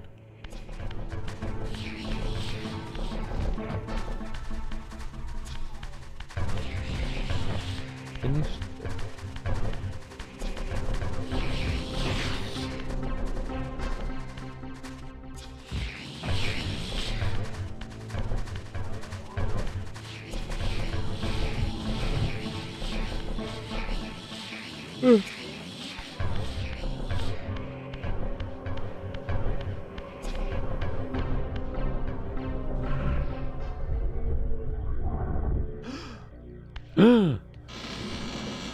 What's up?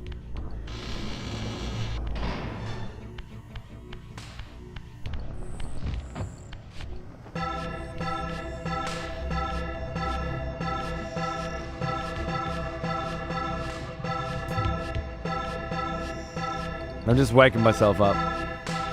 It's working. I can feel it working.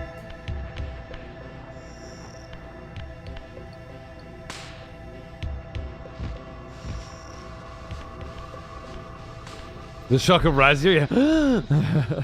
That's good.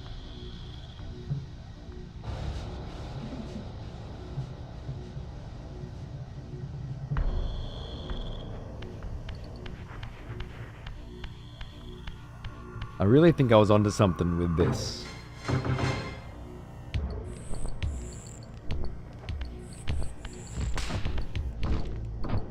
If I could jump through here, I could get straight down to it as well. But I can't get through the glass or the doors. And they specifically block you off. That's got to be a part of it, right?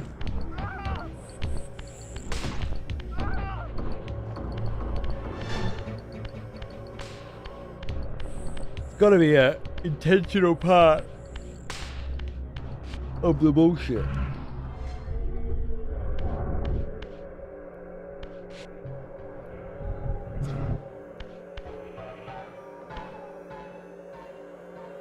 Nice hope. Love it. Punished.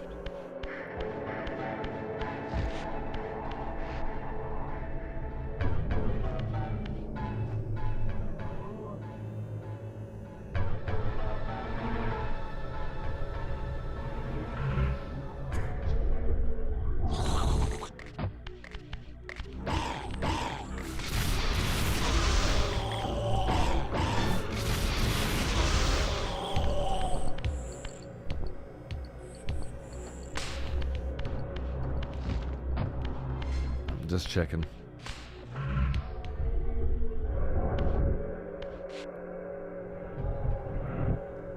So you just gotta be super aggro.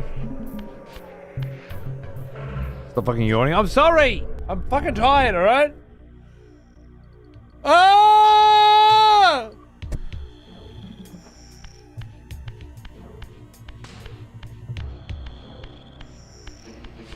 I'm a tired old man. He was up all night playing fucking Metroid. And up again fucking crack of dawn. 11. To play fucking Soul Reaver, alright?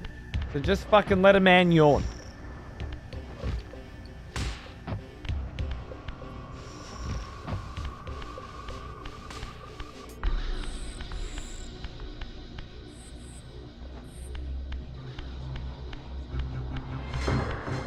Okay, come on, let's just put the pieces together. This closes. The only reason that would close is to make this difficult. Otherwise, why would it bother closing, right? I knew, oh, I'm a moron. But Blood Omen is objectively a better game, I think. Soul Reaver did a lot that was mind-blowing for its time, though. I'm glad you agree. Blood Omen was a fucking masterpiece. This is a nightmare. I'm sure there's plenty of good for this in this game. The story seems to be the big takeaway, though.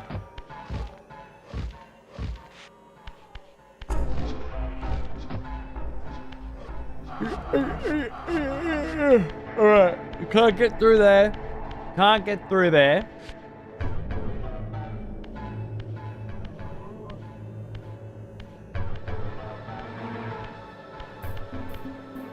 Can't ring-a-ding-ding this bell. This door is now closed. Can't get through there. Wouldn't that make things easy? Can't get through there.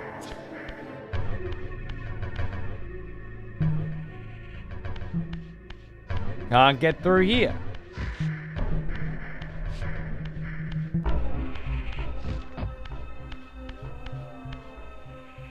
Now, normally, in this mode, we'd be looking for a grate of some kind, which would let us get through, because we're in the spirit world, but there's no grates.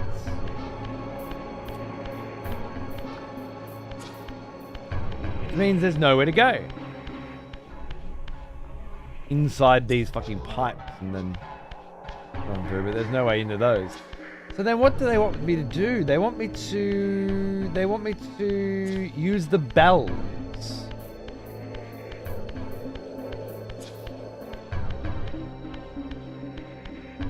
Makes sense, Hope, yeah. I feel like the only element left is the bells. Which seemingly do fuck all. And I figured were for later.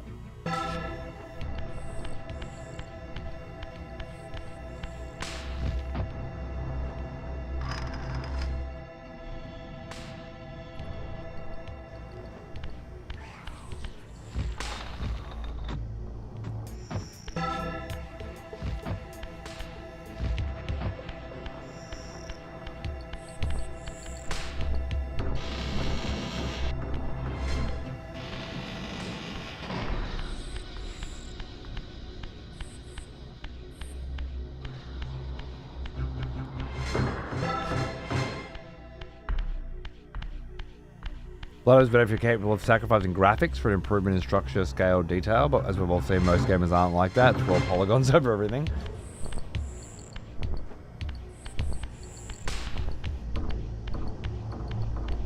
Maybe that's why people like this better. It was more modern.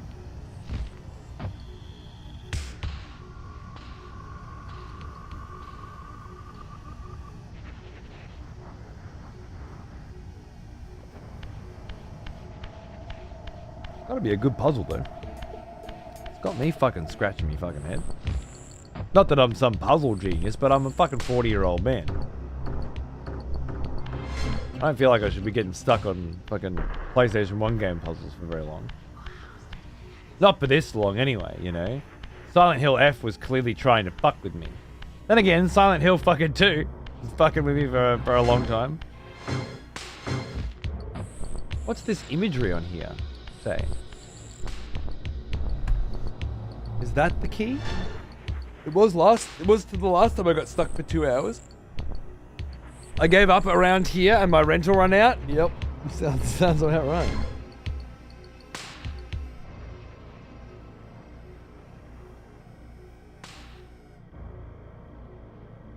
I don't even hate Blood Omen 2. Interesting.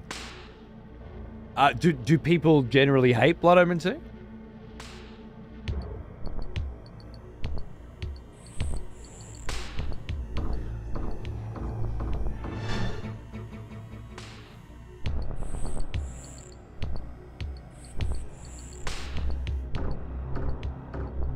Regarded as the weakest, is it? Contentious. Okay. Interesting. Wonder how many times I've tried to jump up there.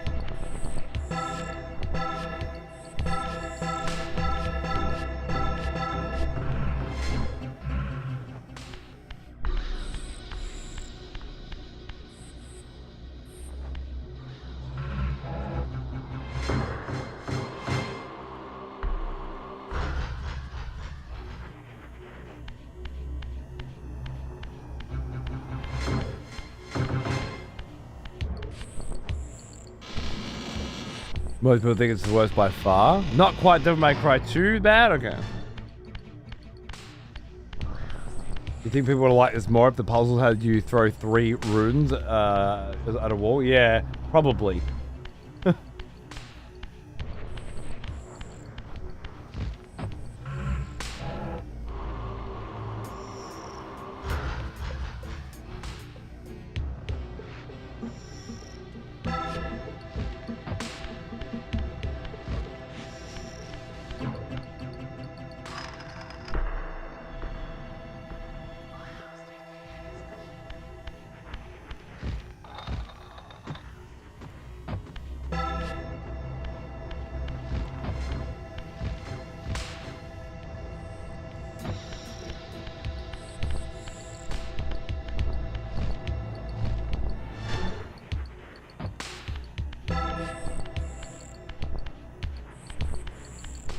If I can hit both of those at the same time, 2 bells breaks the glass, then I can make it down there. Maybe that's it.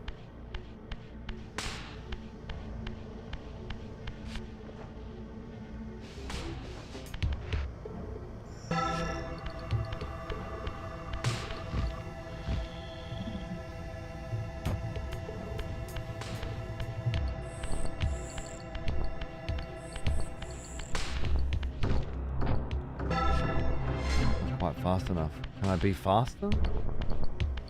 How do I be faster?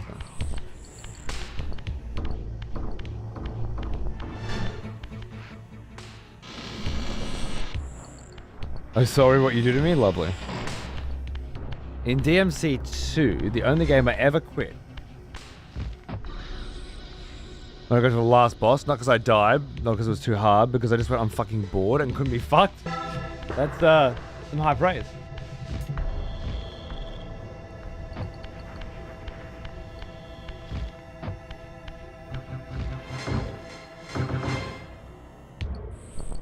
Like gliding is slower?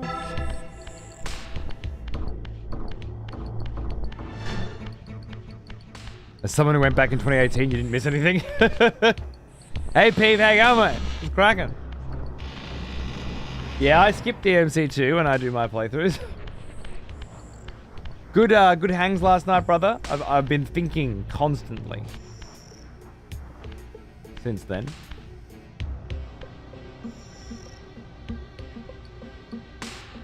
I even figured out how I'm going to do both retro gaming and writing streams. 4 hours retro gaming, raid the Patreon, writing stream. It's perfect. That's my Mondays. And maybe my Fridays. Or I do painting. Painting on Fridays. How much faster is this? Not fast enough.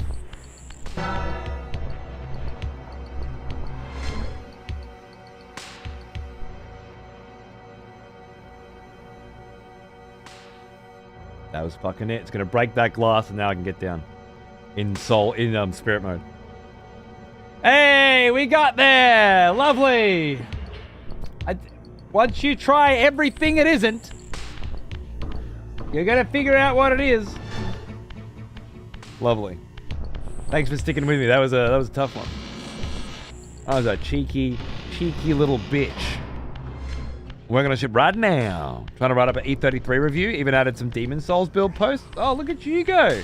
You're fucking making progress. I'm gonna have to catch up.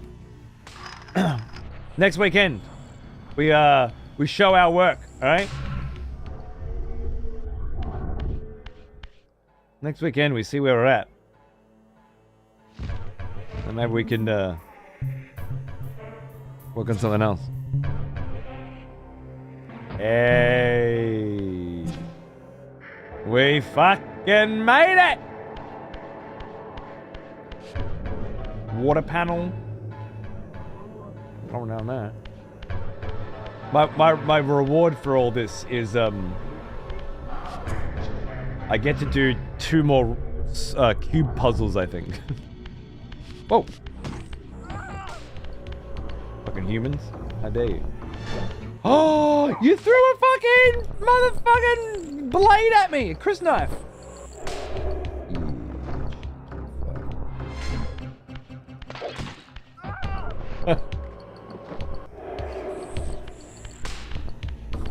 Right.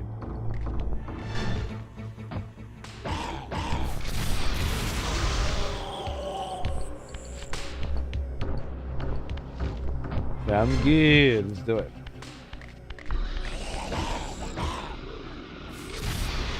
Get some time in tomorrow. Lay some groundwork. We covered some cool ideas yesterday. Start putting some of them together. Great. I love it. I love it. Well, I haven't turned the knob down there yet. Let's just see what the knob's supposed to do. Clearly pump water through all these pipes, right? Gotta be. What a labyrinth. What a fucking labyrinth. Oh, here's the fucking things we've been looking for. What are they?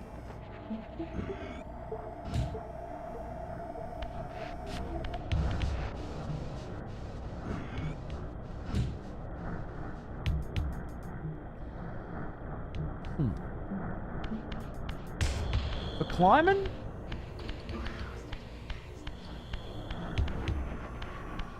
For climbing.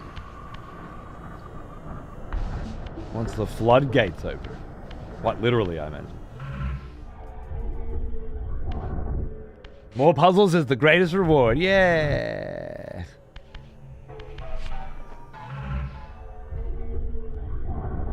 It's got me thinking in a different way though. That's good.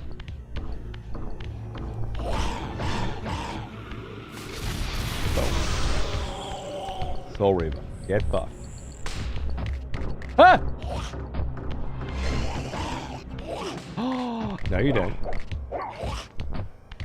No, you fucking don't. You did. Well, shit.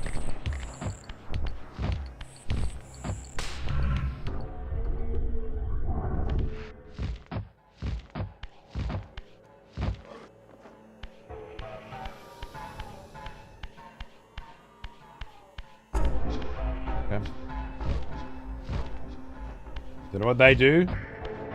Remember them for later.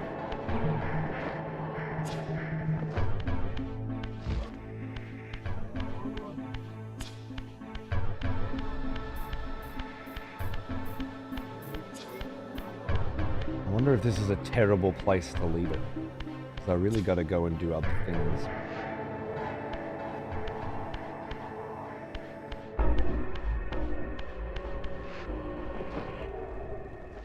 Kind of feels like part 2 of this tower, you know? Well now, he is an old one. Almost as old as me. Mike is the hat! 109 months, baby. How you doing? Good to see you. What's cracking? Cheers, brother. Hope life's treating you well. Thanks for a huge fucking sub. All that good jazz.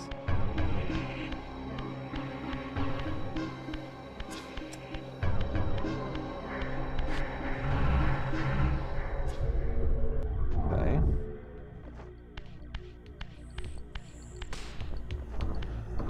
Let's go this way.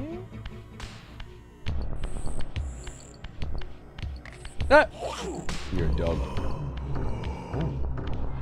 Oh! What you get? If I can put some blue shit on me or something. Oh, there's more humans up here? Hey! How you guys doing? Bro, don't hit me. Oh, how dare you? How dare you not die instantly at my touch? Unbelievable. The goal of it. To survive a hit.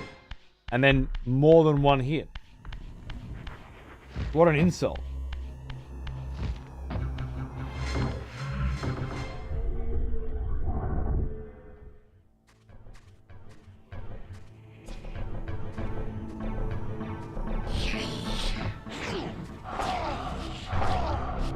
Come here. Come into my chest cavity. Thank you. How dare you. Come on. Into the chest. In you go. Yeah, mate. Right. I'm getting so confused playing this game as a kid. I can see why. I can see why now. Now I get it. Hope you're enjoying the retro. I am. It's been a very long, difficult day. But I really like it.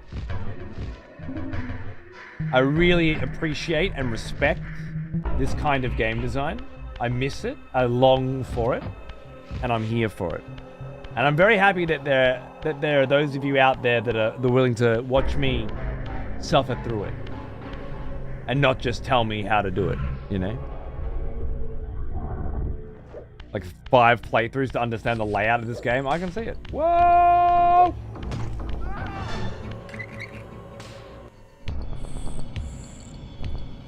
Oh. It doesn't get the water running, it just permanently opens this section? Why would I want to do that? I'm sure there'll be a reason. Hey!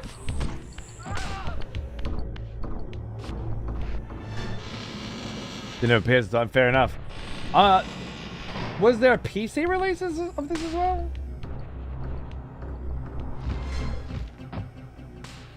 Not sure. There was? Okay. It's weird how many people played it on PC, you know? Yes, and it was not the greatest? Okay. Ports back then were something else, weren't they?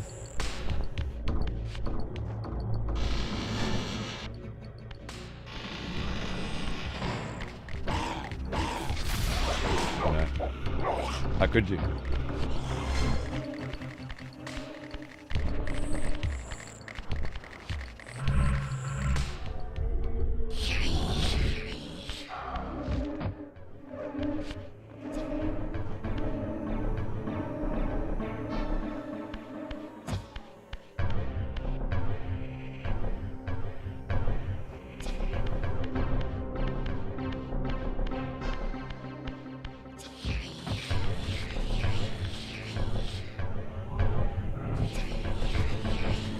Box puzzle?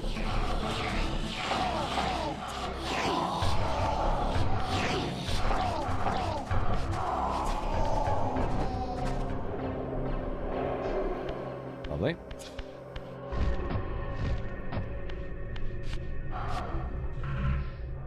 Okay. I think we made it to a box puzzle. Why are there boxes on the roof? Oh no. What do you want? Yeah, fuck off. Okay, this is another one of those ones. Alright. Oh. Alright. Oh. Hello. How you going? Okay. I had a feeling. I had a feeling this was coming. Hello. Hello, little man. How are we doing? How are we going? El Chubbo. Are we,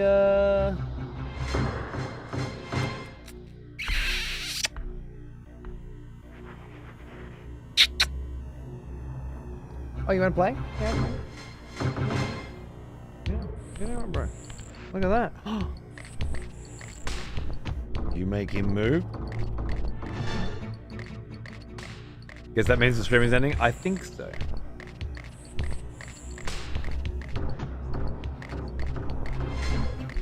I think it would be best if we called this at a nice, neat 5 hours, and we saved this lovely puzzle. Luckily with this game, I can just save anywhere now. That's nice. Lovely saving. Yep, beautiful. And we just say, hey, on Friday, we're gonna come back and we're gonna remember. Oh yeah. How you doing? Hey, what's going on? Hey, what's going on? Huh? How you going? Oh, I knew it was coming. I knew it was coming. I heard the burp. I knew the spew was coming. Give me that. Lovely. All over you? Yeah, great. All over me. All over you. The whole works. Hey, no squirreling. Sit your butt there. Let me wipe you down. Hey. Stop squirreling around. You little cheek. I gotta see what the damage. Is this a we need to change your clothes spew, or is it a we could probably get away with this one spew?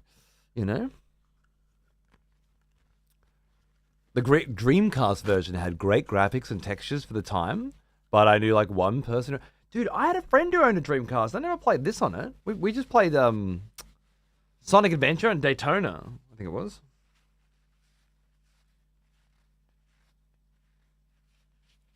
Wish we played this. Look how cool it is. What a vibe. This whole screen's a vibe. Excessive husbandry. Yeah, we've transitioned, all right. I imagine some of the writing with profanity streams we start doing shortly are gonna end up with a bit of this. That's okay. They'll be better suited to it than block puzzles. Okay, so next this Friday, the next 3 days. The next 3 days will be Metroid Prime 4. And there'll be night streams. I'll be back in the morning for you guys on Friday with more Legacy of Kain, the never-ending tower of cube-shaped doom. But I think I'm in a good spot with it now, you know? Hopefully this Friday I still feel the same way. After a lot of Metroid Prime 4 puzzles and exploration. We'll see. Maybe I need to watch the end of the stream before the next one. Anyway, thanks for watching. I'll find someone to raid. If not, I'll send you over to watch wherever they're watching on the VOD channel. Was Metroid? It's still Metroid. Yeah. I'll probably end up just sending you over to watch more Metroid. But either way, thanks for hanging out. I hope you enjoyed more Legacy of Kain. I'm loving it. Great series, great game. I wish I could play it every day. I can't, but we'll at least get a couple of streams a week in. All right. Cheers, guys. Take care. Mwah, mwah. I'll see you soon.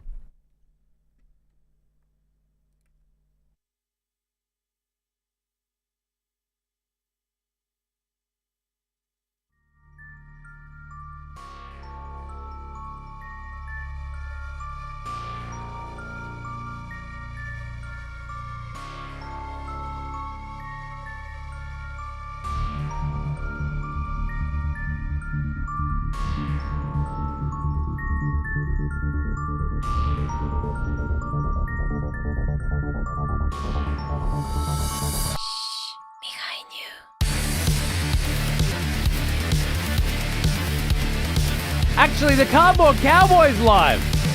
Never get to see him. And he raided us last night. Let's go say good day.